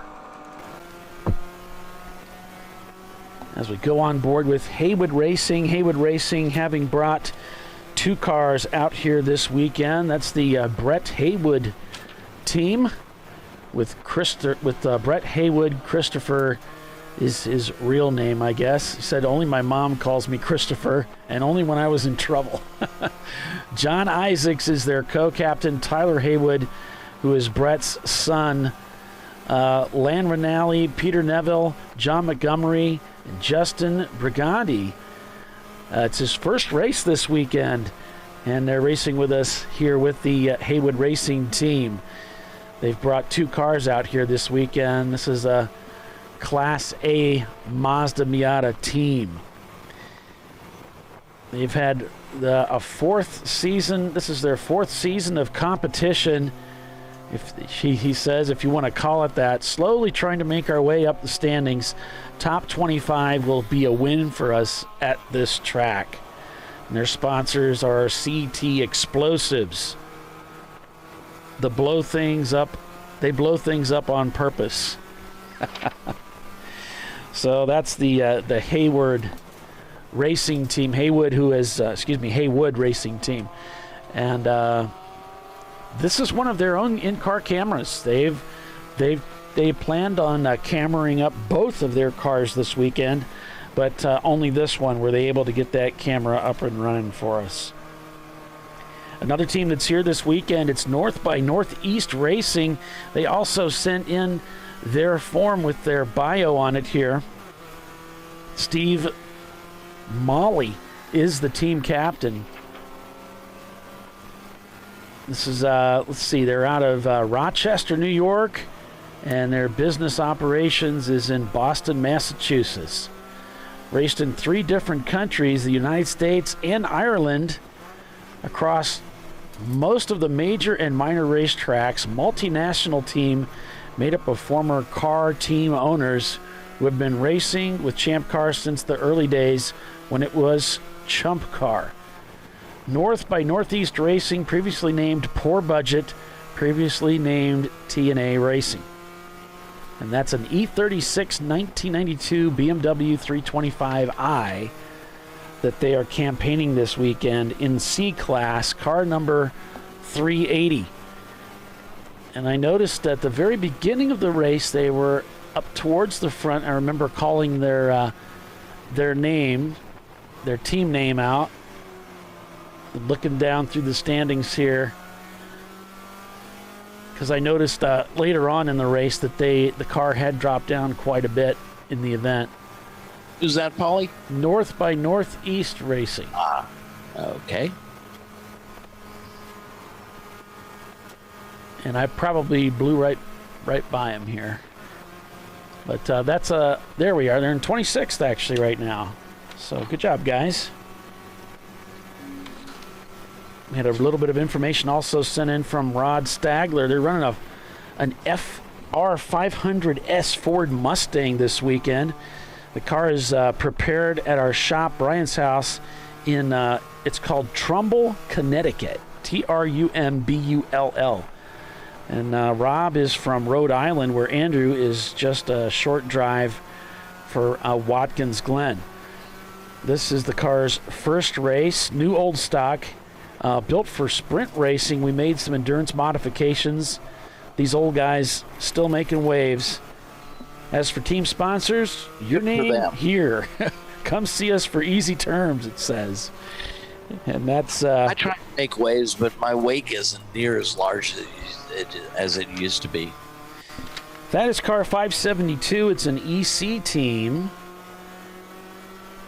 572 is the Riley Stagger. Yeah, the Riley Stagger team. Ford FRS 00S. FR500S. I'm familiar with that designation. Yeah. And then finally, John Babbitt sent in some information, but unfortunately from Basil Weenie, but he didn't give me much. Just basically the team name and the numbers. So that's with the Basil Weenie Lone Star Racing team. They've been racing with us a long time. Basil Weenie, a successful racing team. Yeah, I want to say they're based out of Texas, I believe. I do remember them racing with us at COTA. Yeah, I'm not sure what the connection is with them and Lone Star Racers, but Texas is the Lone Star state. So Bingo. I don't know if this is a sponsor of the team. But yeah, Basil Weenie's been with us quite some time. Always a very pretty car, well prepared.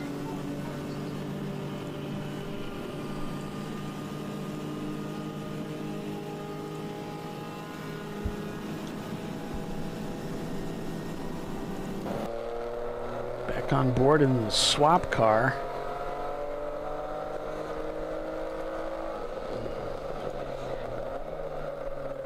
Trying to get that Aero car camera back up, but right now I'm just observing here. Might be back online. If it is, I'll certainly get that back up for you. I also got our time clock back up and running, as you can see, showing 3 hours and 15 minutes. I can make it that long.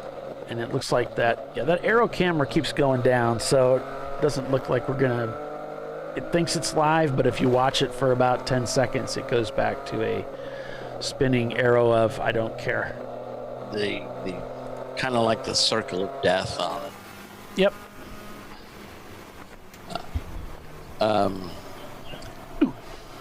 So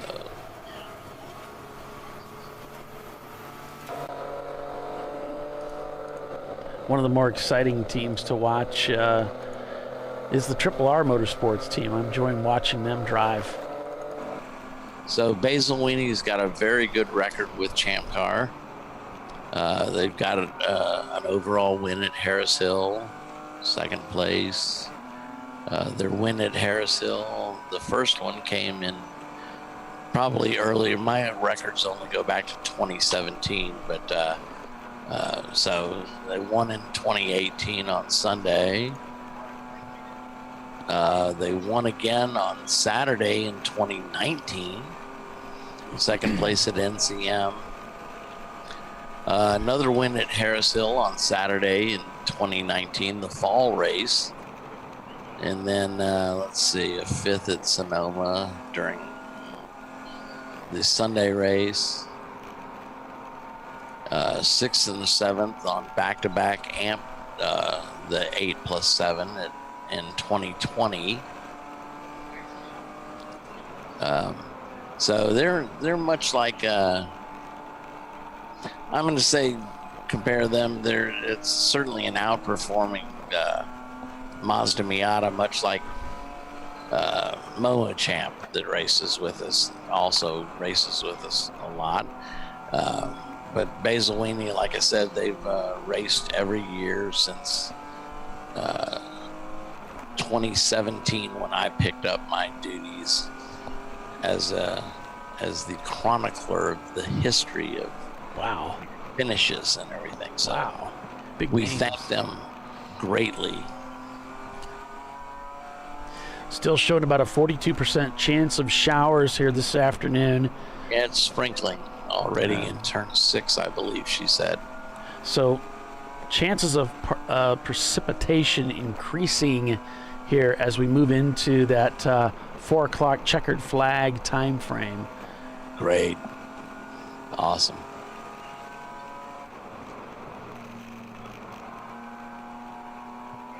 Oh.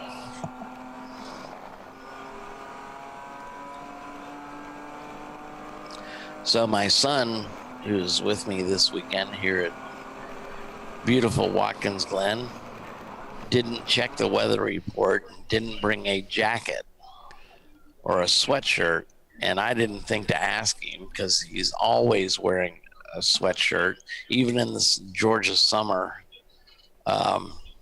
So anyway, I went to the souvenir shop here and brought him a Watkins Glen hoodie. Nice. It's awesome. It's beautiful. It was like $60, but I can't afford to have a son die of exposure. His mother would never forgive me. Thoughtful. And I got to give a shout out to Sue, who one of our staff here.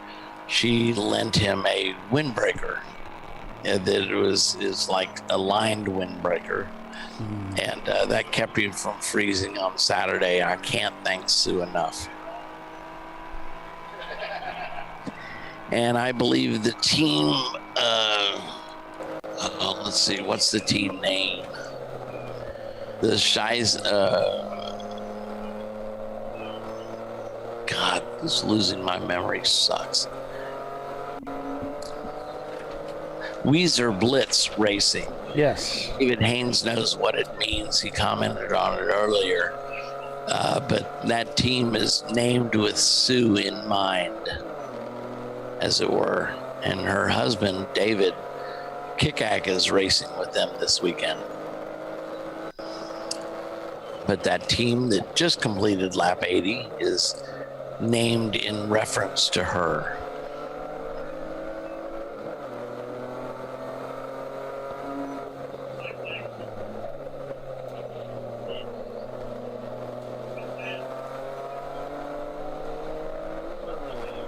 On board with Pinkies Out swap right now, finding themselves in 5th place in pursuit of Team Sahlen Mustard. That 99 Porsche Boxster. Lap time similar last time through, though. Pinkies Out about a second faster on that last lap. Both cars working the same lap. So if they can reel in that Porsche Boxster, this will be for position.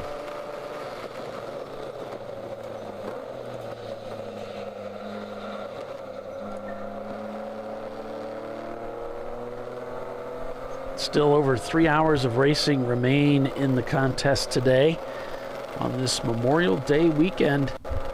We certainly appreciate the Sahlen's company for sponsoring the race this weekend, as always. Absolutely. MLC waving off. Pass happens there.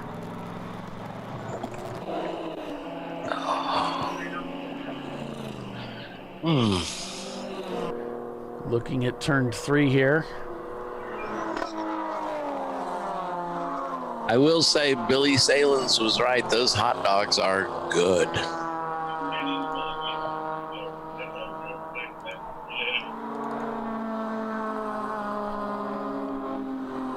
A look at the inner loop here with both the Tuttle cars coming through.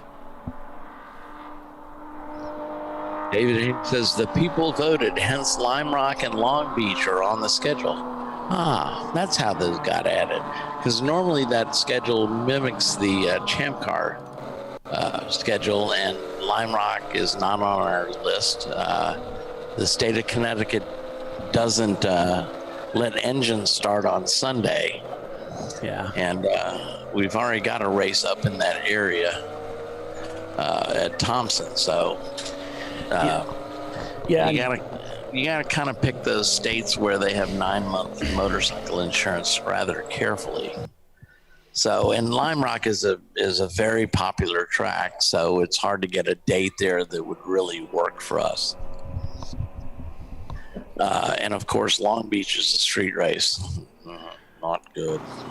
I don't think they have a tunnel or a bridge either, Doc.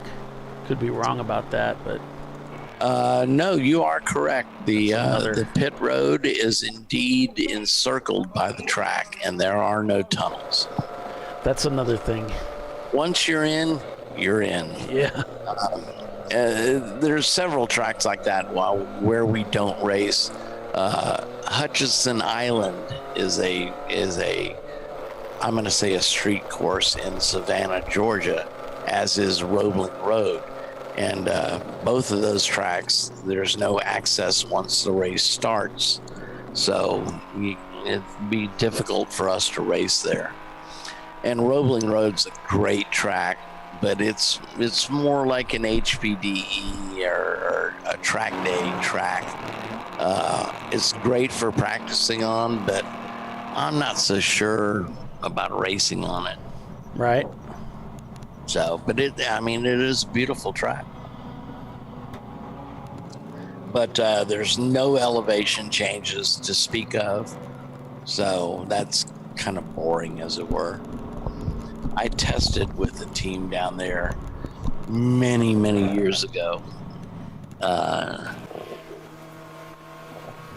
And ICY Racing, ICY standing for Inner City Youth, cruise all their cars, and they've got professional drivers, driving, and they asked me to come down and test with them, see if I would be a good fit with the team.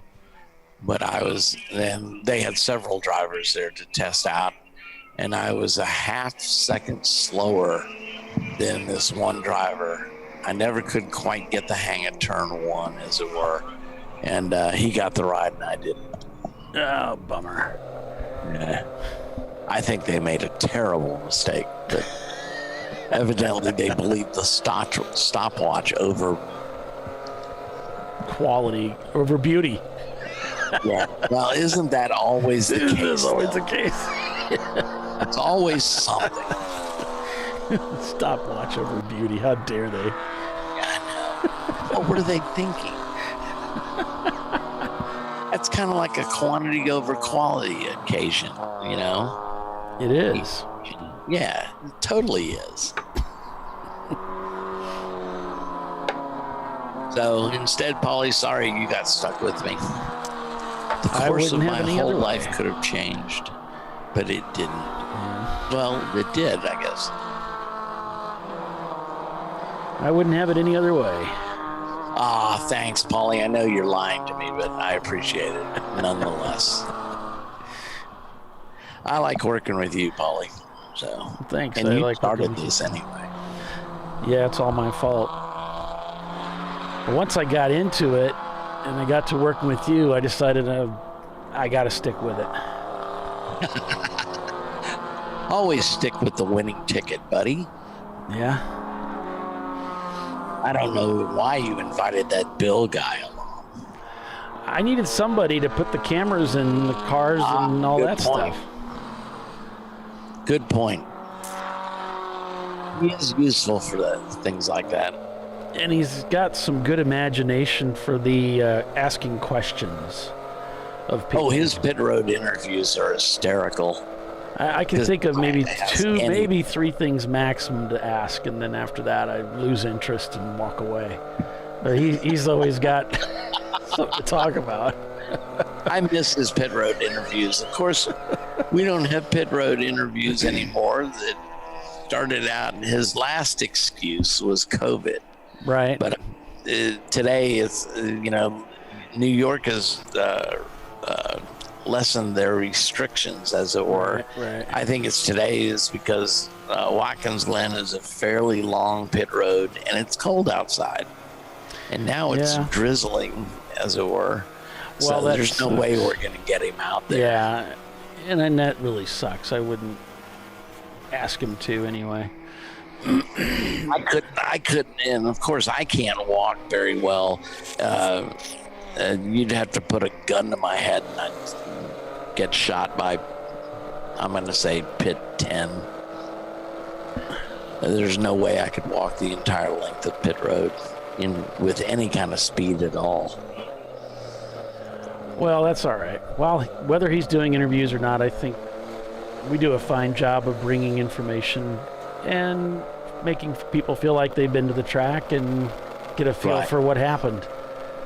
So that's apparently worked so far. Yeah. Hopefully they'll never come and get in touch with the game that we're playing. It's all smoke and mirrors, folks. Like Tommy Kendall told Bill, just lie. You won't know. You know, I've always told the truth, because here's what happens when you lie. Then you have to remember it. If you always tell the truth, you don't have to remember anything.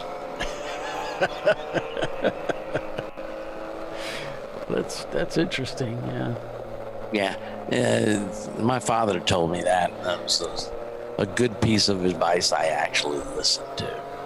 I don't lie very much because I'm not imaginative enough to come up with anything that's believable.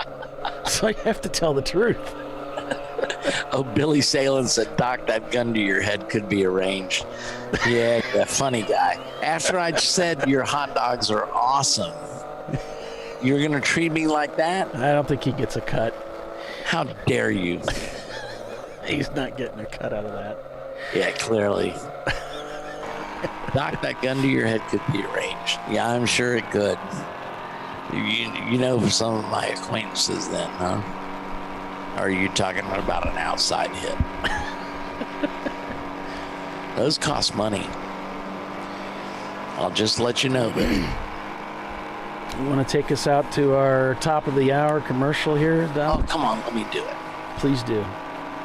Okay, folks, you are watching this Sahlen's Champyard dog at the Glen, the 7 race here in the Champ Car Endurance Series, sponsored by Tire Rack, on the ChampCar.Live broadcast presented by AutoZone.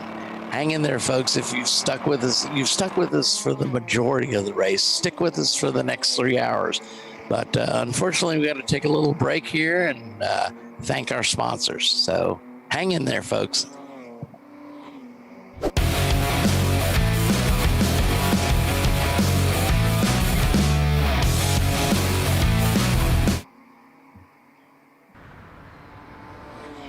I probably need new tires. You do. What if they sold tires online? We do. We're TireRack.com. They could offer lots of tires. We have so many tires. And help you find the right tire. It's called the Tire Decision Guide. Oh, and they could ship them to a nearby mechanic. We shipped over 7,000 independent recommended installers. This is an amazing idea. Sorry. TireRack.com, the way tire buying should be. I did it. You see how it's... That's it.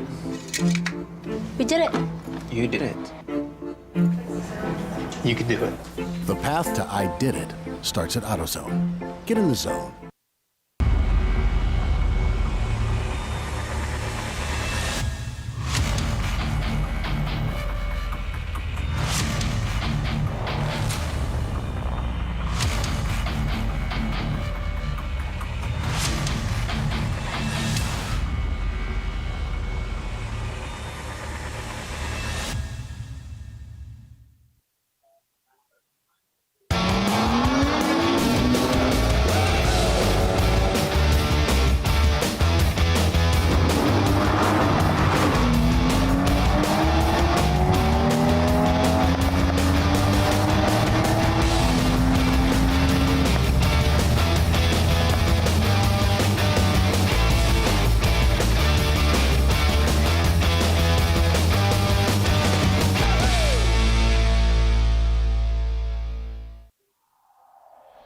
Discovery Parts is a veteran-owned racing and safety equipment company. While we're located inside Atlanta Motorsports Park in Dawsonville, Georgia, Discovery Parts can also be found at the tracks, supporting a number of Champ Car Series events. We take pride in being a reseller of the best of the industry to Champ Car teams and drivers. We know racing, love racing, and look forward to tomorrow to even more racing. Visit us at discoveryparts.com.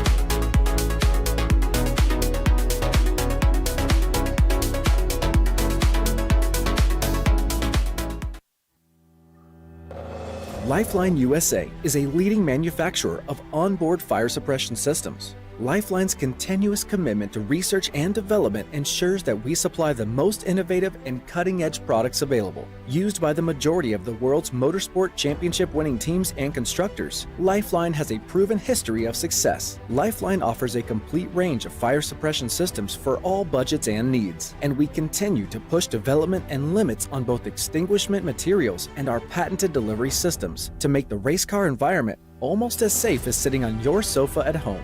Every kit has been designed for a professional and simple installation. For more information and to purchase your ChampCar fire suppression system, go to www.lifeline-fire.com. Located in Northeast Ohio with 40 years of combined experience, Money Shift Racing knows how to deliver performance and safety, offering everything you need to get your vehicle and drivers ready for race day. From safety equipment to full engine assembly and repair, in-house fabrication, 3D design, and rapid prototyping. Money Shift Racing. Performance done right. Frozen rotors from Diversified Cryogenics deliver increased performance and a higher level of safety while significantly reducing braking system costs. So to tell you a little bit about the durability of this product. So we have seen an incredible extension of the life of our brake rotors using frozen rotors. We've gone from brake rotors every other weekend to 6 weekends on one set of brake rotors, and I think they can go farther. The durability has been amazing. And it's been a fantastic season, and man, a lot of that is due to the way our car can brake on those frozen rotors. For more information, go to frozenrotors.com. Come on, road. Do your worst. We'll be at our best. Stress tested to meet or exceed original equipment performance. Exclusively at AutoZone.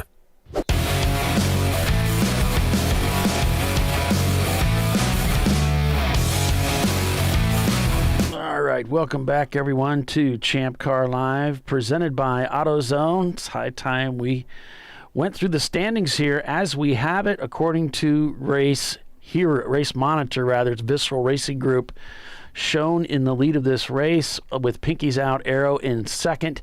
Then it's Tuttle Motorsports in third, Team Sahlen Mustard in fourth, and then we've got Pinky's Out Swap shown in fifth place. Let's see if we can give you any more information here. We can see some differences here. Let's see. In first and second, Visceral is almost a full lap up on Pinky's Out, but Pinky's Out, they're turning almost identical times. Pinky's Out is trying to overhaul him. We've got a real battle for our final podium position, as it were. For third place, all the next three teams are all on the same lap. Tuttle Motorsports is leading that on lap 88. Pinky's Out, the swap car, is on lap 88, turning a little bit better times. Then you've got the Team Sahlen's Mustard car is on the same lap. They're turning 2:19s, but Tuttle Motorsports and the sixth place car with the 108 is really turning in some quick times at 2:13s. So that's the fastest car out there of our top 10. So Tuttle's making a charge. Okay, so we're under full course yellow. They've got to pick up a car that is stranded out on track. So there you have. Huggins is going to come in for a stop possibly during this full course yellow. Bill has astutely observed that they getting their gear on, getting all suited up. So it looks like they're going to do fuel and a driver change, I assume. So we've got about a little under 3 hours to run. So they're going to have to stop again, but they're going to take advantage of this full course yellow and do a pit stop. So we'll see who else comes in. This is where we miss Race Hero. But luckily we have a great view of pit road here at the beautiful Watkins Glen International Raceway located here in the Finger Lakes of New York. Here's the 146 in. That is the Aero Pinkies Out car. Yes, he is. And it's a swap car in third place. This is your Aero place, the second place car. So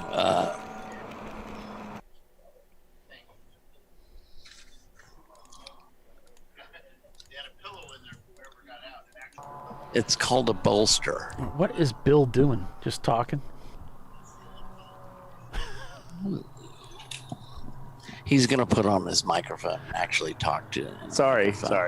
I've been doing other stuff. Yeah, so Huggins whoever was in the car just got out. And a frilly, fluffy pink and purple pillow just flew out of the window, driver's side. I believe Bill's description of that is entirely accurate. Yeah. So I'll tell you who else is pitting. 346 is in. That is the Damson. No, 346 is not in. Maybe my dyslexia is acting up. And the visceral guys are just sitting down there reclining.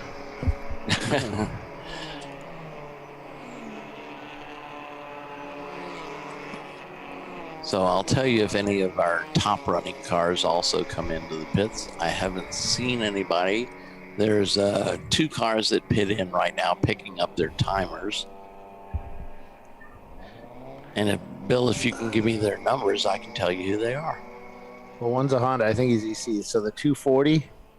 240 is in. The BMW?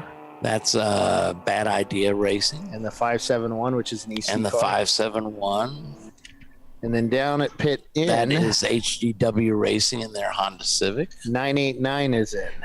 989 is in. Or 983, I can't 983. Yeah, it's kind of hard to tell a 3 from a 9. Well, the number panel's a bit scraped up. So 983 is the USA and HU Racing BMW M3. So that's almost certainly an EC car.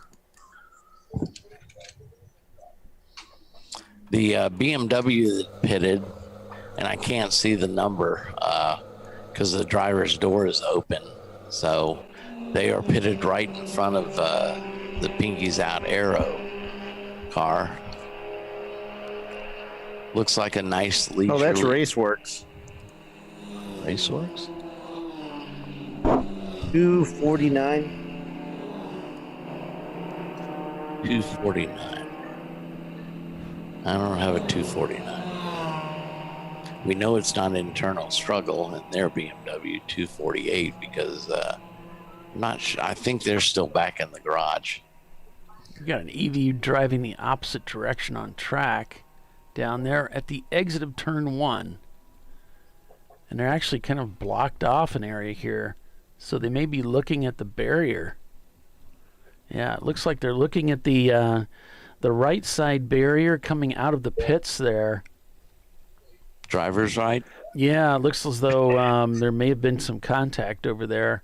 I see. So we've got track maintenance looking at that, and they've pulled an emergency vehicle cattywamper in the track, kind of like a cop car type deal where they pull diagonal to the track. So is he acting as a blocker? Yeah, he's working as a blocker. Yeah, if you can look at the monitor there, you'll see what I'm talking about. You have a monitor? We've also got we have an excellent camera guy that sets up our cameras, Bill. We also have some other news on the front straight. Is the suction or what do you call it? The street sweepers out blowing or sucking up all the oil dry that was laid down. Unfortunately, it's like Pigpen. He's laying down a smoke screen for it's pretty bad. So they're getting ready to come down the front straightaway here. Most carrier. likely they won't be able to see down the front straightaway. Yeah, that gave him that gap, that stacking effect that Champ Car always preaches in the driver's meeting. Gave them the time to get in there, service the track, and get out of there before the field arrived under pace car control. And we appreciate that so much. The drivers here have been great about not creating second pace cars. The 496 Mustang that's sitting directly behind the 959 Porsche leading this race only has fourth gear. So he had actually stalled it down in turn 7 when I was fixing the camera down there. Is that still up, that camera? Oh, there's the truck getting pulled in. So this is the nuts, whatever it is, twisted nuts or whatever. So turn 7 camera, yeah, that's up. They actually stalled it down there, and he had a hard time getting it going. I think he left most of his clutch in the air as he pulled away on that uphill section. It was difficult for him to get going. But he is actually behind Visceral, so he may end up slowing down some of the field when they do that drag race start down the front straight. Yeah, I see a lot of guys ducking into the pits under this caution. Yeah, we have 765 just pulled in. 765 is the, what is it? 765 is the Paddock Saboteurs in their Nissan 200 324 Miata as the 240 leaves pit lane. 324 is Twisted Nuts Racing. And the 93 that was at pit stall 1 is just leaving. 983, that's the USA and HU racing. Not in pit stall 43.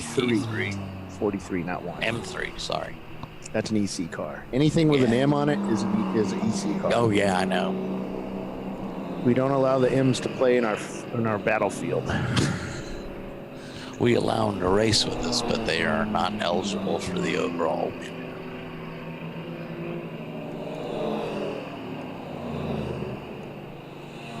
So here comes Huggins. Huggins is hauling the bananas there as he tries to catch up with the field. Yep, after their pit stop. So like I said, the drivers have been really well behaved about not creating a second pace car. So the message might be finally getting through. So how many laps is he behind now? 1 lap. So he lost a lap on that pit stop.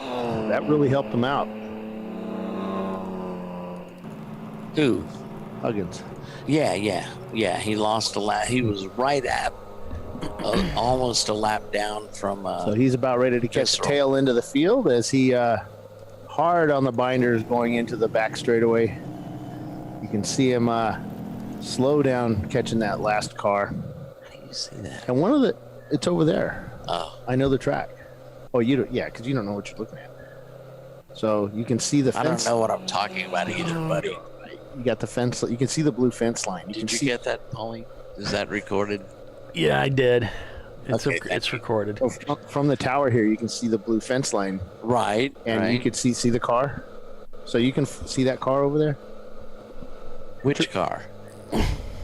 On the track. On the track? Yeah, the orange ones. Oh, yes, I can. Okay, see, then you can now follow I know where them to look. all the way across until they get to that point there, and we kind of lose them. Gotcha. The trees get in the way.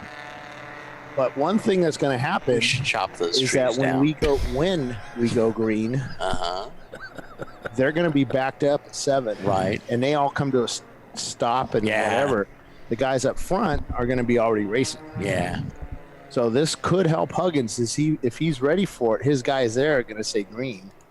Right. When they see the green here, then it's up to the driver to make his pass. If the flag's dropped, yeah, and they're pretty good about that. With all that traffic stopped, he can make up a lot of places. Yeah, true. I see what you're saying. Okay. I understand the cut of your jib. Pace car is at 11. She is diving Pace car's into in. the pits. Pace car is in. We are green flag. And sure enough, they've come to a stop over at. They've got moving again down at the boot, which we can see from the window here too.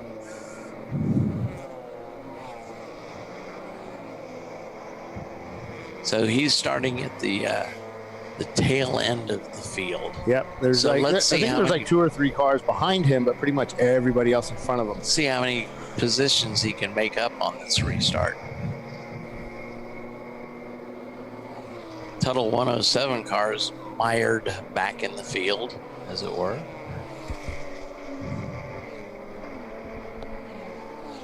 Oh, there goes Pinky's out, diving into the turn and making up a couple of positions already on this restart. Yep.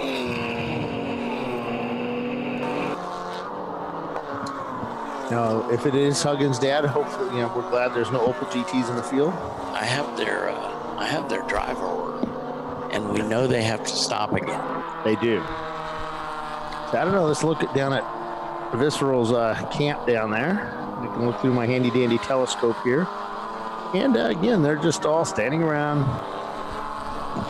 Having ice cream. Having ice cream.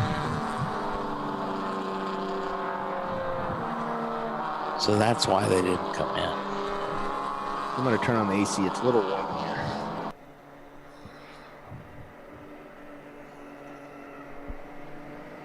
We're riding on board Pinky's out, the swap car, which is the orange car. And it's nice and sunny on the front here, but we can see sort of Whoa, so tight. Almost got collected right there by the Mustang just up ahead. Hey, that's that Mustang only has one gear or fourth gear, fifth gear. Here comes Tuttle sweeping around the outside. So the driver order in the 146 car was Robert Huggins, Chris Huggins, David Martin, Alex Albert, and then David Martin again. So Alex Albert, he's racing with them. Visceral has one of the iRacing hot shoes with huge ass as well. And I forget which one, the guy with the beard. Tom Ellison? He, Ron said he's fast, really fast, so fast. He's their hot driver for the weekend. I believe that's Thomas Ellison. Yes, it is Tom Ellison. Yeah. Yes. So. Yeah, he said dude, this guy's quick. He's my fastest. He's my ringer. I'm sure he's honed his skills on iRacing. Yep. Because he won the championship. Or no, that's the other iRacer that races with us. Cryet? Alex Albert. Oh, Alex Albert. Okay. Yeah. Not Wyatt? No. I heard Wyatt was here this weekend. Is he? He was listed on the driver list, but I haven't seen him. Dead car in the entrance of the inner loop is what our spotter's saying out there.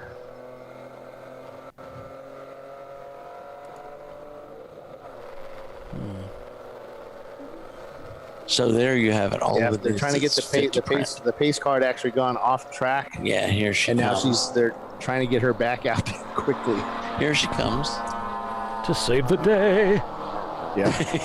No, that's Mighty Mouse. Our Sahlen's decaled up pace car. This is Jackie Sides. We are double yellow right now.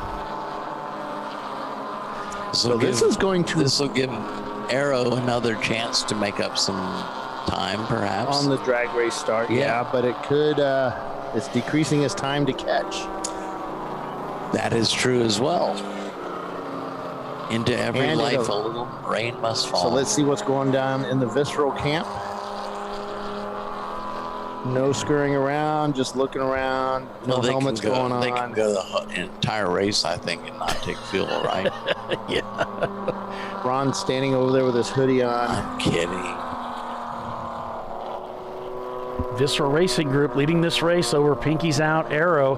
Then it's Tuttle Motorsports, Pinky's Out, Swap, Team Sahlen Mustard, Team Sahlen Ketchup, Tuttle Motorsports in the 107, Rockwell Autosport Development, Lone Racers, Basil Weenie, and Shut Up Racing are the top 10 unofficially. And we've got emergency vehicles en route to the scene of the crime. You know, I will say this about Brian Tuttle, the Tuttle Racing team. They are very good about realizing they're the leader and slowing down so Jackie doesn't have to floor that rental car to catch him, as it were, as the leader. So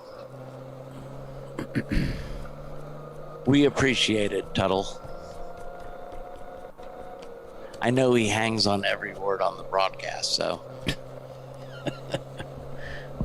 But he's helping us out by realizing he's the leader and slowing the field down behind him so that Jackie's job is a little easier. 2 hours and about 36 minutes remain unofficially in the race. 95 laps turned today. So far was 135 laps of racing yesterday.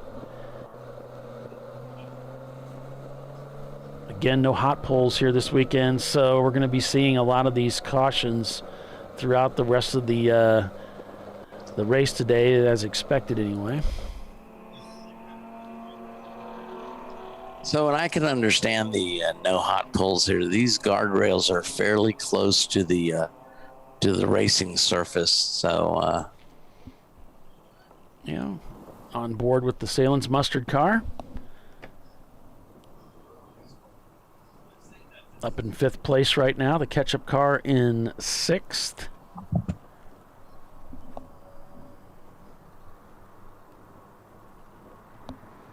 Looking back at what happened yesterday, the Trulio machine of Biohazard lost its engine going through turn 10, pulled over to the side. The car actually was reportedly to be on fire, so the driver hopped out of the car.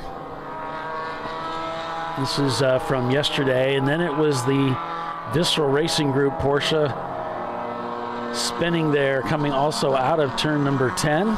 So they brought 2 cars out here this weekend. Pinky's out, swap, almost makes contact with the guardrail, leaving the pits, losing control of the car and sliding up the racetrack in turn 1. And then we saw the engine expire on the Visceral Racing Porsche as they came across the start-finish line and down into turn number 1. and that was the second bullet gone from their gun, as it were, because the 959 had retired earlier in the race. And they'd blown an engine also at, it was at NCM just a little bit earlier in the year. And then this is a shot of the Tuttle car backed into the barrier there at turn number 6 with Randy Popst at the wheel after a suspension failure. And we saw a picture that Doc put up of the front end of that car damaged from that accident. Didn't Randy mention in passing that the control arm broke and then he hit the wall? Yeah, like 35 times he said that. Oh, no. Randy trying to preserve his reputation. Well, I did tell him that the car does have kind of a history of breaking ball joints, just to make him feel a little bit better. I could tell he was disappointed. Why would he be disappointed? Well, because, you know, the car was wrecked. But, yeah, but it wasn't his fault. Well, sure, but, you know. Every driver says that. You still feel bad, you know. You don't, you know, you wonder, and but it was just one of those things. Fortunately, he did mention too that the tire barrier down there is nice and soft. That's any consolation. But, yeah, I'm not sure if they charged to rearrange those. The tires, yeah. Yeah. Dead car by the entrance to the inner loop. Car number 346 is what I'm getting back. Car 346, where are you?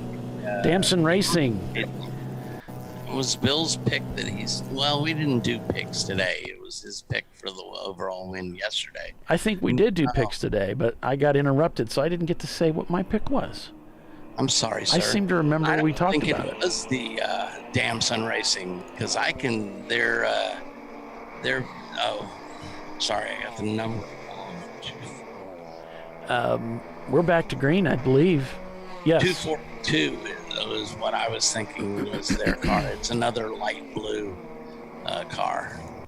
Sweet. Looking at the top of 3, because that's just how we are.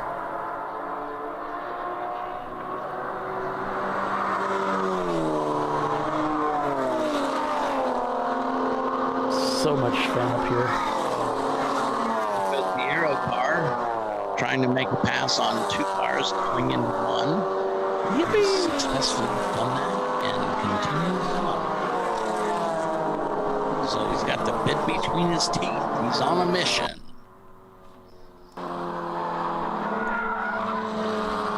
Ooh, some tire squeal always from the Huggins machines as they go through the corner.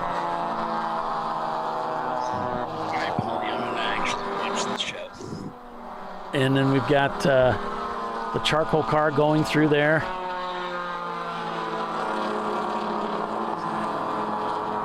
Lots of two wide action coming through the inner loop here at Watkins Glen. It's always exciting. Over to turn number 7, toe of the boot.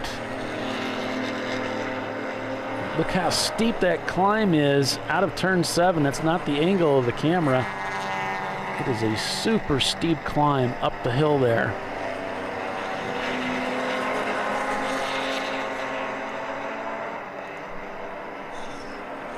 They'll go racing up to a flat section where they'll race down into turn number 8. Make a hard right-hand turn and then come right at us here. Camera left, you'll see them coming down into turn number 8 there and up the hill into turn number 9. I think I got the wrong camera view, actually. Yeah, it says turn 3. There we go. Similar look, but different. It's exactly the same, but different.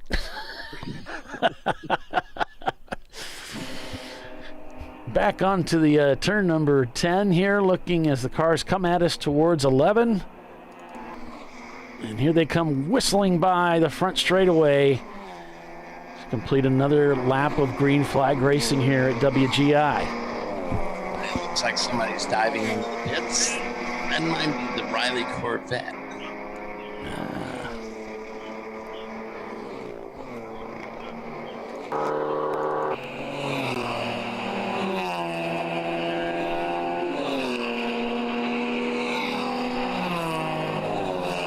Visser Racing Group leads here over Pinky's Out Arrow, shown down one lap over Visser Racing Group. Then it's Tuttle Motorsports at lap 95 in the 108.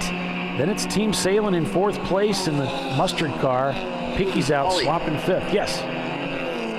Tuttle car, one of the Tuttle cars, I'm trying to see the number right now, is coming on pit road with and going to the paddock with a lot of smoke coming from the car. Oh, no. And I want to say it's the 108. Oh, boy. Well, they were in 3rd place at the time. So yeah, there's steam coming out of the front of the car. Durability does seem to be their Achilles heel. Yeah, they're fast but fragile. I'm sorry, Italian. Fragile. I hate when I mispronounce words. It is indeed the 108 car. Our final podium position is where they were running in 3rd place. So that's going to elevate the mustard, Team Sahlen's mustard car, into 3rd place. Pinky's Out Swap in 5th place. The ketchup car in 6th place. Weren't there a winner yesterday? Let's see. It was, I believe you're right. Yes, the ketchup car won yesterday. So they're running in 6th place. Not bad. I'm not sure if they started a lap down. That 108 car is really steaming. He's, well. These are the results from yesterday's race, which you can catch up on this as well by going to the Speed Hive MyLaps website and then just looking for the Champ Car race at Watkins Glen. You'll be able to review that.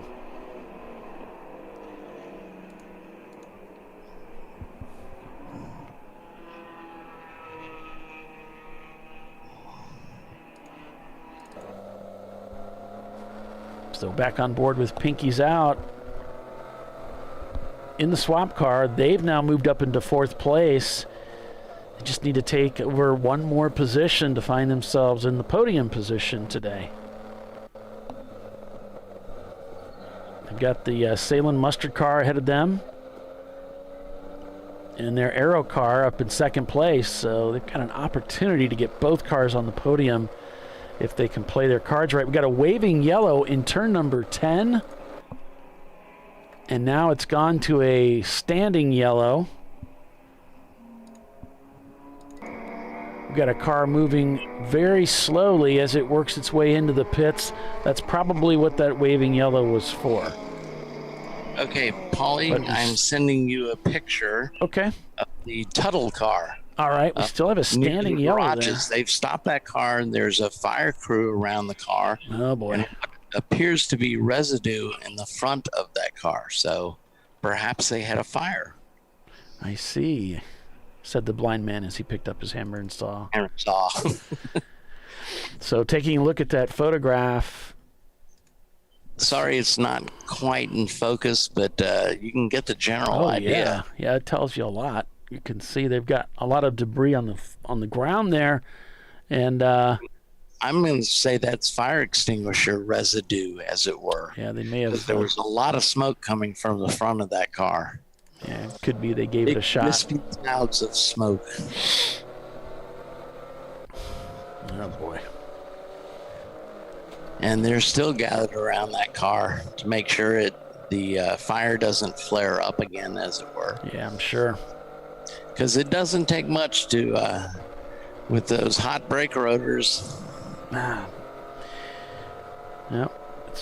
We need to break for commercial here, folks. Doc, you want to take us out again? Absolutely. All right. We were watching the Sahlen's Champyard dog at the Glen, the 7 here from the beautiful Watkins Glen International Raceway, located here in the Finger Lakes portion of New York. You're watching the TireRack.com Champ Car Endurance Series on ChampCar.Live, presented by AutoZone. Hang with us, folks. We're going to take a short commercial break and be right back to the racing action.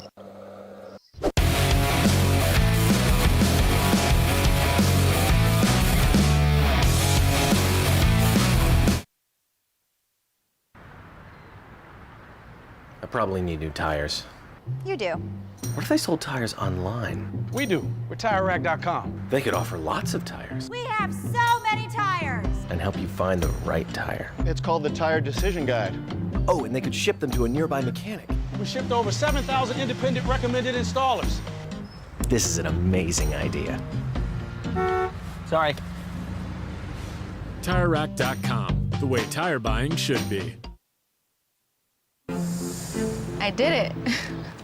You see how it's... That's it. We did it. You did it. You can do it. The path to I did it starts at AutoZone. Get in the zone.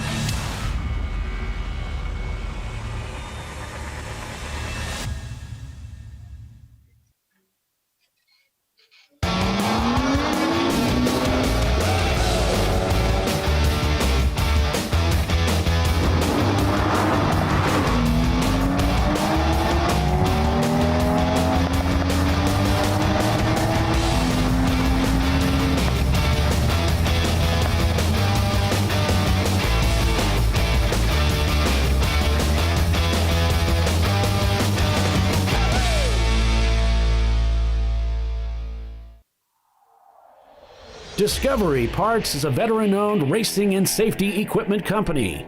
While we're located inside Atlanta Motorsports Park in Dawsonville, Georgia, Discovery Parts can also be found at the tracks, supporting a number of Champ Car Series events. We take pride in being a reseller of the best of the industry to Champ Car teams and drivers. We know racing, love racing, and look forward to tomorrow to even more racing. Visit us at discoveryparts.com.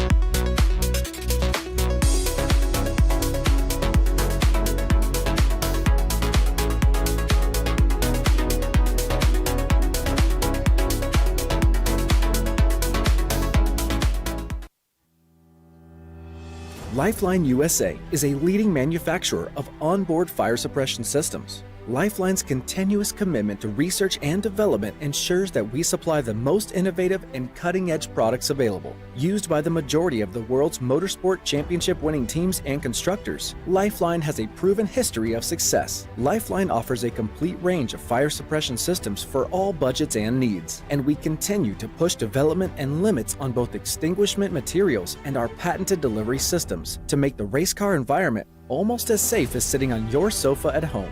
Every kit has been designed for a professional and simple installation.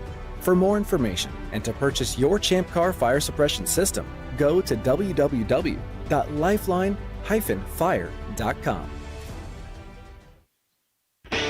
Located in Northeast Ohio, with 40 years of combined experience, Money Shift Racing knows how to deliver performance and safety, offering everything you need to get your vehicle and drivers ready for race day. From safety equipment to full engine assembly and repair, in-house fabrication, 3D design, and rapid prototyping. Money Shift Racing. Performance done right. Frozen rotors from Diversified Cryogenics deliver increased performance and a higher level of safety while significantly reducing braking system costs. So to tell you a little bit about the durability of this product. So we have seen an incredible extension of the life of our brake rotors using frozen rotors. We've gone from brake rotors every other weekend to 6 weekends on one set of brake rotors, and I think they can go farther. The durability has been amazing. And it's been a fantastic season, and man, a lot of that is due to the way our car can brake on those frozen rotors. For more information, go to frozenrotors.com. Come on, Road. Do your worst. We'll be at our best. Stress tested to meet or exceed original equipment performance. Exclusively at AutoZone.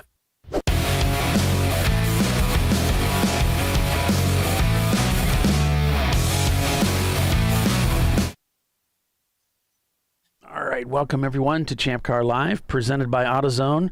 A quick rundown here to give you an idea of what we're seeing here unofficially. Visceral Racing Group leading the way with Pinkies Out, Aero in second place, Team Sahlen Mustard in third, the Pinkies Out swap car shown in fourth. Then we've got Team Sahlen Ketchup, Tuttle Motorsports in the 107, Rockwell Autosport Development in seventh. Then it's Shut Up Racing, the Lone Star Racers, Basil Weenie Racing in ninth, and 901 Motorsport in 10th there. And recent development, the car that was running in fourth place, looks like that they may have had a engine fire, some kind of an engine problem. That was the number 108 of Tuttle Motorsports that is behind the wall now and doesn't look like they're going to be coming back. No, they dumped an absolute ton of something really slippery from turn 10 to 11. And it even caused our leader to spin. The corner worker was reporting that it was getting out of control down there with the amount of spins and slipperiness. Guys trying to control it down there. Oh man, what a mess! So they're putting another 400 tons worth of oil dry on the ground, and Tuttle's going to have to start up a new building company to help fund the amount of kitty litter. Yeah, no kidding. So. Picking up a little bit of debris here as the field is stacked up behind the pace car. As a corner worker there displaying the debris flag at turn 10 and 11. Yeah, they're trying to slow them up to give the corner worker some time to get that oil or whatever it was that was down there. But yeah, it caused a fire down into a little triangle section where it's the in and out, in between the section in and out of the paddock. And he pulled right up in there, and they had to set off a fire extinguisher on his engine. So something bad happened internal to that engine. Yeah, Doc got a pretty good picture.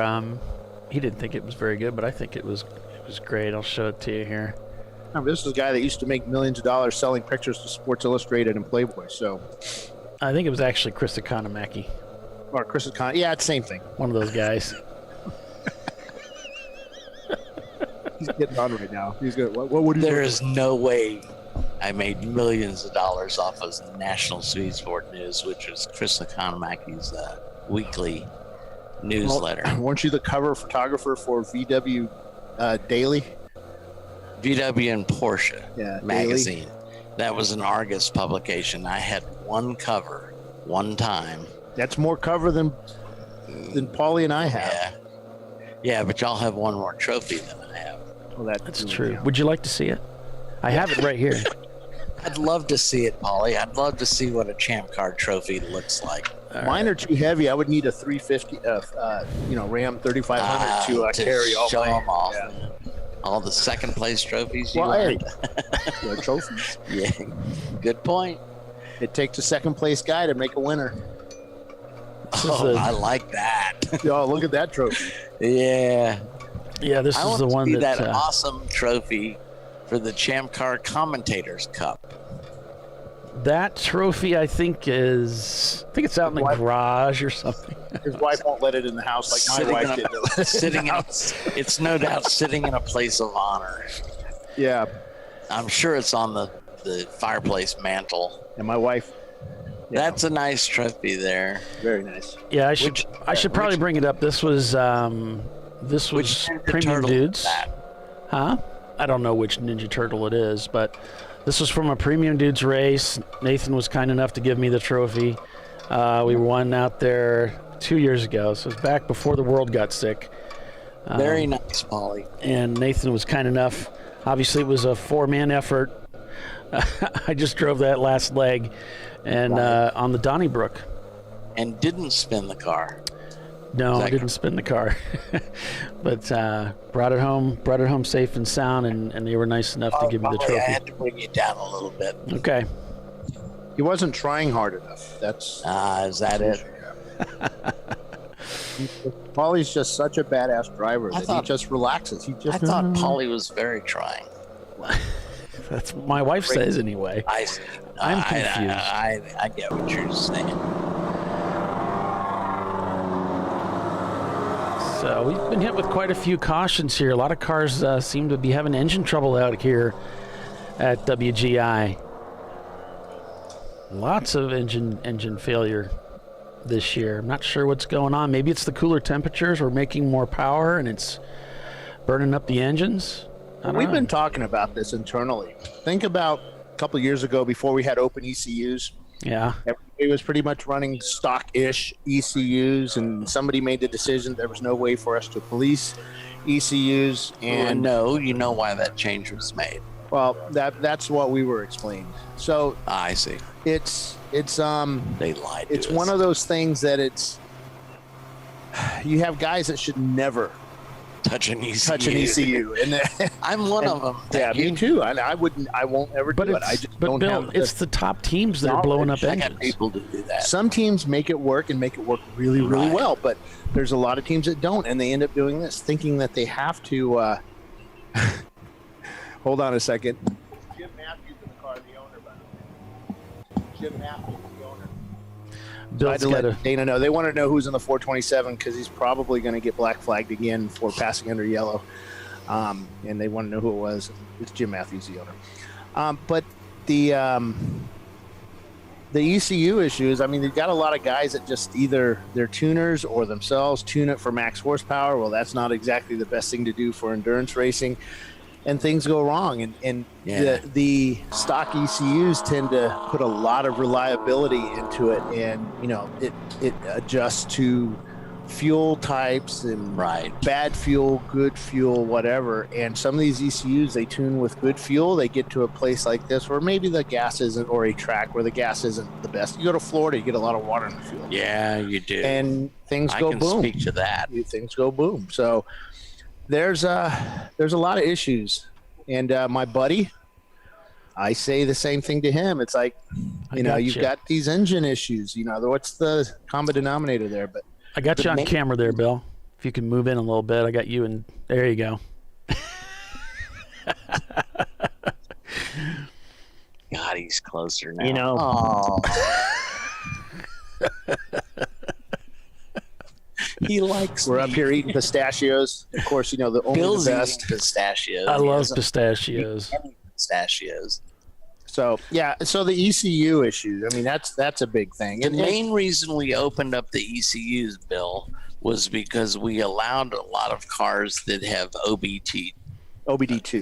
Yeah. Yeah, and they can tune them and they stuff can like tune that. on the fly. I know, but Polly loves it when I eat on air. It just opened up so many other issues that, again, most of us are all amateurs at this stuff. We're just not trained at that. And it's kind of cool though that you can actually go out there and kind of learn how to do this. But very cool. You can also learn to do mistakes. Yeah, and it can be costly. And people talk about the cost of this stuff being so high. Well, that raised the cost. Right.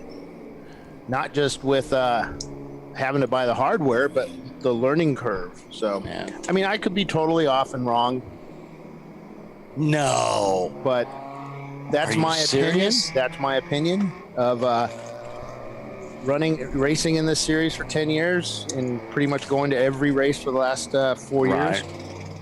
Just things you hear and see. So, but yeah, we had to open up the ECUs simply because there's no way to.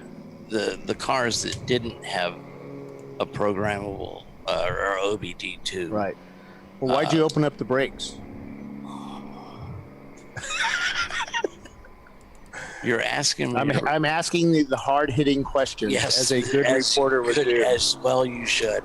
Like I have a memory. Open up the brakes. Because brakes, we look at brakes as being a safety item. It's okay. I was just I was poking and prodding. Don't start with me. Don't poke the bear, Bill. Don't poke the bear.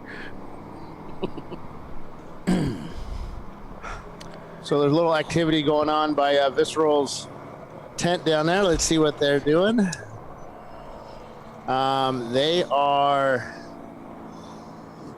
They have somebody with a helmet. Oh, their son has his helmet on.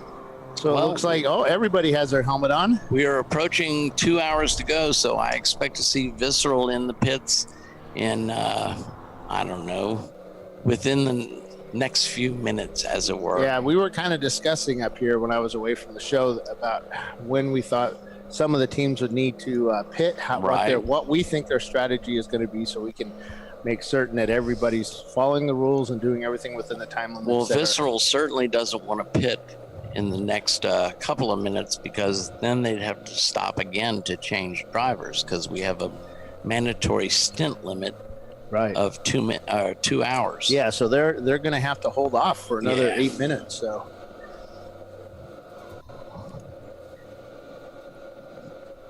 it looks like they may be finishing up here, so they're going to have to do a green and there's flag way stop. too much math involved. Their driver's stint limit starts at pit out and begins or ends at pit in. So the minutia, it's math. What? The minutia. Is that a color? No, it's actually a smell.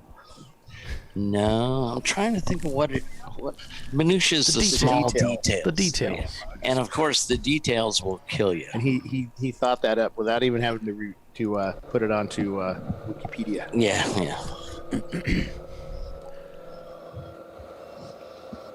So we know that Pinky's out. The Aero car is going to have to stop again. So lights are going out on the pace car, so we should be getting back to green flag racing with just over 2 hours remaining in this race. Marky wants to know whose walker is in the background of the shot behind Doc. I don't think there's no walker back. That is Doc's. Now we don't talk about that. That is not a walker. It's a chair. He couldn't get it into his car on his way out here, so we had to go. That's not true. It folds up. Well, we had to go to one of those rental places here in New York, so we don't know whose exactly it was at one point, because all we could do was get the rental name version off the back. Yeah, and then find a sports shop because we needed tennis balls. Because it just got really annoying with his screeching that thing across the aluminum. Yeah, well, coming into the plastic caps don't last very long, so you put tennis balls. Yeah, it was really annoying. It's like, here comes Doc. What's really nice about the tennis balls is green they flag, come in green flag. cans of like 3 and 5, I believe. 3, and then kind of rip off because you always have one extra. Yeah.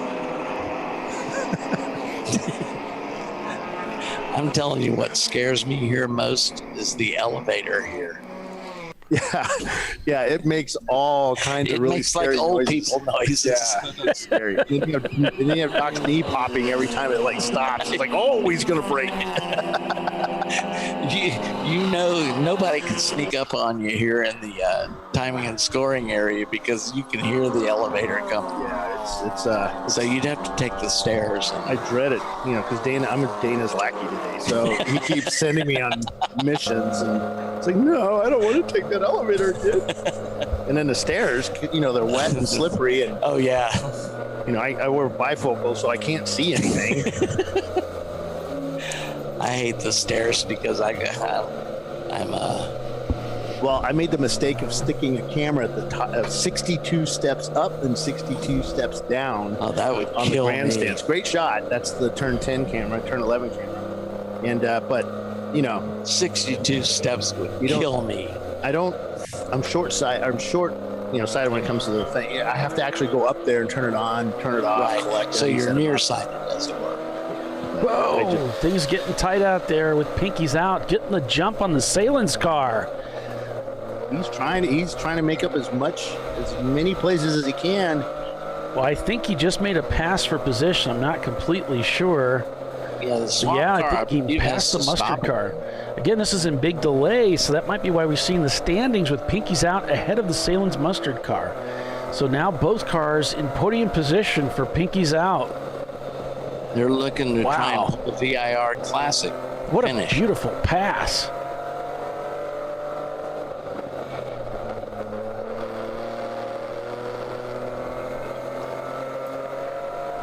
I think I would have missed it in the replay, but that was, boy, did he get a great jump on the start.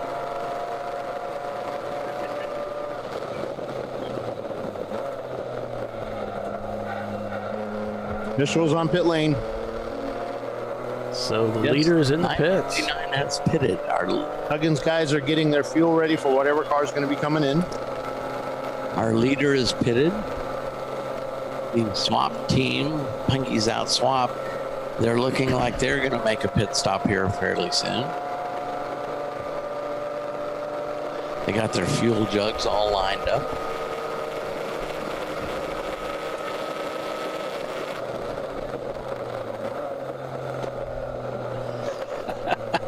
Plasma GT came on and said, I heard you guys were talking about my purple pillow. we want to know the whole story. So. Why, yes, we were. So lay the straight skinning on us. We can handle it. Does your daughter know you took their pillow, or? Oh, ouch. Or girlfriend. I mean, it could be a girlfriend too. I don't know. Oh, BMW getting a little loose at the braking zone, going into 6. It's always sketchy going into that corner. You got to be really careful, but it also makes it so much fun. Heading into turn 7 here. Pinky's out on the charge. Trying to get some distance between themselves and the Sahlen's Mustard Porsche. Just clicked off a 220 on that last lap for Pinky's out. The Mustard car 222. They're on the same lap. This is for position. The top 4 cars all on the same lap. 3 cars now on working lap 103. Pinky's out Aero, Pinky's out Swap, and the Mustard team. Oh, turn 9, getting tight, folks, getting tight. Down the inside goes Pinky's out. Doesn't want to get held up by those back markers. Sets up for 10. Here we go. This is very fast through here. There's been so much oil thrown down through here. Sketchy doesn't even begin to explain as we go into turn 11. Looks like he stayed off late on the power as much as he could. He sure did. Rocketing down that front straightaway, upshifts into 5th gear. And you better believe there's a mirror full of Porsche coming. Has to brake a little early for the traffic that's up ahead. Looking for a way around the Miata. Here we go through the S's. Those pesky Miatas. Cars up ahead braking a little early to allow the Pinky's car to come up through the S's with a full head of steam, and it's so important. You get on the gas coming out of 1, and you're on that throttle full all the way to the bus stop, so it really extends that straightaway as we head down into the inner loop. A quick downshift into fourth gear clobbers those curbs. Some slower traffic up ahead. Let's see what happens here as we go through the outer loop.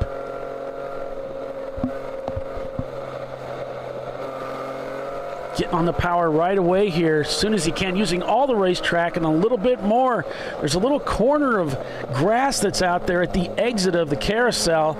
You can see he was using it.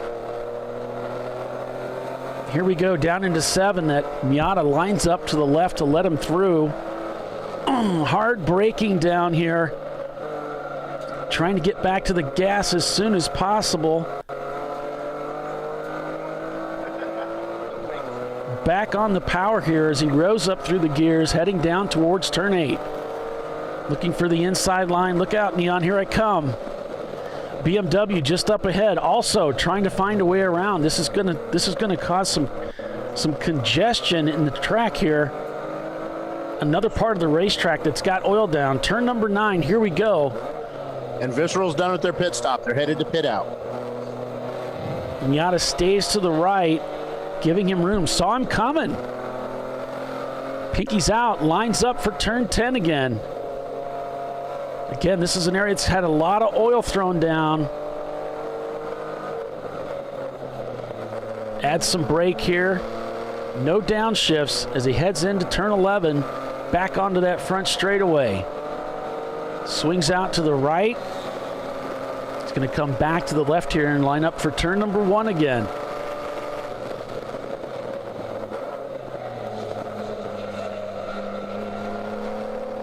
So right now you got first place, second place, third place, fourth place, fifth place, all on the same lap. It's Pinky's out Aero, Pinky's out Swap, Team Sahlen Mustard, Visceral Racing Group, Team Sahlen Ketchup, the top 5.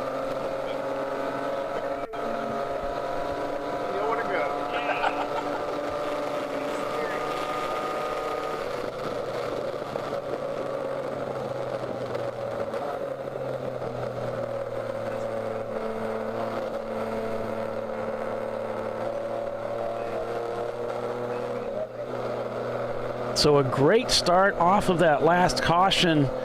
Got the attack on and caught the mustard car off guard. Got that pass done. I believe it was actually the ketchup car. Nope, it was the mustard car. Then caught him off guard, got by. And it was so long for the Pinky's out car. Now look at all of this traffic here. Can't help but get held up here, and this is the last thing that he needs with that Porsche right on his heels. Trying to get around the inside here. Perfect.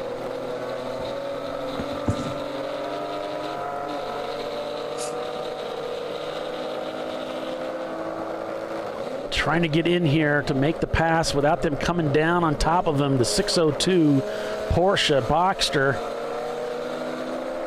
I think that's one of the Rockwell Autosport development Boxsters. It's that Winker. What is it? 60. Weezer Blitz. Weezer, yeah. That's the one David Kickaxe. Okay, fist up in the air. That looks like a signal for I'm heading into the pits. No. So Pinky's out, coming into the pits. Pot should swap. The swap car should indeed be coming in the pits. Yep, and here you see him taking that right. 20 miles an hour is the pit speed. He's pointing over there. Got to watch himself so he doesn't get in trouble with the pit lane speed. Nah, I don't go on board with MLC Racing in their Corvette. Oh.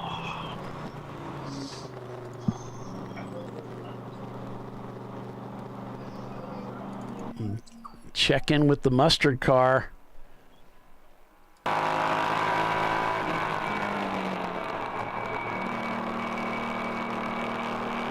They're going to continue on track and not take that pit stop right now. playing a different strategy as we've reached the top of the hour. Stay with us, everyone. You're watching Champ Car Live, presented by AutoZone here at Watkins Glen International, the Sahlen's Champyard dog at the Glen. Pinky's out. Arrow is your leader. Back in a moment.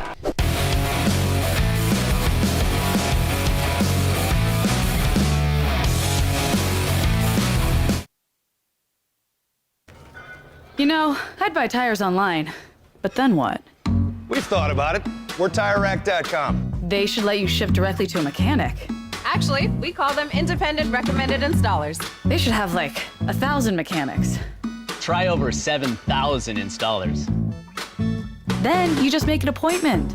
At a time that's convenient for you. This could change tire buying forever. TireRack.com, the way tire buying should be. Come on, Road. Do your worst. We'll be at our best. Engineered to meet or exceed original equipment performance exclusively at AutoZone. Oh, that never happens last night. I'm sure it doesn't.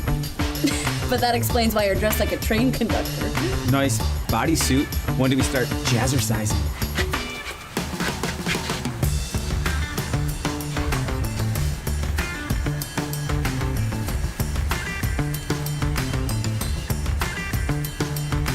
For the times when taste beats style. Hot dogs are ready! Make it worth it. Lifeline USA is a leading manufacturer of onboard fire suppression systems. Lifeline's continuous commitment to research and development ensures that we supply the most innovative and cutting-edge products available. Used by the majority of the world's motorsport championship-winning teams and constructors, Lifeline has a proven history of success. Lifeline offers a complete range of fire suppression systems for all budgets and needs, and we continue to push development and limits on both extinguishment materials and our patented delivery systems to make the race car environment almost as safe as sitting on your sofa at home. Every kit has been designed for a professional and simple installation. For more information and to purchase your Champ Car fire suppression system, go to www.lifeline-fire.com.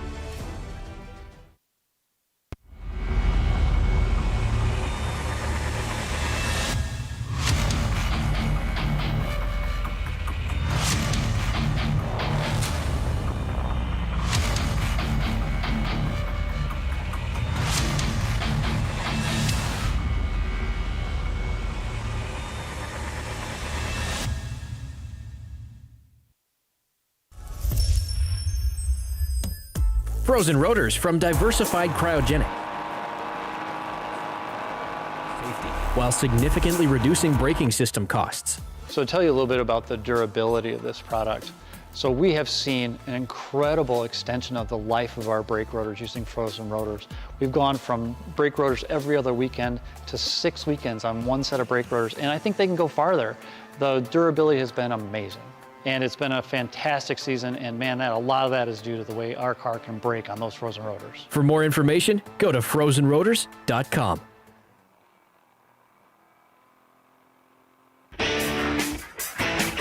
Located in Northeast Ohio with 40 years of combined experience, Money Shift Racing knows how to deliver performance and safety, offering everything you need to get your vehicle and drivers ready for race day. From safety equipment to full engine assembly and repair, in-house fabrication, 3D design, and rapid prototyping. Money Shift Racing. Performance done right.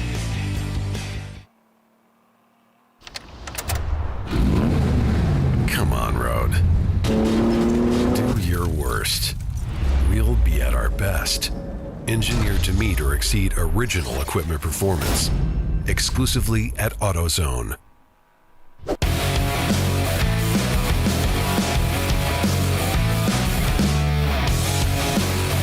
And welcome back, everyone, to Champ Car Live, presented by AutoZone here, the TireRack.com Champ Car Endurance Series. It's the Sahlen's Champyard dog at the Glen. And we're at Watkins Glen International for day 2 of 7-hour racing here at WGI. An hour and 52 minutes unofficially remains on the clock as Pinky's Out Arrow leads this race.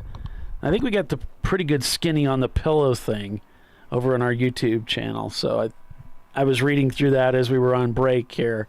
So I think we got... It's a great story. Yeah, and that whole thing of using a pillow in the car to give you some support, making a night and day difference, I can completely relate to that. So John Hurley is actually suited up, helmet on, sitting down in the Huggins tent. So he's got his helmet on. Looks like his suit. The only thing he doesn't have on is his gloves. So are they going to change a driver? John's fast. So he's also the owner of the Danger Racing SC300. He's one of those few races that wears a pure white racing suit, Alpine Stars, because he's a star. He's also a airplane pilot. Flies really important people around the world. Can't tell you which one or what airline he works for, but it starts with Army. Who knew the Army had airplanes, huh? Yeah. Oh yeah, U.S. Yeah. Comes the Sahlen's that's the RX-7, the charcoal car coming through. Looking for a way through turn number 9 here. On board with Triple R Motorsport Ranch, they've I think they brought a couple cars up, 2-3 cars up here this weekend. Yeah. They have 3 cars. It's officially a juggernaut.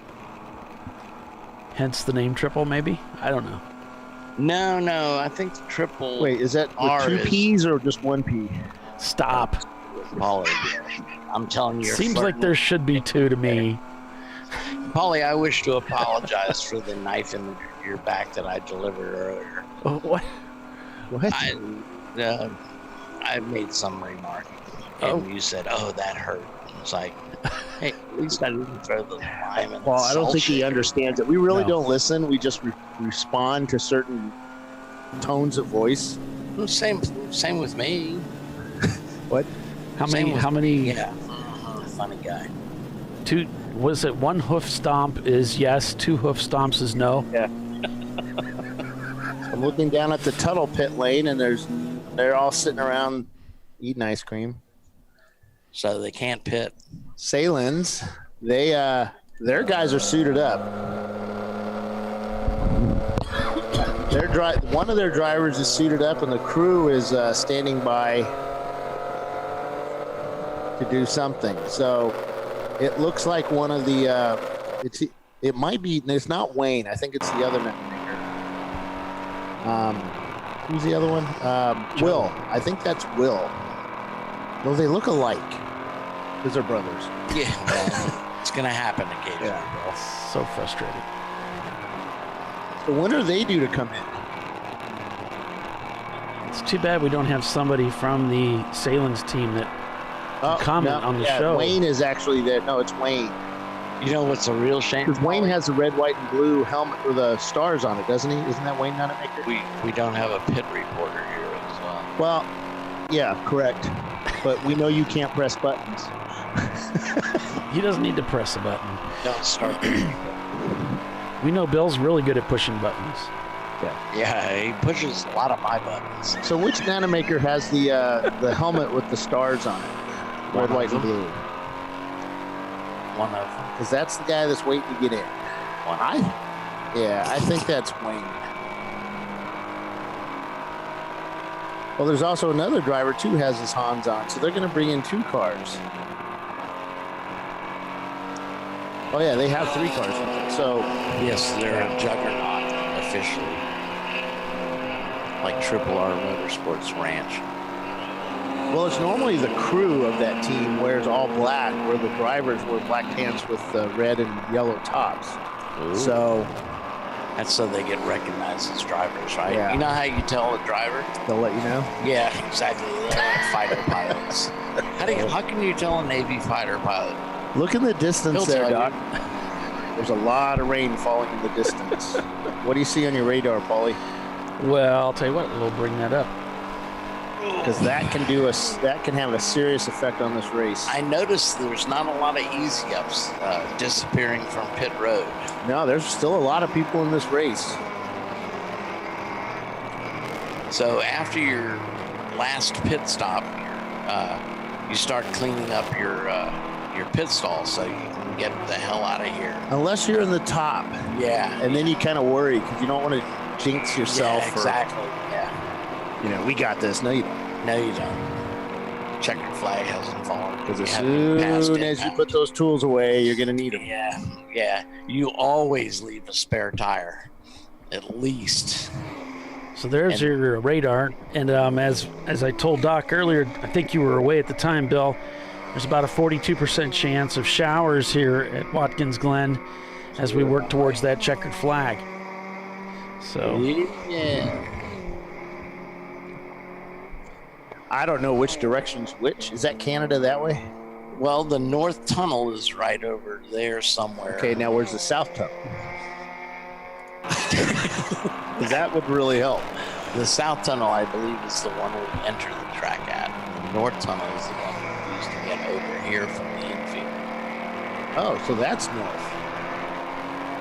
So everything's coming from that way. No, that's not right, because we're south of the lake, aren't we, Paul? Yes. The lake's over that way. Yes. It's actually that way. There. Okay.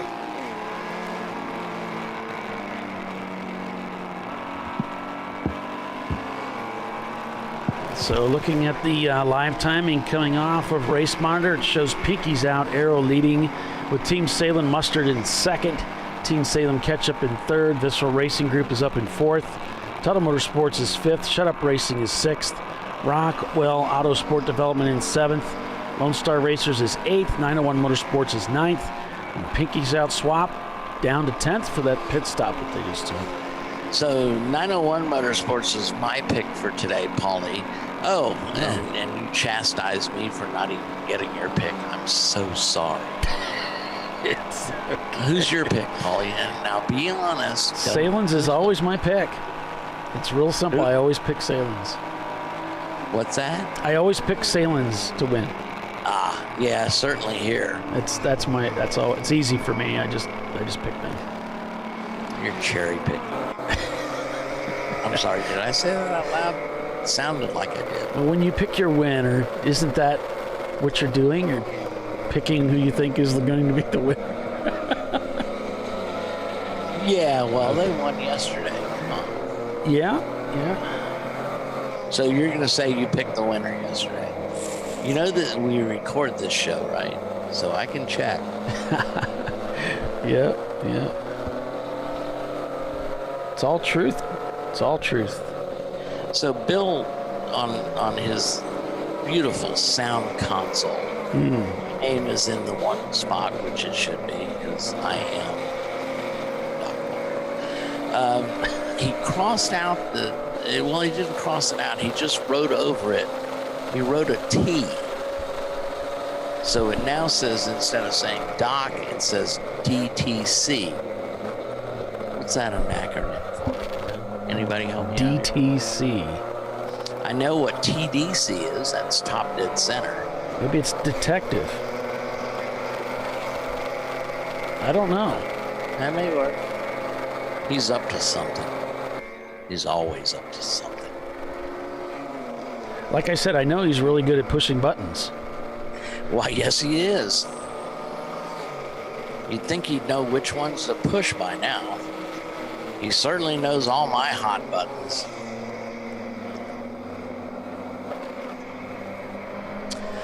But enough about me.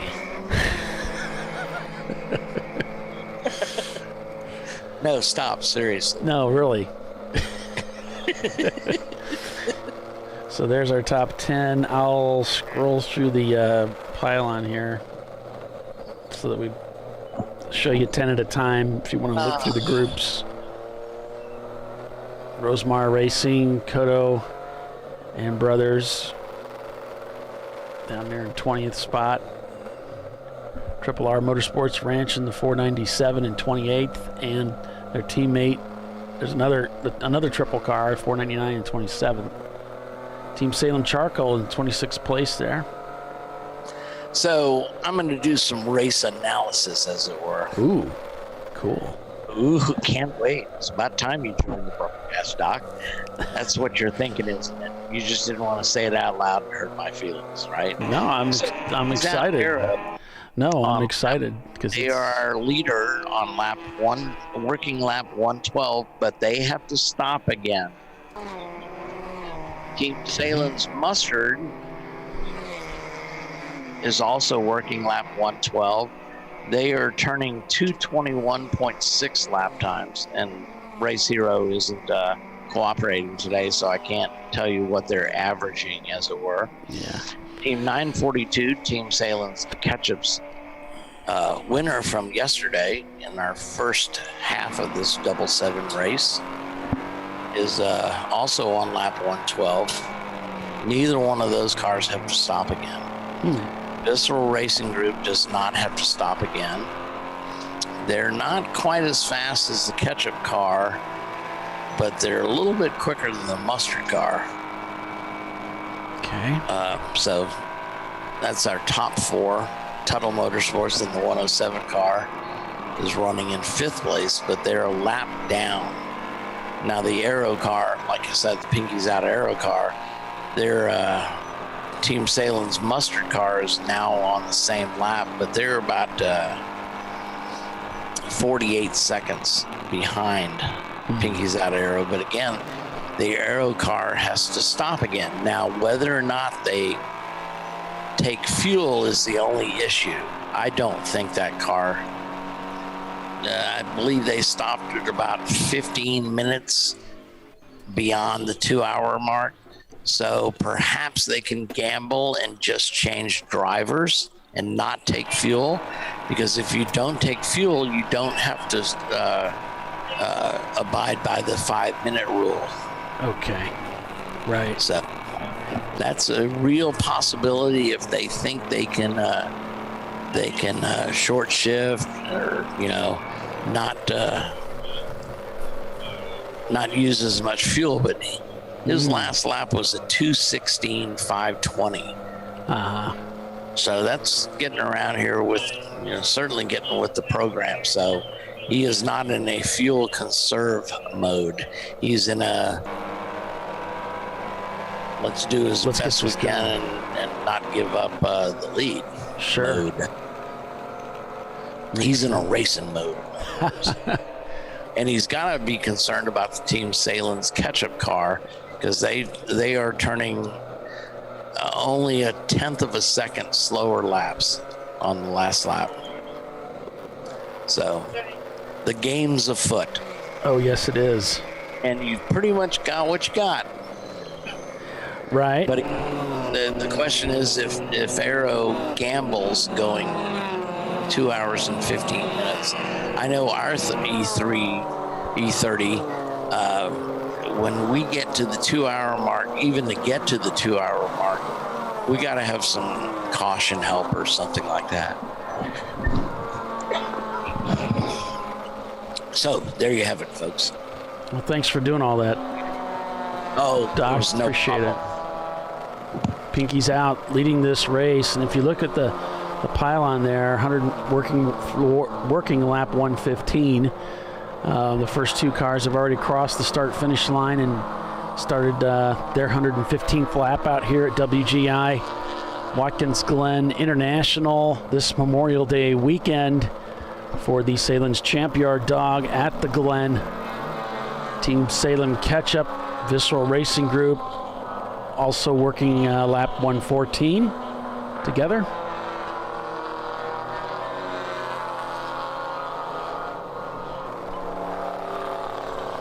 The Pinkies Out swap car is chasing the E30 of 901 Motorsports, and they are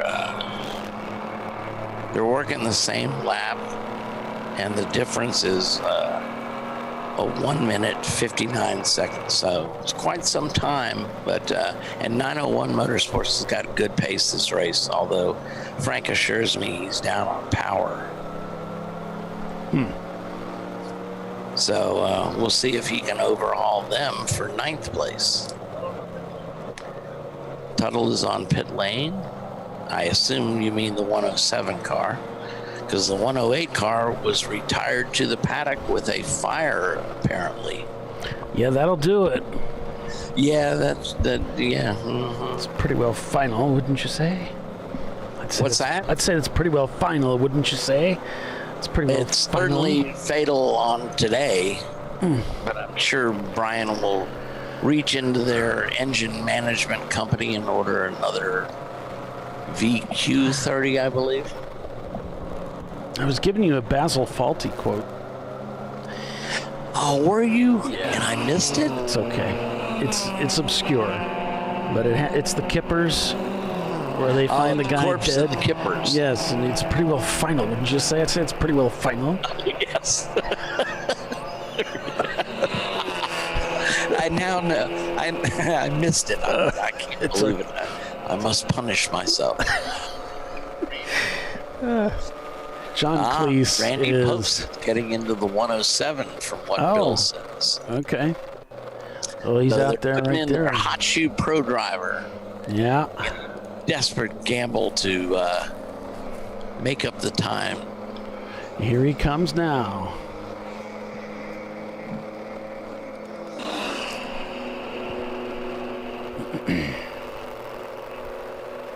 But John Cleese is one of my favorite comedians. Oh, absolutely. Just love his work. One of the best physical comedy actors ever. Yeah. If you watch the episodes, if you want to see what a great physical comedy, watch the episode of The Germans.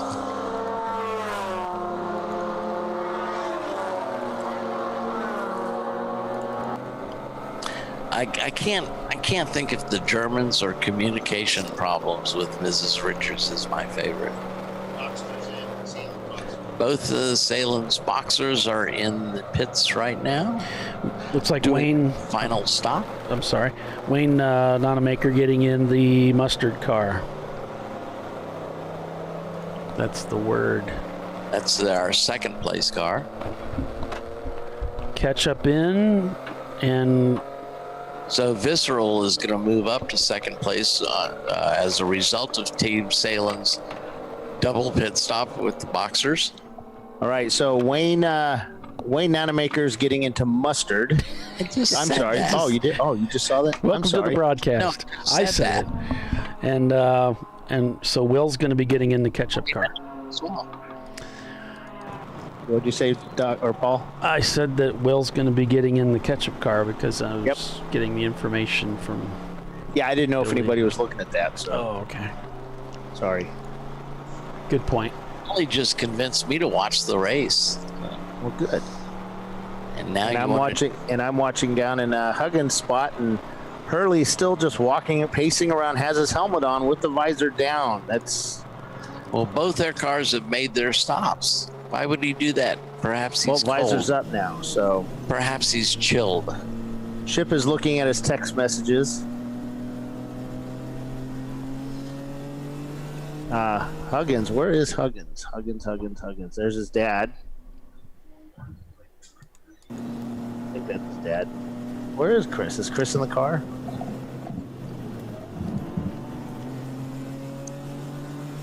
Let me. Chip is looking at his phone, so maybe I'll. That's it, Chip. Oh no, Hurley is in next in the 146. Oh, that's right. They have to stop again. So Hurley just let me know about that. So the question is are they going to take fuel on their next stop? If they just do a driver change, they don't have to do the required 5 minutes of adding when you add fuel. Well, Hurley's the only one with a suit on and helmet. Well, I don't know. Well, they're going to wait as long as they can, hoping for a full course yellow. Yeah, right. So. And Huggins' father has his suit on. There's some young guy with his suit on, and Chip has his suit on. So it's all it takes is throw your helmet and gloves on. So for a stop.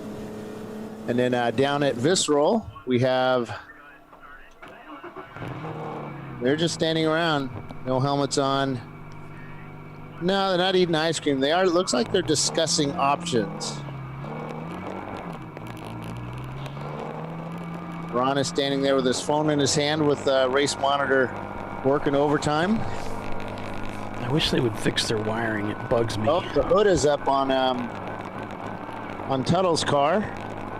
They're done fueling. Looks like they're they do an oil check and fluid check on that car. Yeah. It looks they've got tape out or something. As the one of the nanomakers leaves pit lane. The Sahlen's Mazda's in as well.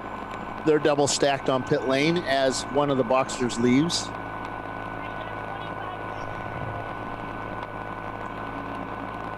And here comes what is that? Miata. Whose Miata is that? 717 or 717. And 717 is the Syndicate Racing Development. And Joseph over the wall, putting a new driver in, putting their splash can down and dumping 5 gallons of super duper high octane fuel as one guy climbs out of the Miata. I love it when these guys are like 8 feet tall and they climb out of the Miata and they just keep going. Yeah. It's like, when is the rest of them going to come out? Like I said to somebody earlier, there's a lot of folding involved.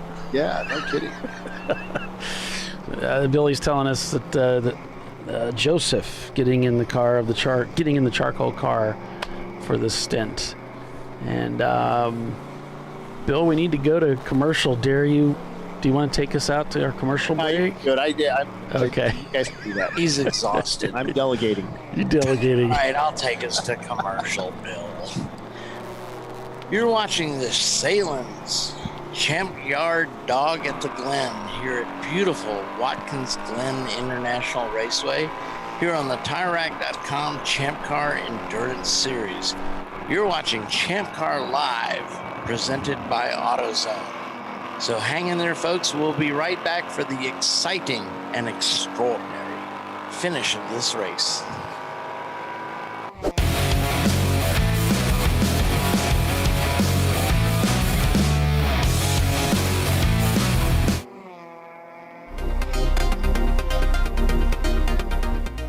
Welcome to TireRack.com, revolutionizing tire buying since 1979.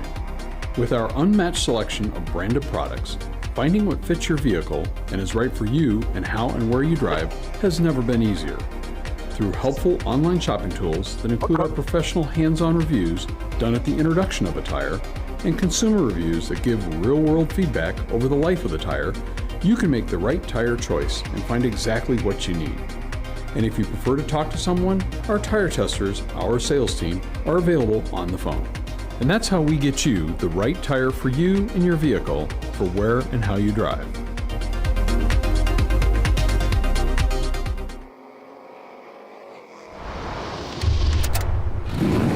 Bring on the frozen tundra, the grinding gravel, the cratered concrete, the rain-soaked streets. Come on, road.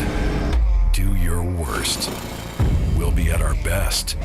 Reliable performance in unreliable conditions. Designed to meet or exceed original equipment performance. That's why more auto technicians choose Duralast parts. Exclusively at AutoZone.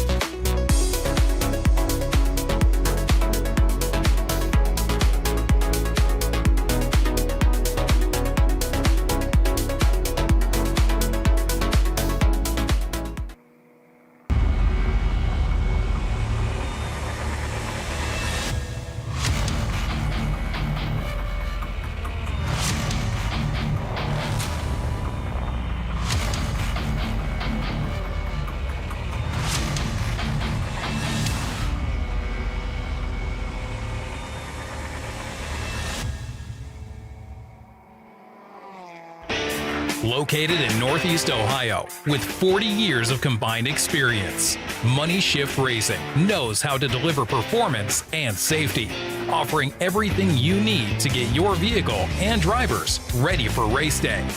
From safety equipment to full engine assembly and repair, in-house fabrication, 3D design, and rapid prototyping. Money Shift Racing.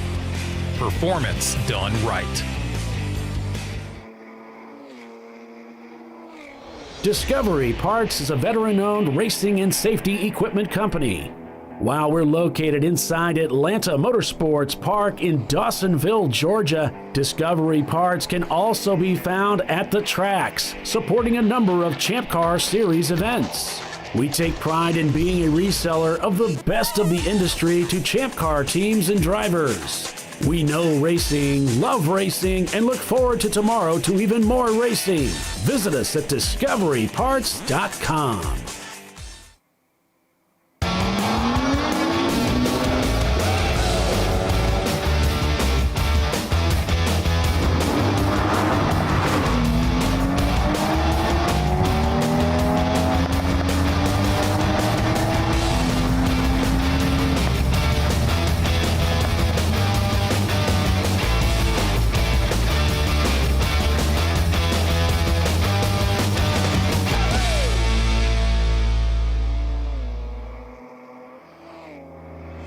Lifeline USA is a leading manufacturer of onboard fire suppression systems. Lifeline's continuous commitment to research and development ensures that we supply the most innovative and cutting-edge products available. Used by the majority of the world's motorsport championship-winning teams and constructors, Lifeline has a proven history of success. Lifeline offers a complete range of fire suppression systems for all budgets and needs, and we continue to push development and limits on both extinguishment materials and our patented delivery systems to make the race car environment almost as safe as sitting on your sofa at home. Every kit has been designed for a professional and simple installation. For more information and to purchase your Champ Car fire suppression system, go to www.lifeline-fire.com.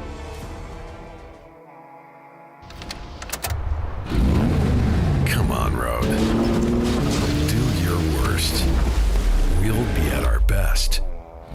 Engineered to meet or exceed original equipment performance, exclusively at AutoZone.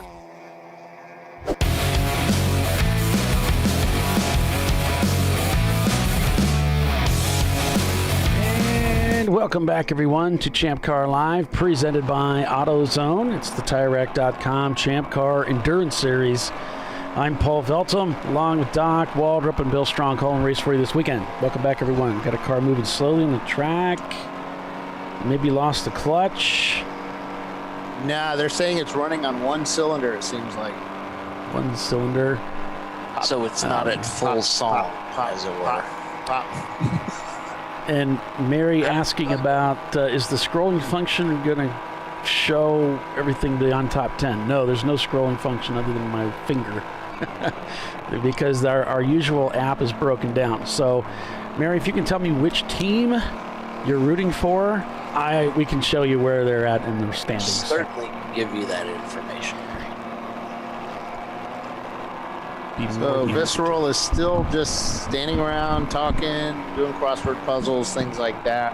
Huggins, they're constantly coming up to the wall, looking for the car as it comes by. They're looking at telemetry right now, possibly watching our show too, with John Hurley sitting in his makeup chair, helmet on and white suit, blazing in that. Everybody else wearing dark suits. You can clearly tell who he is. And then down in Tuttle's bay, where'd the car go? Their car went somewhere else. Pinky's out, giving the point by to the 242 E36 as they come through. Tuttle's car is behind the wall. Both? So Barry says, I'm looking good in the booth camera like a captain of the industry. I'm going for the Bob Barsha long-haired look, but I posted a selfie and I sent it to Bob and I said, so am I rocking the look? He says, too much gray. Yeah, you can tell how much gray he has because I have a little bit. I have all gray. You just have like a black and gray action. Yeah, well, I used to have really dark hair. Now I call it my blonde. I used to have dark hair too, Bill. My blonde hair. Let me show you a picture. I don't want to see. I've seen you in your high school era. Someone's asking what place is the 99 in? With your motorbike. Mostly running away. All right, so police, for instance. Who's in 99? Where's the 99 car? I'm scrolling.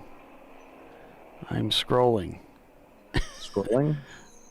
I might have missed them because I'm still scrolling. 59 is on pit lane right now. They're doing a fuel stop with a driver. 429 is coming down the pit lane in their BMW. Guy's looking for his pit stall. Getting yelled at for going just a wee bit too fast. That's Kaywood. They're in 49th place, right? We can't tell if they're turning laps, but let me keep looking at the screen and seeing if it updates their laps. Okay, here's a winged BMW. I think this is one of our leaders. Even if Kaywood Racing is indeed still turning laps, I don't know if 234. I don't know if they're happy. Shut up racing. I don't know if they're happy with their position, but I guarantee you your son's having the time of his life. Shut up racing, our third place car in pit lane right now. Driver change and fuel stop. All right. As their driver jumps out of the car. So our 9th place through 3rd place cars are all working lap 19. 499 pulls into their pit stall as they all jump out of the car to fuel and put a new driver in. Their driver also has an extremely white suit. It glows brighter than their white car. One lap of America suit on. As another car comes in pit lane, 535, as their team jumps over the wall. It looks like they're just going to replace the driver. No fuel for that BMW. Mary was asking about the 628 car. Okay. The 93 Texas Lone Star car is pulling into their pit stop as their guys are over the wall as it comes to a stop. Here they are, Mary. 60th place. It's a 91 Acura, black and yellow. You know, don't knock 60th place, though, guys. 60th is pretty good in this field. Like I said, even track. if they're not happy, he's having the time of his life. Yeah, they're this is an extremely hard track to race on, and just finishing this race is going to be a win. Finishing any race is a win in my book, because I don't have a trophy, as Polly and Bill so cruelly point out. I do have a trophy here. Would you like to see it? Can we see that there? I don't know if I've seen it for a while. We've seen your turtle. I'm going to have to start traveling with mine, but the cases for them is really heavy. Yeah. It's like the Stanley Cup case, right? And it needs guards, the whole thing. Yeah. So there's another car in pit lane right now. Because you'll never see another one. It's the visceral guys. They're just still standing around. Ron with the phone in hand, looking at times as he's trying to catch the Pinky's Out Aero car. But it sounds like Pinky's Out has to pit. At one point they here. do. Does Visceral have to pit again? No. Let's see here. Try to get 595. So Joseph got into the charcoal Mazda RX-7 from Sahlen's. What'd you do with my number Just a sheet? little bit ago. Right there. I didn't do anything. Yes, you did. You moved it.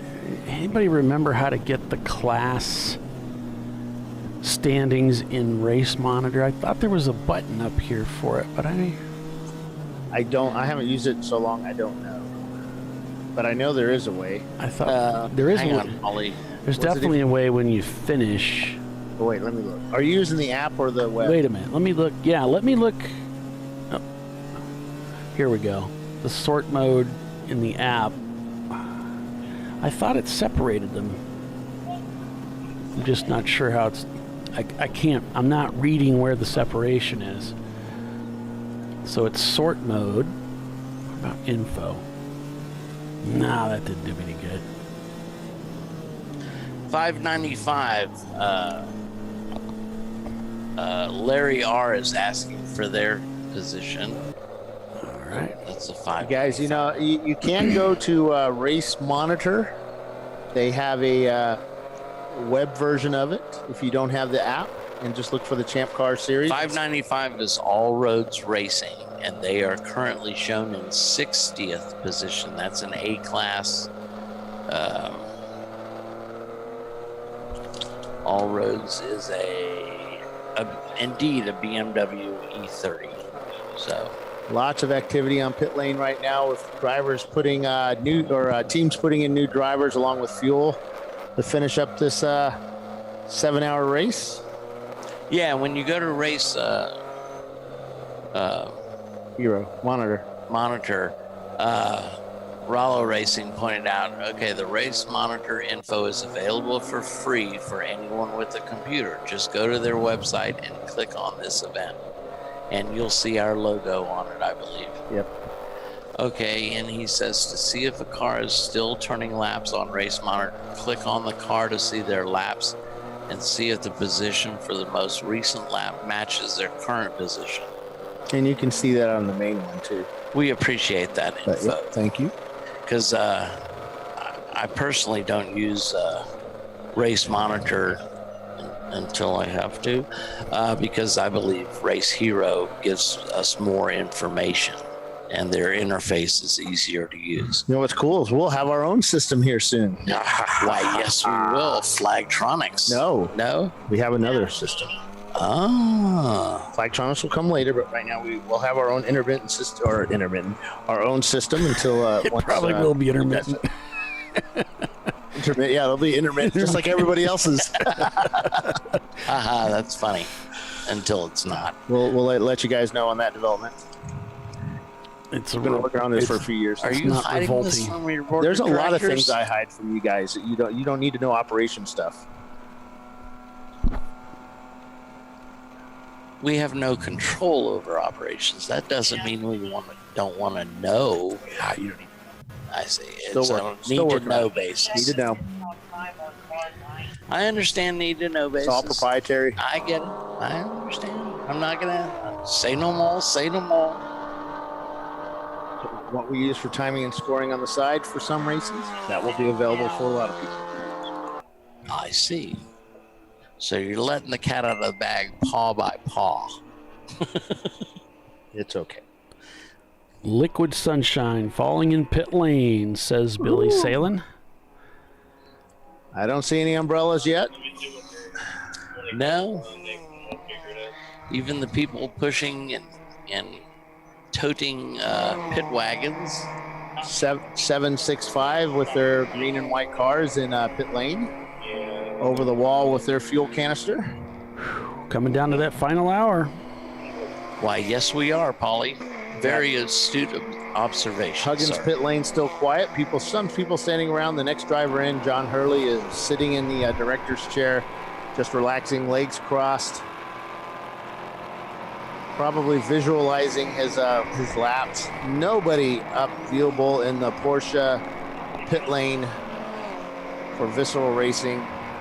What John is actually concentrating on is, please don't let me pull a chip shank. John is a professional. Ouch. Combat trained, combat experience. Yes, true enough.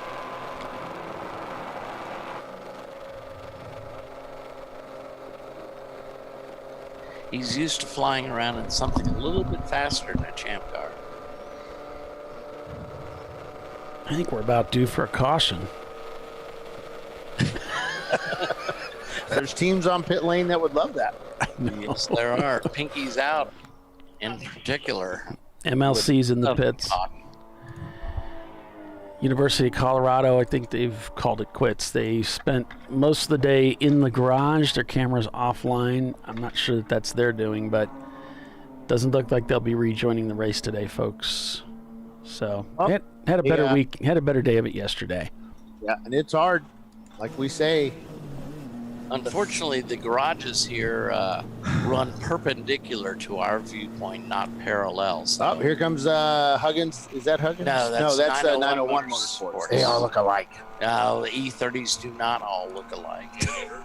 I wish Tuttle would would paint one of his cars a little bit different, so we could tell the 107 from the 108 from the 109. The 901 Motorsports guys, a lot of those guys work for AutoZone, which is our one of our advertisers here on ChampCar.Live. They help us bring this to you. So if you're near an AutoZone or you need some parts or whatever, stop in and say hi. Evidently, they lost their guy.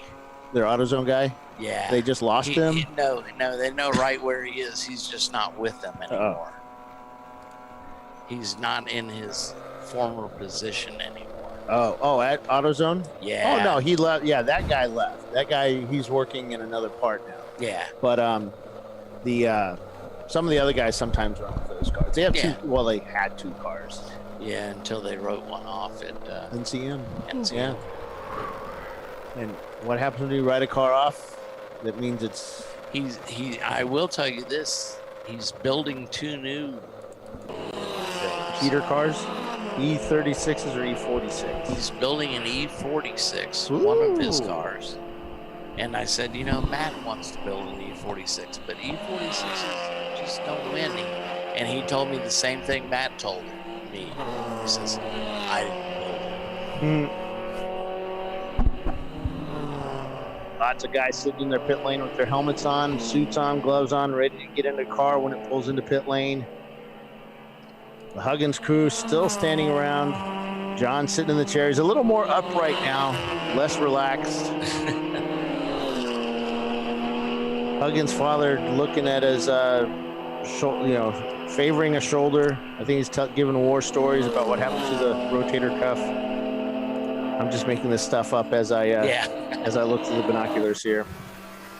Lies, slander, delusions, and half-truths.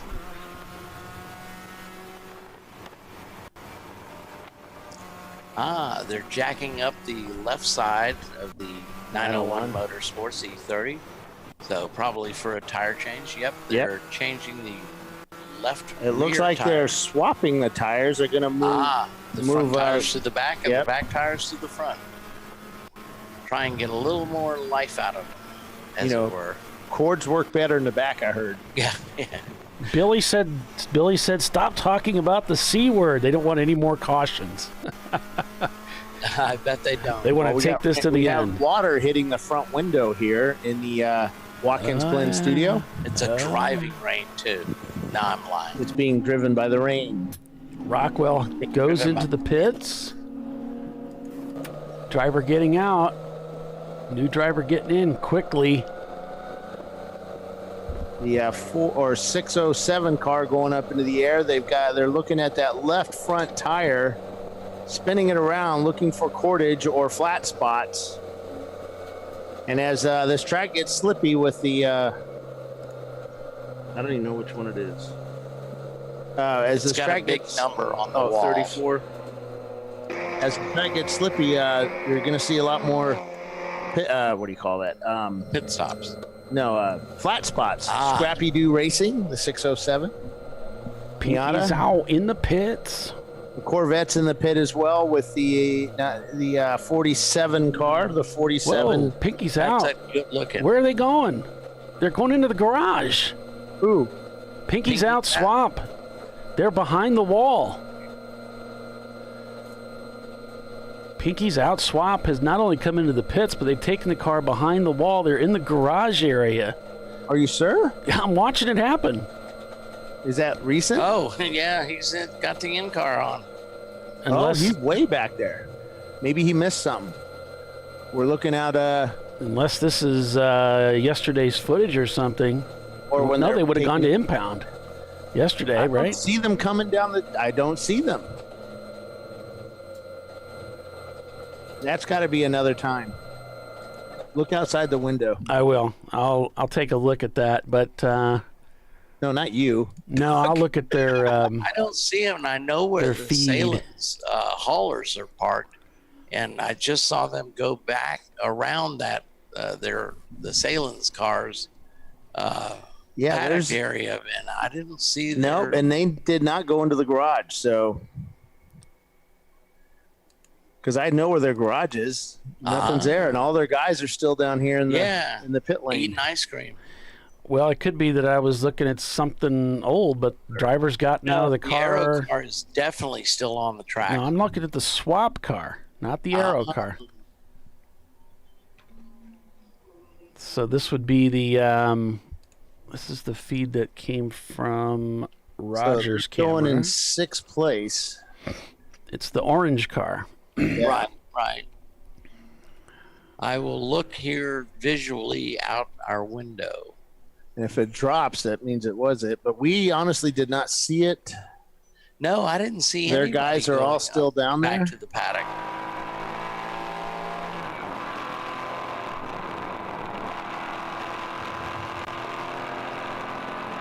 There's another E30 out here painted orange that Hurley's standing up right now.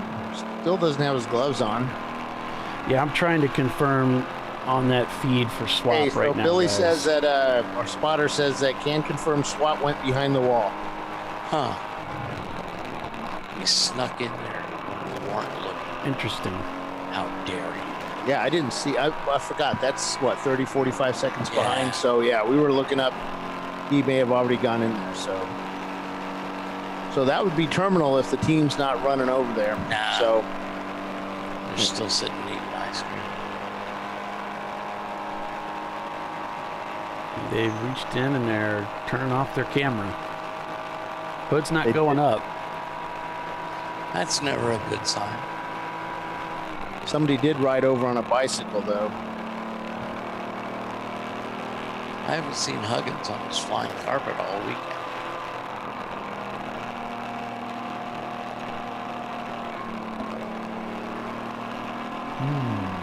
Interesting. Well, that changes the out. Fascinating. That moves up Rockwell and Shut Up Racing, Lone Stars, 901 Motorsports. They move up as Pinky Swap falls out of the top 10 here in the next lap. Technically, it moves everybody uphill. Yeah, but this gives it drama. I was reading that into How to Be a Broadcaster 101. Some drama, huh? It's a good point. So is that water on the window of the Rockwell? Why? Is that bugs? It looks like water. It's all kind of clear. Bugs typically aren't clear. Give it a smush look.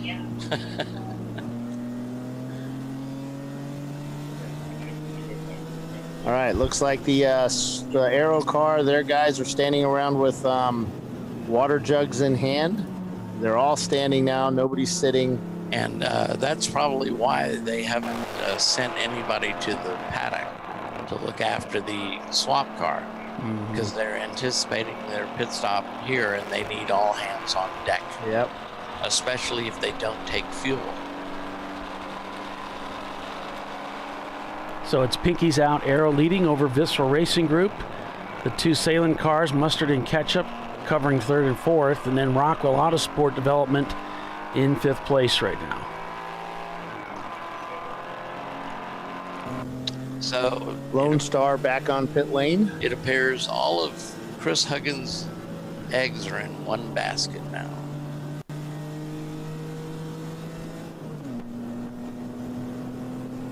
Yeah, I haven't seen the swap car come back. So. No, they turned off their camera. They're done. They're done for the day. Looking down at the Porsche camp there, Visceral Racing, and there were a couple of guys standing against the wall, just looking at a race monitor and talking on the radio every now and then. There's Ron with his hoodie on, talking on the radio to the driver while looking at the timing and scoring. Well, this latest development changes everything. So I was talking to the internal struggle guy while he was setting up his engine hoist so they could swap the engine. They blew up right at the end of the day yesterday. I said, well, you know, an optimist would look at it like, well, at least I didn't blow up at the start of the race. So. Yep. Yeah, I always thought if you're going to break towards the end, get everybody their seat time, because it's not just about winning trophies, it's about giving you guys a good time and the seat time. So you kind of want to get those guys all in the seat. And of course, the owner, he wants to get some seat time too. So, but those paying customers always number one. You want them back. And you don't want to have to give money back. No, you don't. You can't. Money spent a long time ago. But there's two trains of thought on that. I mean, there's certainly cost to prep the car, to get it to the track, things like that. Those are unrecoverable. $427 on pit lane. But still, at the same time, you want to give the guy what he paid for, which is the stint time. It's racing, though. I know. That's the hard part. You can't guarantee it. You can't continue to do well if you're constantly giving guys, because there'll be a point. Yeah, there'll be a point when it's like all of a sudden guys are racing, the whole team's racing for free, and how are you going to pay for that race? Right. So, I mean, you try to build profit into it, which we did, but not enough profit to become rich or anything. But right. This is after all budget. Yeah. Oh no, it didn't matter about that. It was more of it's a business, and I'm there to make money, not to throw away money. But it was you price everything accordingly. Totally. I totally understand. I made my real money selling T-shirts, and hoodies and things like that. Racing Strong? MR2 OC and some Racing Strong stuff. All right, guys, so we've reached the top of the hour. We'll break for commercial. Be back in a couple minutes. Stay with us. You're watching ChampCar.Live. Back in a moment.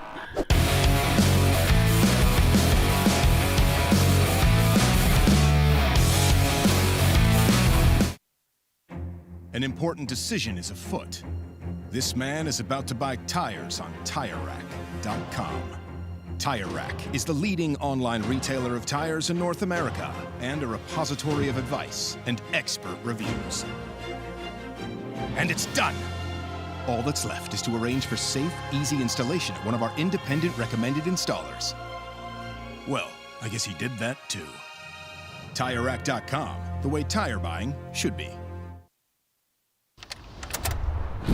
Come on, Road. Do your worst.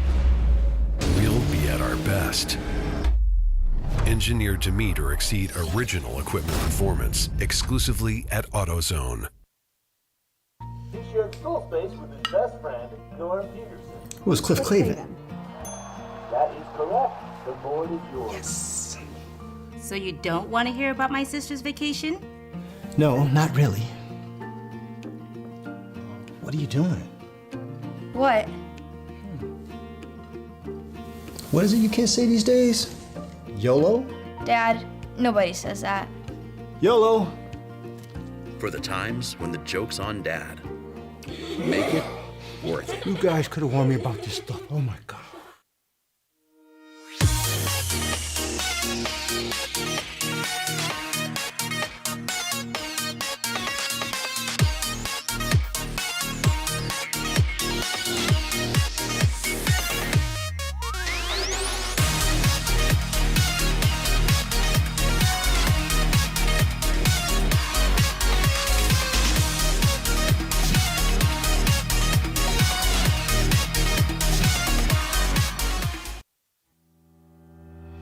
Lifeline USA is a leading manufacturer of onboard fire suppression systems. Lifeline's continuous commitment to research and development ensures that we supply the most innovative and cutting-edge products available. Used by the majority of the world's motorsport championship-winning teams and constructors, Lifeline has a proven history of success. Lifeline offers a complete range of fire suppression systems for all budgets and needs, and we continue to push development and limits on both extinguishment materials and our patented delivery systems to make the race car environment almost as safe as sitting on your sofa at home. Every kit has been designed for a professional and simple installation. For more information and to purchase your ChampCar fire suppression system, go to www.lifeline-fire.com.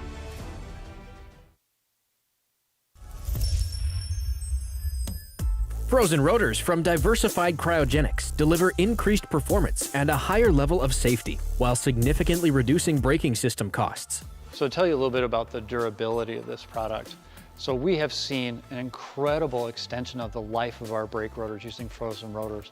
We've gone from brake rotors every other weekend to 6 weekends on one set of brake rotors, and I think they can go farther. The durability has been amazing, and it's been a fantastic season, and man, a lot of that is due to the way our car can brake on those frozen rotors. For more information, go to frozenrotors.com.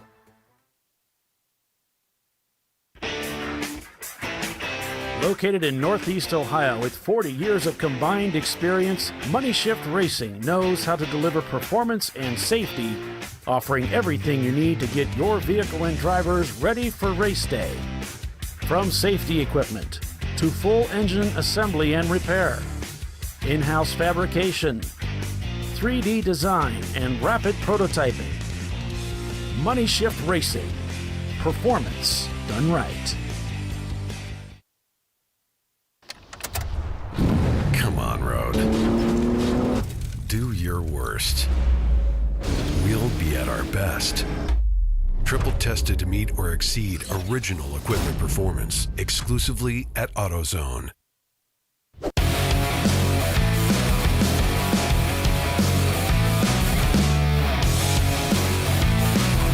Welcome back to ChampCar.Live, presented by AutoZone. We're back here live at WGI. It's the Sahlen's Champyard dog at the Glen. So, Paulie, an update here from the track from what we can see. Looks like the Pinky's Out Aero car is getting ready for their pit stops. All their crew members have their gear on, so that indicates they are going to take fuel. Yeah. Well. And the University of Colorado at Boulder still has a car running. Their car is on pit road at the moment. They're fueling it.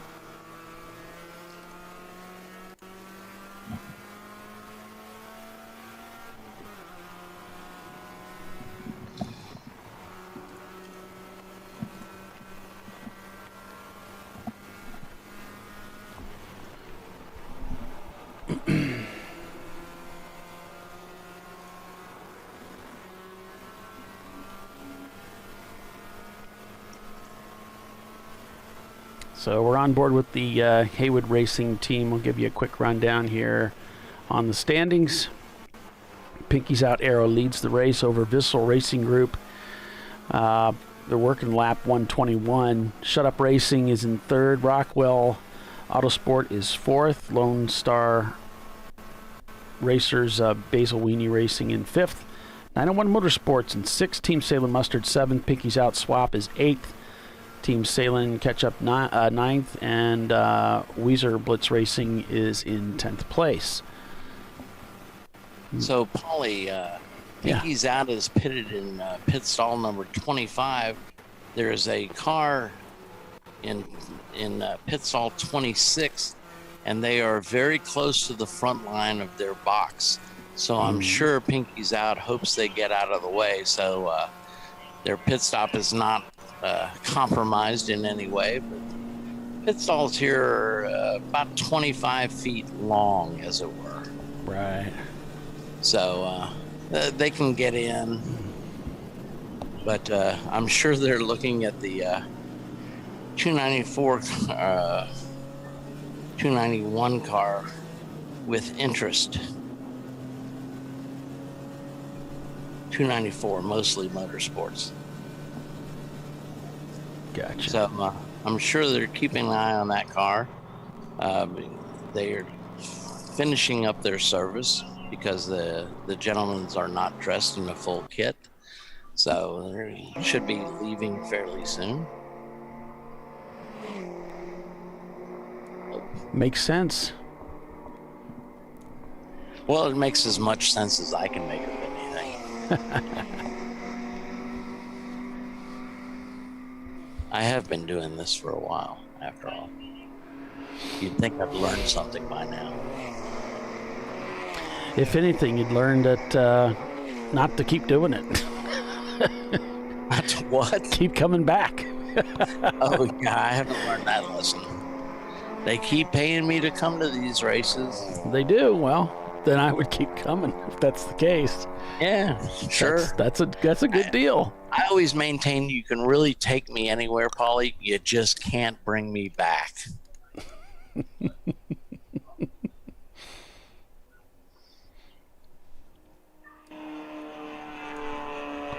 I'll tell a quick story about my experience at Road America.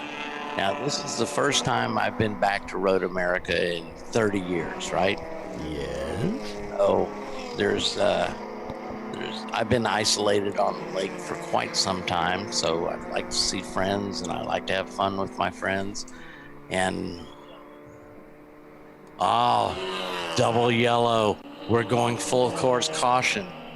This is the break that Pinky's Out Aero car was looking for. Yes. And the racing gods delivered. And Billy Sahlen is throwing his headset down. Yeah, exactly. So Mama looked down and spit on the ground. We're indeed under full course yellow. And once Jackie gets the pace car under the field under the pace car, Pinky's Out will dive into the pits. Now the big question is, why is the yellow out? Because I don't see. I don't know anything. There we have it. A car at the top of 7 on driver's right, and it's pointed towards the racetrack, and it's kind of like sitting on the racetrack. That's not good. It's less than optimal anyway. That may very well be it. The powers of deduction have not let me down again. Here indeed is Pinky's Out Aero on pit road for their final stop of this race. Who would have thunk it? You called it. Sometimes the racing gods smile on you, sometimes they don't. And the racing gods are smiling on Pinky's Out Aero car. We're going to have maybe a sneak view here as the Haywood Racing team, I believe, makes their way to turn. Now, maybe I missed it. They might be back in 8.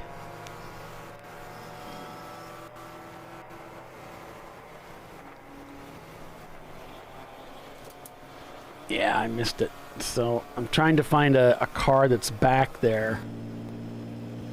And I think I just missed it again with Rockwell.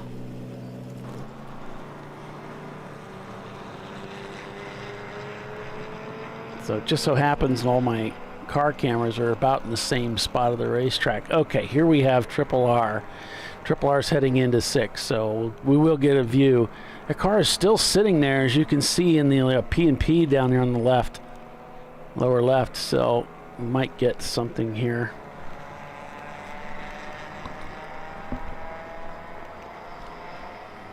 Still stranded. We have a car at the top of turn 7, driver's right.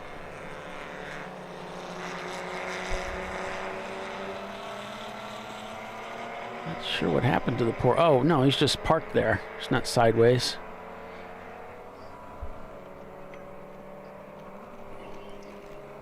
See Ron down there at at the Visceral Racing, looking down at the Huggins crew while they pop the hood on that BMW. So, Paulie, I sent you a picture. Okay. And Pinky's Out Aero. All right. We have a camera on that as well, Paul. They finished fueling, and I assume that they didn't put as much fuel. No, they only needed 45 minutes with the fuel, and that gets them to the finish with not a huge amount of weight in the car. Still a 5-minute. Yeah, without the weight. That's weight. Yeah. So because they've got the hood up, I'm sure that's just checking the oil.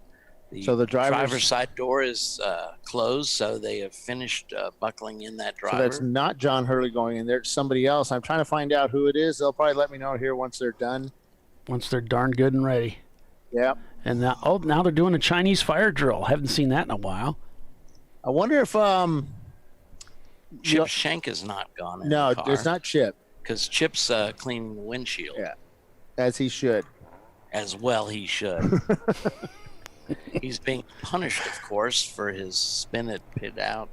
Yes, which we have on. He's in the highlight video with that. Yeah. I'm being punished for that. going to be the new Champ Car promo video. If you haven't seen our new promo video that Paul put together, you need to go to ChampCar.Live after this race and take a look at our site. Paulie, I would like to thank you immensely, and also Bill for getting Kate's picture or her video in setting up the aim or race capture. So I appreciate that. She was going over what screens you can go to and look at. So there, Huggins is locking up the hood now. The E30 has that weird hood that pops up like old-timey cars. I was waiting for the doors to open like that too, the suicide doors. Yeah. No, E30s don't have suicide doors. But the trunk opens the other way. Just does not. All right, so they're putting that car on a hook, it looks like. Sorry, I switched off and then switched back. I just realized we were finally approaching it. They are done. They have sent the car out. Okay. With plenty of time. The pace car is just rounding 10. So we kind of got two stories going on at the same time. We got a car being picked up, and I think they've just hooked it up and left the scene. So that's done. I still see the emergency. So they're down there. And so Huggins is sitting at pit out right now. They're looking at the timer. They're inspecting the driver, make sure he has all his belts on. Everything's tightened up, ready to go. They're looking at the timer. They're holding him there. He's not moving. Oh, this is going to be close. Not there yet. And Jackie is just coming up across the start-finish line with the pace car. The pace car did stay out. He has been released. And he has been released. So he's going to be able to rejoin the back of the field. Yep. Unless he stalls it leaving. I've seen that happen. Or spins out. Got it. or he pulls got a it. chip and spins it and pit out. But no, he didn't. So, the racing gods have smiled on Pinky's out arrow. He is able to maintain his lead of this race. Visceral, of course, is on the same lap, and he will be, I don't recognize the 959 car by sight, but I assume Jackie has picked up the leader. So, yeah, he's had, okay. It's Visceral. So Pinky, she has all race long, so I don't know why she would stop now. Well, we knew that they were going to come in, so we pre-identified where 959 was so that we could pick him up. Gotcha. These guys know what they're doing. So Pinky's out. Well, no kidding, Bill.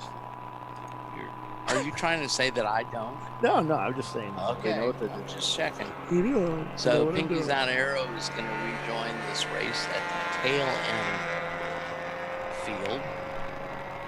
I haven't seen him yet, but he's making his way around the course. Yeah, we're following him. He's coming down to 7, I believe. Okay. There was a car that came sweeping through 7, but I don't think that was him. Here we go. The emergency vehicles have left the tow. The tow of the boot. So we should be going back to green soon.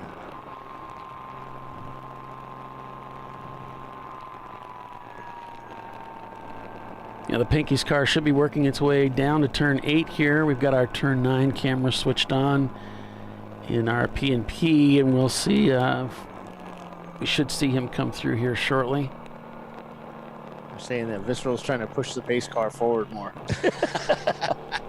I don't know if you're allowed to bump the pace or bump track the pace car. No, you shouldn't hit the pace car. The only person who can get rid of away with that is Cole Trickle. Wasn't there a pro Formula One driver that? I don't know. Well, I've said enough. Some people maintain that the pace car not. I don't. Have I missed?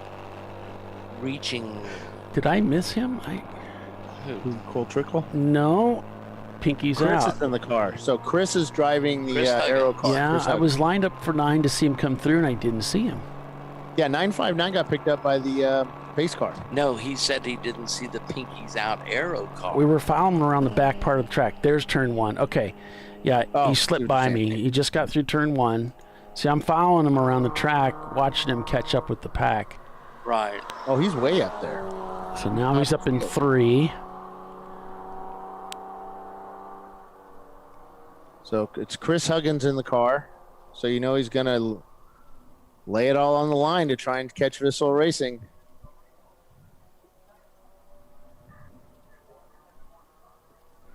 The car that caused this yellow is now being towed to their pit, which is the 56 car, the little orange Honda CRX. Kalnoski Russell Racing. And so I'm sure somebody from Pinky's Out is out at the local liquor store picking them up a couple of cases of beer. The car, or the pace car, is just coming around turn 7 now, headed for turn 8. She's making the turn to turn 8 right now, headed to 9.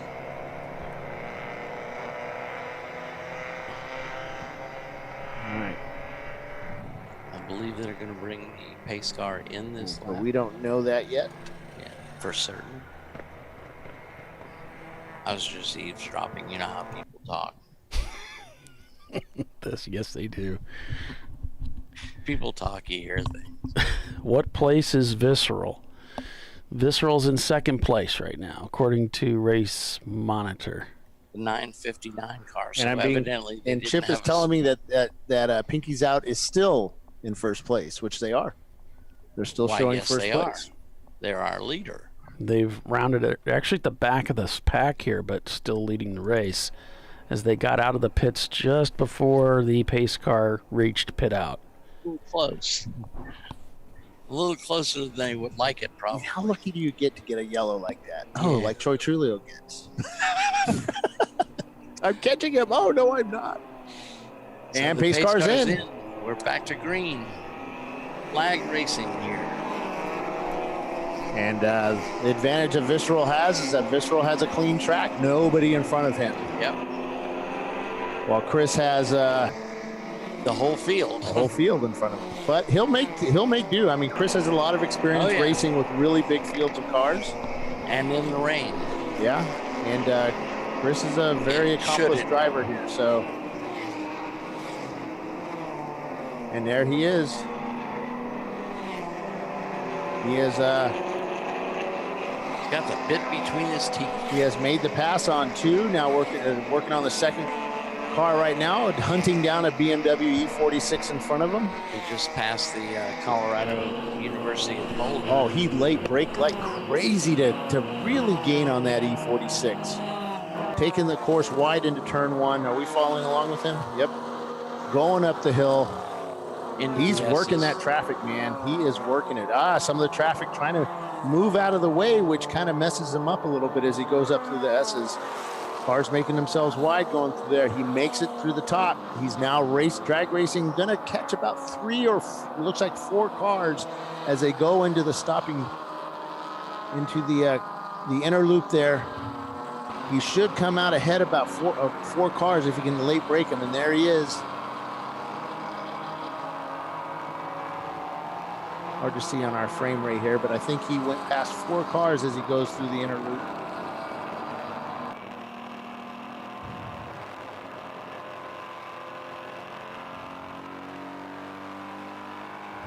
Got a lot of radio chatter going on there. The corner's talking about who's doing what. We may have had somebody go off the course and through an exit point. This is extraordinary. Visceral Racing all by their lonesome as they come through 10 and 11. They have a good straightaway between 10 and 11. Difference between the car behind him, which is the BMW. Who is that? I think that's Well, they got to go by. Shut Up. I think that's Shut Up Racing.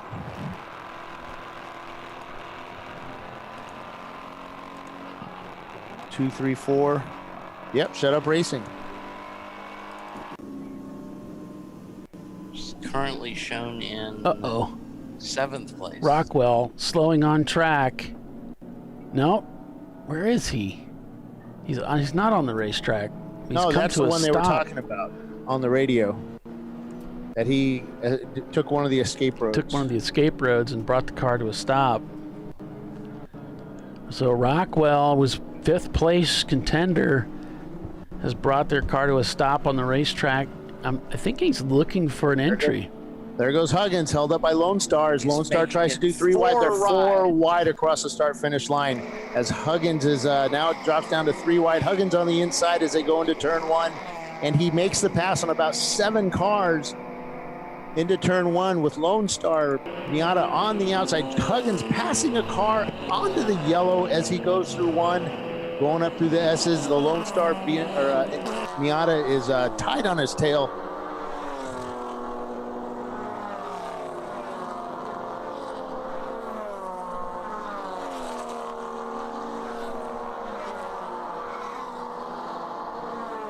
We watch them going down into the up the S's here. Turn 3. Looking for our leader as he's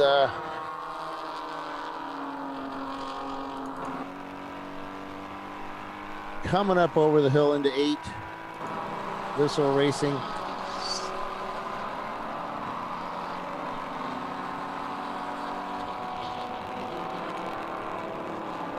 Here he is coming into 10, makes a turn, going on the straightaway into 11, Visceral Racing. We have about 36 minutes of this event left.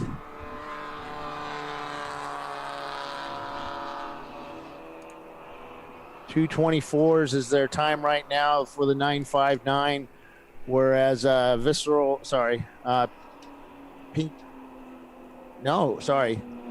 224 for Huggins and the Visceral driver 215.5, so it's about a 1.5 second difference.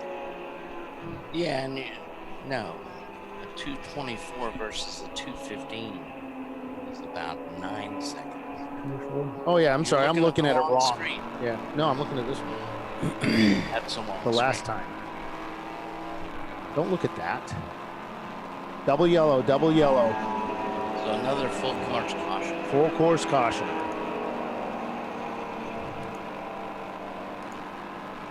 Hey, Paulie. Yeah. You want to go to break so during this full course yellow so we can... Yep. Yeah, we have a car. I don't know who it was, but they were pulled off in a precarious position, so they want to get him out of there. It's probably Rockwell. All right. So the Pinkies Out Aero car has probably passed, I'm going to say 50, at least 15 cars on his march back to the front of this field. But so anyway, folks, you're watching the Sahlen's Champyard Dog at the Glen, the 7-7 race here in the TireRack.com Champ Car Endurance Series. If you stuck with us this long, you got to hang on for the remaining 34 minutes and 50 seconds of this race.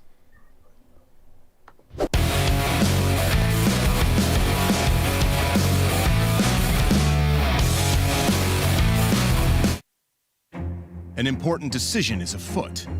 This man is about to buy tires on TireRack.com. Tire Rack is the leading online retailer of tires in North America and a repository of advice and expert reviews. And it's done! All that's left is to arrange for safe, easy installation at one of our independent recommended installers. Well, I guess he did that too. TireRack.com, the way tire buying should be. Come on, Road. Do your worst. We'll be at our best. Engineered to meet or exceed original equipment performance exclusively at AutoZone.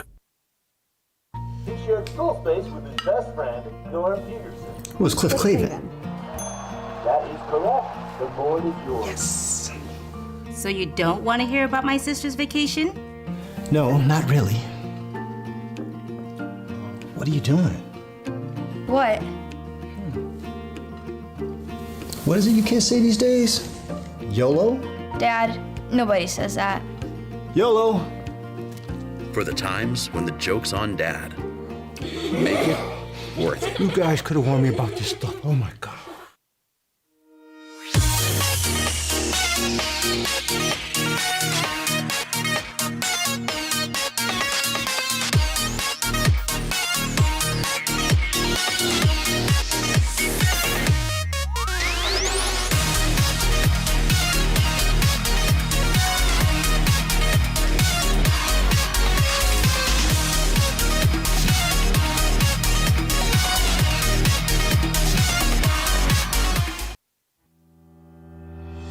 Lifeline USA is a leading manufacturer of onboard fire suppression systems. Lifeline's continuous commitment to research and development ensures that we supply the most innovative and cutting-edge products available. Used by the majority of the world's motorsport championship-winning teams and constructors, Lifeline has a proven history of success. Lifeline offers a complete range of fire suppression systems for all budgets and needs, and we continue to push development and limits on both extinguishment materials and our patented delivery systems to make the race car environment almost as safe as sitting on your sofa at home.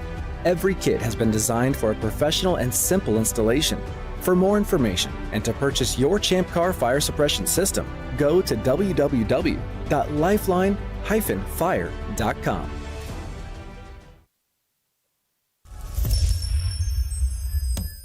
Frozen rotors from Diversified Cryogenics deliver increased performance and a higher level of safety, while significantly reducing braking system costs. So to tell you a little bit about the durability of this product.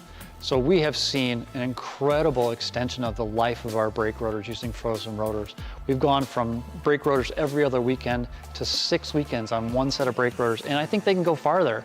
The durability has been amazing, and it's been a fantastic season, and man, a lot of that is due to the way our car can brake on those frozen rotors. For more information, go to frozenrotors.com.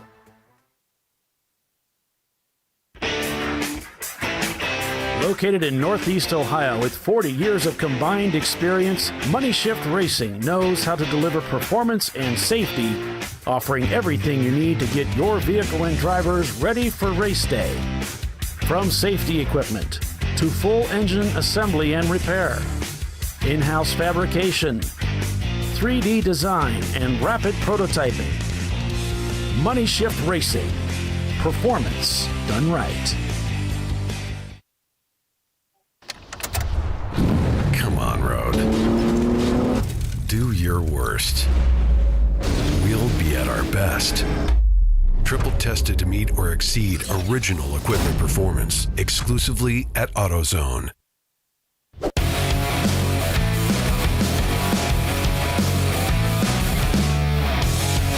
And we're back. It's the Sahlen's Champyard dog at the Glen. We're back to green at WGI this Memorial Day weekend. I'm Paul Veltum, you can call me Paulie though, along with Doc Waldrop and Bill Strong, calling the race for you here. 30 minutes remain in this race. The Rockwell team has been removed from the track, their car at least, and actually it ran out of fuel, according to Bill. So Pinky's Out Arrow leading the race over Visceral Racing Group. Team Sahlen Mustard in third. Team Sahlen Ketchup in fourth.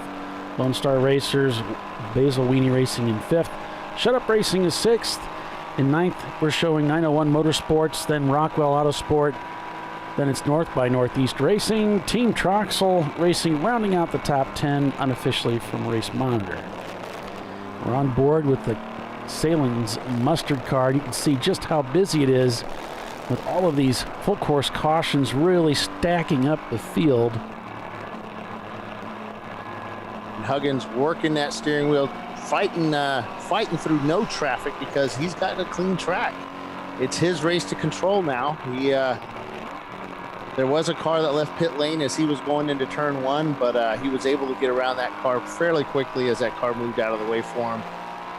Didn't give him too much problem. You can see the cars coming down into turn 8. I do want to commend our drivers. There have been no second pace cars that I've seen on either day. No, they've been pretty quick. The leaders have recognized that they're the leaders. There's Huggins coming into 10. And have slowed the field up so the pace car can pick them up. So coming into 11, hard on the brakes as he sets the car up for the really fast right-hand turn. Hangs it right against that wall, stays outside as he takes it across the start-finish line. The 93 Lone Star Miata right behind him with the 427, having a hard time catching up with those guys. So Pinky's Out Arrow turned at 2:15.266. Visceral Racing's time hasn't updated from their last lap, which was a 3:33. And Visceral just crosses the line. He's diving onto the inside to try and make a pass on about 2 cars. Doesn't make it. It's held up by 2 cars side by side as they go through. Makes a pass on the outside of an E46 on the yellow. Works his way, zigzags through some of the slower traffic as Huggins has a clean track going into the bus stop. So Visceral, I'm not going to say they've given up, but they've only turned a 223 on their green flag. Wait a minute.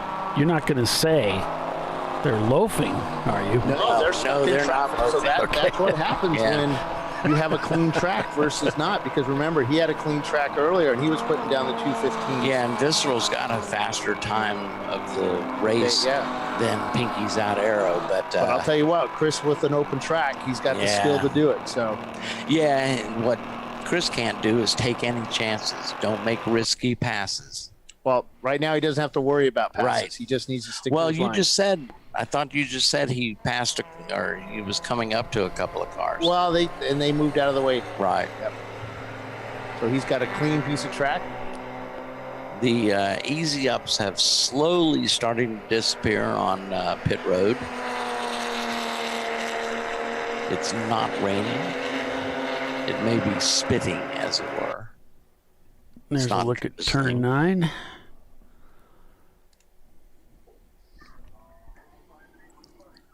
And Lone Star getting a little closer to Huggins. And Lone Star is where? They're up in the top, aren't they? Yeah, they're in 5th place right now. So Chris Pinky's Out currently, as of the last lap, has about a 24.260 second lead. Yep. Their lead over Visceral Racing Group.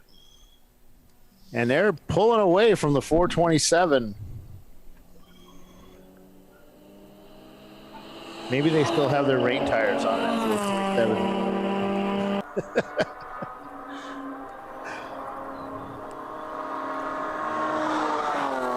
Well, he's catching up, man. He got around a bunch of cars there on that lap. Yeah, but he only managed the 216. 216, but that's still a lot quicker than that last lap. Yeah, but it's not quicker than Pinky's Out Arrow. They turned to 214.3. So about almost a little over 2 seconds faster on his last lap. And you know Chris wants this win. Yeah, and not that Visceral doesn't. Well, Visceral does too. I mean, Visceral's not had great luck over the last year or so. He's losing the national championship because of a fuse. And, the national championship out of Sonoma last year. Leading both races. Wasn't he leading both races all weekend? You're asking me, a guy who can't even remember what happened this morning? That must have been a rhetorical question. And then Huggins having issues with his chassis this year. The chassis had some major cracks in them. They had to get repaired, which is, of course, he stated is why he had to pull out of some of the races this year. And they by far attended the most races of any team. I think last year he did 14, even COVID times. Yep.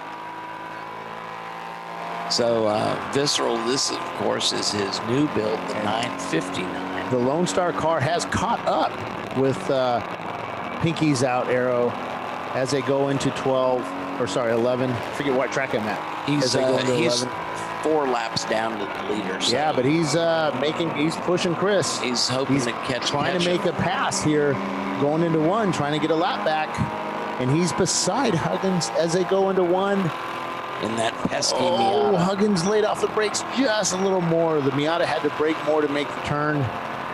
So he was on the inside, so he had to slow down a little bit more, so he didn't end up hitting Chris.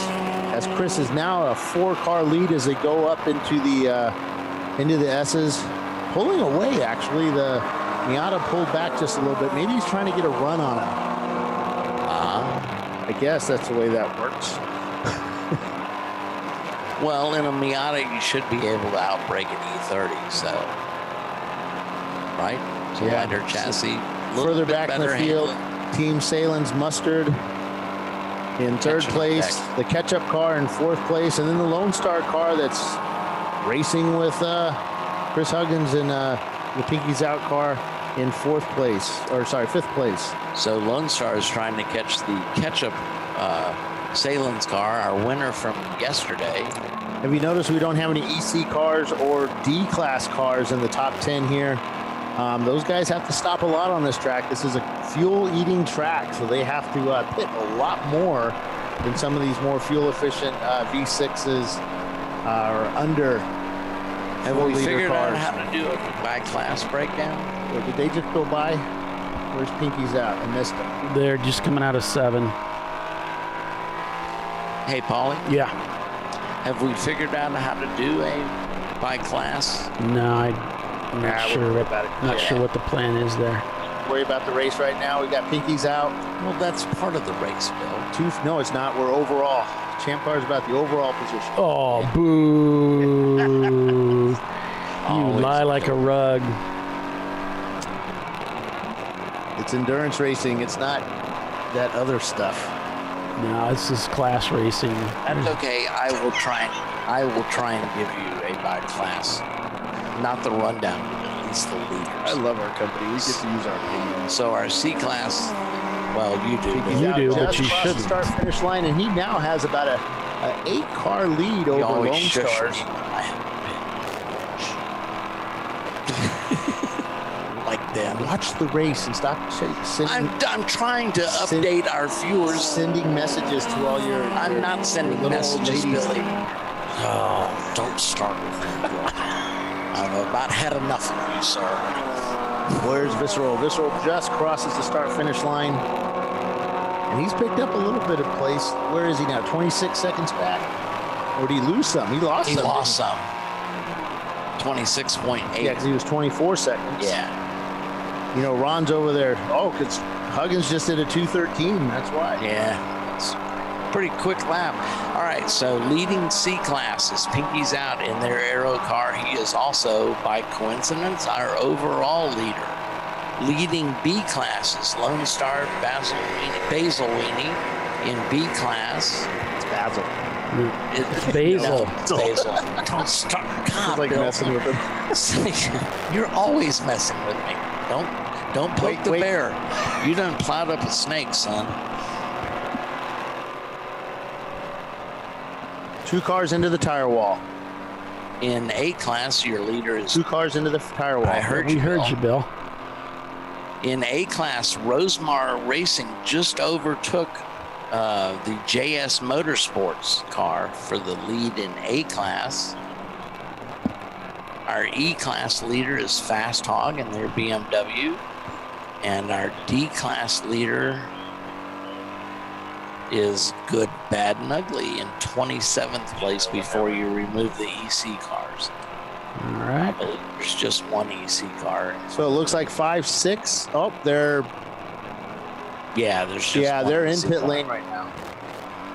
5, 6 is one of them. They just.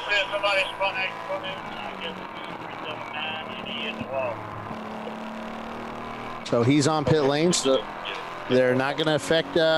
We do have a car stranded on the right side of the racetrack there, according to our inside in-car camera. And that is the 378. I just saw him. Is JS Motorsports, and they are indeed dropping. We have one still into the firewall. Yeah, I think. Or tire wall, sorry. Yeah, one still sitting in the tire wall. They're looking for the leader right now as Visceral crosses the start-finish line. Track right, coming out of turn 9, right there. He's in the kill box, the strike zone right there. So Visceral holding a 29 seconds, so Huggins was able to pull away even further.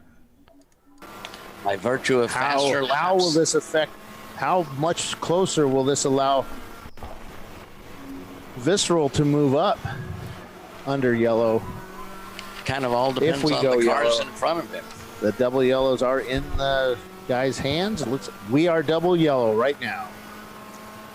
So Visceral, of course, would love everybody in between him and Huggins to go nuts to butts. Now you're just making words up. No, that's a phrase. You were in the military, well, sort of military. And we have the chair farce. What's your golf handicap, by the way, Bill? We have metal debris at pit end, so watch it right there. And we have more, and you started talking, so I couldn't hear. But it's somewhere else over in that area, too. So if you're going around turn 11, turn 10, just look out for metal debris there. You don't want that to affect your race this close to the end with about 18 minutes to go. Because our drivers are listening to the show, right? Huh? I said because our drivers are listening to the show. You walk down pit lane, it's like an echo of you guys talking. I mean, the drivers, though. Everybody had the show playing down there. If you're going around 11, be careful. Of course they were listening to the show. Shouldn't be racing leader 4 laps down with 30 minutes left. Pace car is waiting to pick up Mr. Huggins, who has slowed down and giving some space so that Jackie can enter the track safely. Lone Star caught right back up to him. The rest of the field is catching up as well. Now she'll slow that field down. It should bunch up. Let's see where Visceral is during all this. Yeah, good question. He's pretty far back there. We're looking at 1, 2, 3, 4, 5, 6, 7, 8, 9. There's the 959. He is the 12th car back. Ooh. So he's going to have the leader in his crosshairs. Yep. He'll be able to see him when they on the straightaways when they catch up. So 12 cars back from the leader. Catch-up's in 4th place, Bill. Oh, you meant catch-up. Yeah. I got it. C-A-T. I got it. The other ketchup. Isn't that what you put on a hot dog? Yeah. I don't particularly care for ketchup on my hot dog.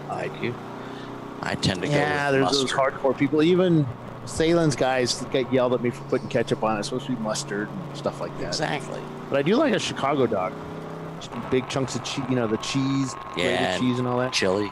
We like to say thank you to Sahlen's this weekend for sponsoring this event. The Champyard dog at the Glen. They sponsor a lot of events here. They're one of the biggest supporters of Watkins Glen. Yeah. And out of Buffalo, New York.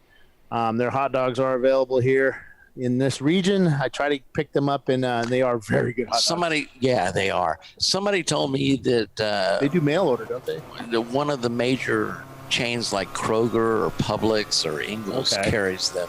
Cool. In my area of town. The one that I don't have in my area. We have Food Lion or Dollar Store or something like that. Right, Everybody General. has a Dollar General. Yeah. There's a great meme of a shot supposedly from the Mars rover and says there is intelligent life on Mars, and there's a picture of a Dollar General in the background. You can't swing a dead cat and not hit a Dollar Billy General. says it's Publix. It's Publix. It's Publix and Walgreens. Publix, thank you. Publix up by your area. Walgreens. No, and Wegmans. I don't have that either. Yeah, we don't have Publix. I think we have a Wegmans. I think that my wife likes going there because it's kind of fancy. I think that's Wegmans. In New Orleans, we had Schwegmans. I bet you did. A lot of safety vehicles on site over here at turn 9. We're talking 1, 2, 3, 4, 5 vehicles out here with about 14 minutes left in the race. Yeah, they have to pull that guy out of the tire wall and then repair the tire wall, from what I understand. So, oh boy, it might be a sprint race. This could help Huggins. It might be a finish under yellow. Have a clear track in front of him. Or it could be a finish under yellow. No. I think they'll get it fixed by then. These guys are really good here. Yeah. You guys are funny. Yeah. These guys are listening to the show, right? I let them all know where they can go to watch it. Slaying me. These are the best safety workers and corner workers here in the industry here at Watkins Glen. Yeah, if you're gonna do a full course yellow, your guys better be sharp. They wanted to do a special like the Indianapolis guys did, but they said no, we're too good for that. They're probably, if I were them, I'd be kind of dragging my shoes a little slowly because I'm so ticked off for you guys busting up my track over and over again. You can just finish under yellow, jerks. Trust me, I think there's going to be some bills handed out after this race. The Champ Car will get a bill. and they'll have the car number They have a responsible. bill. ChampCar has a bill. Oh Lord, that guy! I heard earlier that the Watkins Glen marketing director was in one of the Haywood cars causing trouble. Yeah, he passed under yellow, so he got black flag. That seems to be a marketing director's job, is causing. Paulie? I said, we got one of those. Don't egg him on. Don't egg him on. Don't encourage him. Don't encourage him. Paulie's on my side. Trust me, Bill. I have a new computer here. Let me take There's just no love. There's just no love, is there, Bill? 9. There's just no love. I kid because I care, Bill. Ambulance making it offsite. Everybody's required to take an ambulance ride while they assess the drivers, just to make sure everybody is. So here's the pace car on the main straight. So they stayed out one more lap. Just about crossing the timing loop with Huggins in the lead. 93 Basilwini. They're running in second place in the field. And our second place car, still 12th car back, separated by Sahlen's and the 427. I had no idea you could count, Bill. Jeez. in school in California. And he didn't use his fingers. They were both in his pockets, both his hands. Oh, I didn't have to do the guns. The guns. You didn't have to break out your big guns, huh? Nope. The car's already in the pits, so they put it on the rollback and pulled it in there. Rollback. Looks like, that's a pretty crunched up car too. Did get the car. Yeah, that is a bad spot right there. And it's okay as long as you don't lose control of the car. Then you're in trouble. Opposite of it, it's a BMW 3 Series, but it's the opposite of the 318 Ti. I see. You know how those are kind of crunched up in the rear? Right, you know, right. Out the trunk. Well, this one's like the opposite now. I see where it's shorter up front. I see where you're going. Okay, we got an emergency vehicle stopped on track at pit in area. Oh, just picking up some debris. Okay. Yeah, they're picking up that debris there. He's parts that probably fell off the car that was being towed in. Yeah, so he's on that short chute in between 10 and 11. Yeah, it's right here. Yeah.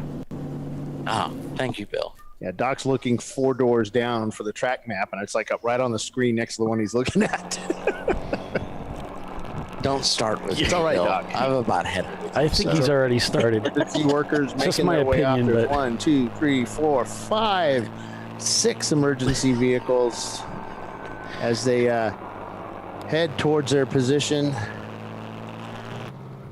Yeah, Doc, I think he started with you a long time ago. Yeah, that's a good point. He's continued, though. He hasn't learned his lesson. What? Nothing, Bill. I was looking away. I was concentrating on listening to the radios. Trying to feed you guys the latest look at all these news. emergency vehicles coming in. I think we might be going back to green here, folks. Yellow flag still in the hand of the starter. Pace car is not in view. We have 8 minutes to go. We can see down to the toe here. And that's unofficial time because the race director has that. I'm going to say we started within like 2 seconds of 9 o'clock, so Dana nailed it. And I believe the clock, the countdown clock is pretty dang close to correct. So what are lap times here? Like 2? 2:13s, 2:15s. So you're looking at probably 2 laps left after this. So it's going to be a drag race. I mean, what's the word? I mean, Huggins has to stay focused. Can't make a mistake. If he gets that car off track, Visceral is going to pounce and pounce hard. And I'm sure Chris's crew will call him and tell him what the difference is. Right. And if Visceral's catching him. The cars are going through turn 7 right now. Because Visceral is capable of a faster lap, but only by about a second and a third. Yeah, but that depends on the driver, too. We don't know who the driver is inside the Visceral car. Well, I'm sure it's their fastest driver, or the one most used to the car, as it were, which... I think it's our... well, no, I don't know who it is. It might be Alex Albert. It might be. because he did say he had a faster time. Well, the team said this guy's fast. There's a Pace reason car why coming into turn 10. He's the Champ Car Sim Series champion. Just picked up speed just a little bit. Huggins laying back a little bit, which will stack up the cars, the field, and make Visceral have to hold back a little bit. Yep. That's part of racecraft right there. Yep. See, that's where I'd take off now. And can. Oh, but the pace car is not coming in. Yeah, pace car is in. Ah, pace car is in. The green flag. And it did exactly green. We are green. It did exactly what he expected. It stacked up those cars. He's able to get a good start. That was a great start from Chris Huggins. Visceral, where is he? Oh, he's on the inside. He's too wide. One of the Sahlen's cars may slow him down going in. The Corvette's in front of him. Quick. A lot of guys on the brakes there. He made up about five spots there. Making up 6, 7. Where's Huggins right now? That would put him He's in 3. Huggins, Lone Star right on their tail. Yeah. Well, Lone Star is trying to hang on to that 5th place finish. So I mean, how does that do? They got a dog in the side. How does that affect you when you have somebody sitting on your tail?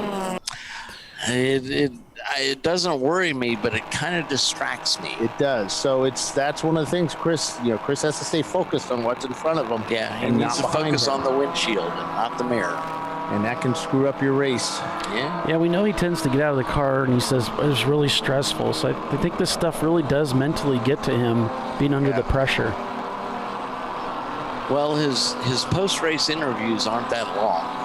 I think he's great. Yeah, I think he's he's like he said, he typically says it was really stressful and. No, he's actually gotten better over the years. Well, he's now a board of directors member, so.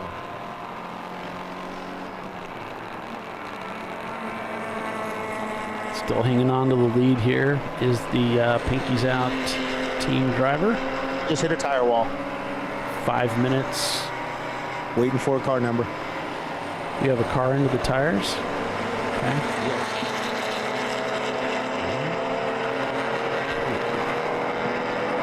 Maybe we will finish under caution today. 959. Hit the wall. 959. Porsche. Let's Visceral. Doc figure this one out. That's Visceral Racing. I'm not familiar. I'm used to calling 918. Yeah. 959 went into the wall trying to catch the Chris Huggins Aero car.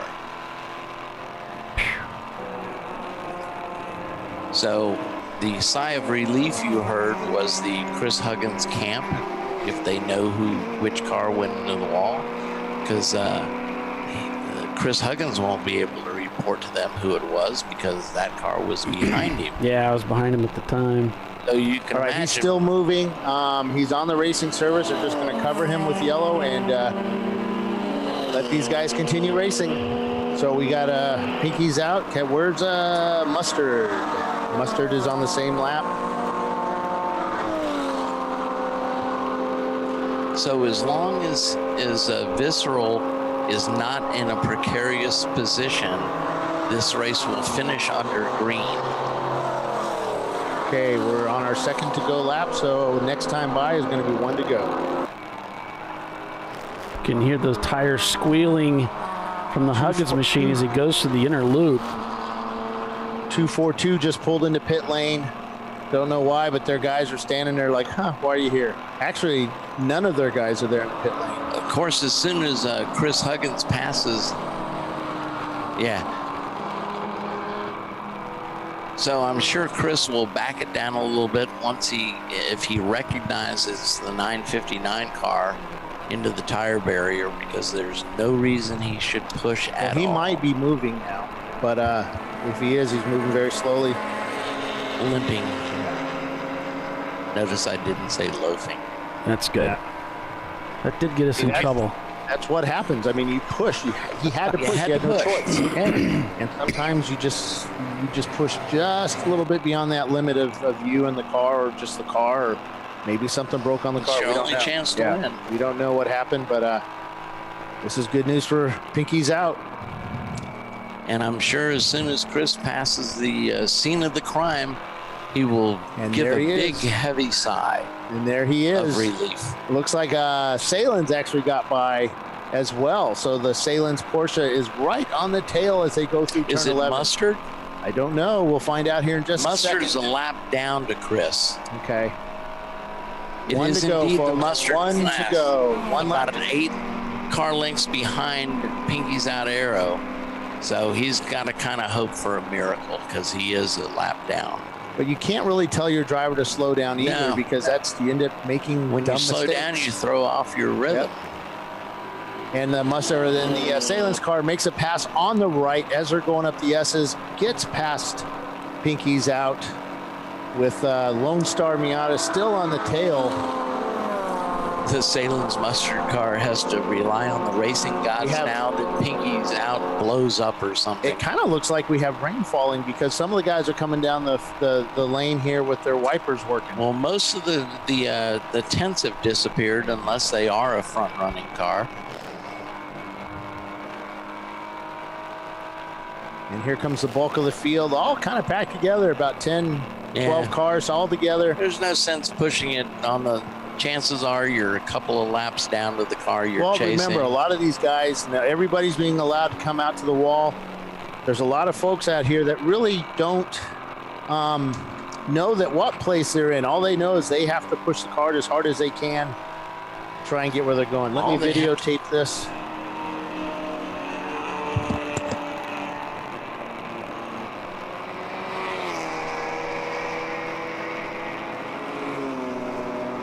So this race is on its last lap.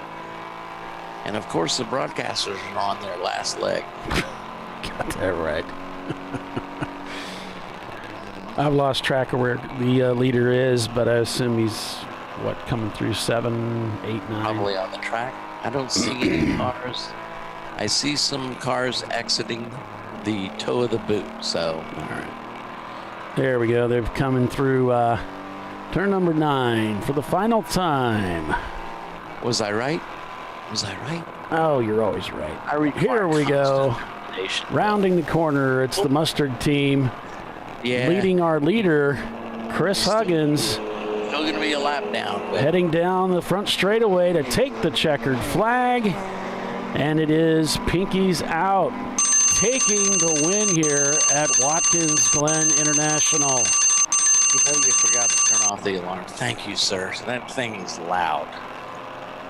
Yeah, I kind of noticed that. You're the best.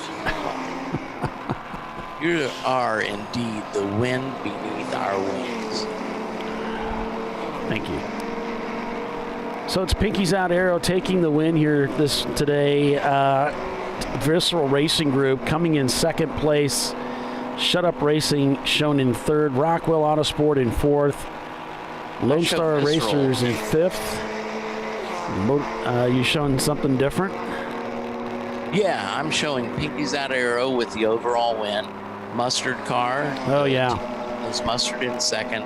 Team Sahlen's Ketchup car in third. And Visceral has fallen to fourth with that incident. Yep.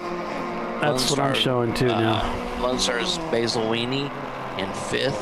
Shut Up Racing in sixth. 901 Motorsports, my pick for the overall win today, in seventh. Entirely reasonable finish for them. Team Troxel in 8th place. North by Northeast Racing in 9th place. And Rockwell Autosport Development, BBUI Racing in 10th. That's your top 10 here from beautiful Watkins Glen International Raceway. So there you have it, folks. Woohoo! Great race, huh? Yeah. It's exciting down to the finish. All right, folks, I'm going to leave now. Not that that really matters, but I've got to head downstairs, get some, turn off my cameras, collect them, all that, and then go do some interviews once tech is over. And thank you for joining us here live at Watkins Glen, and we'll see you in a couple of weeks. Where are we going to be at next, Paul? I think... I don't know. I think we're doing... Are we doing Willow? Carolina Motorsports Park, if it can support it. All right, so that would be the 26th. That'll give me some time. And remember, we got our board of directors meeting on Friday, so we got lots of stuff happening in Champ Car. And just stay tuned to our website and our social media pages for more information. All right, I'm out of here, guys. Cool. Thanks, Bill. Great job today. All right. Yeah, what's the matter? You need some rest or something, Doc. Who is that guy? I do need some rest before I journey back to beautiful Lake Hartwell. Well, it is gorgeous here in Fort Wayne, Indiana. Another beautiful day. Unfortunately, I couldn't send any of the beautiful weather to Watkins Glen, New York, but it doesn't seem to matter. It's all beautiful for the Sahlens team and for the Pinkies Out team. They've got to be pretty excited from the results today. Pinkies Out taking the win in the Aero car. Team Sahlen Mustard taking second place. The Ketchup car with third place. So once again, Sahlen's on the podium. Visceral Racing Group finally finding a nice day of racing today as they finished fourth with their Porsche 944, even though they also found the wall on one of the last laps of the race. Lone Star Racers in fifth in the Basil Weenie car. Then it's Shut Up Racing, 901 Motorsport, Team Troxel Racing, North by Northeast, and Rockwell Autosport Development shown in 10th place. I'm going to take a quick break and go down and see if I can find out. I understand it was a two-car incident that collected Visceral, so I'm going to see if there's an update on what happened. Okay. So I'll be right back, Paulie. Don't leave me. Oh, you want me to stay on? Okay. Yeah, just for a few seconds. All right, no problem. We can do that. I'm scrolling through the standings here, folks, so you can see your favorite teams 10 at a time. So if there's a team in particular you're looking for, you'll be able to see where they have finished unofficially as we're on board with the Sahlen's Mustard car. Another good day of racing for that team and that car.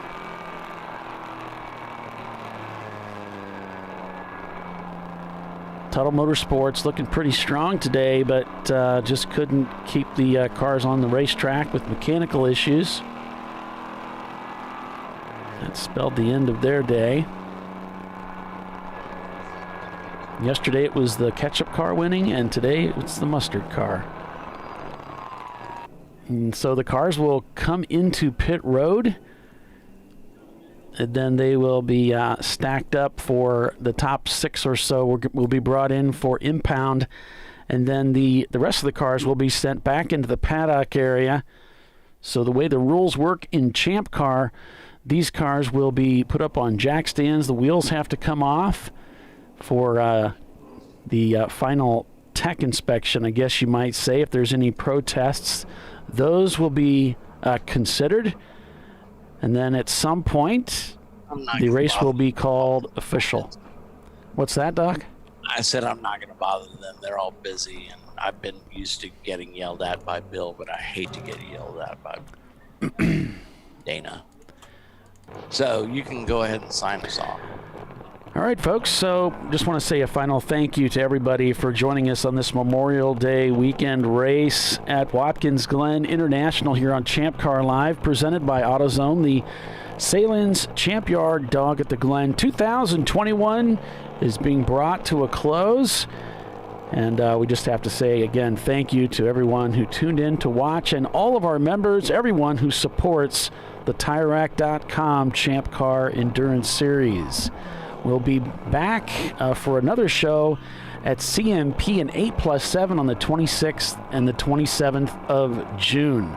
So we hope to meet up with you again there here on the show. But until then, we want to say our heartfelt thanks and to everybody who's tuned in and watched. So for myself, for Doc Waldrop here, my buddy, and Bill Strong, I'm Paulie Veltum. Thank you so much, and we'll see you next time, folks. Bye.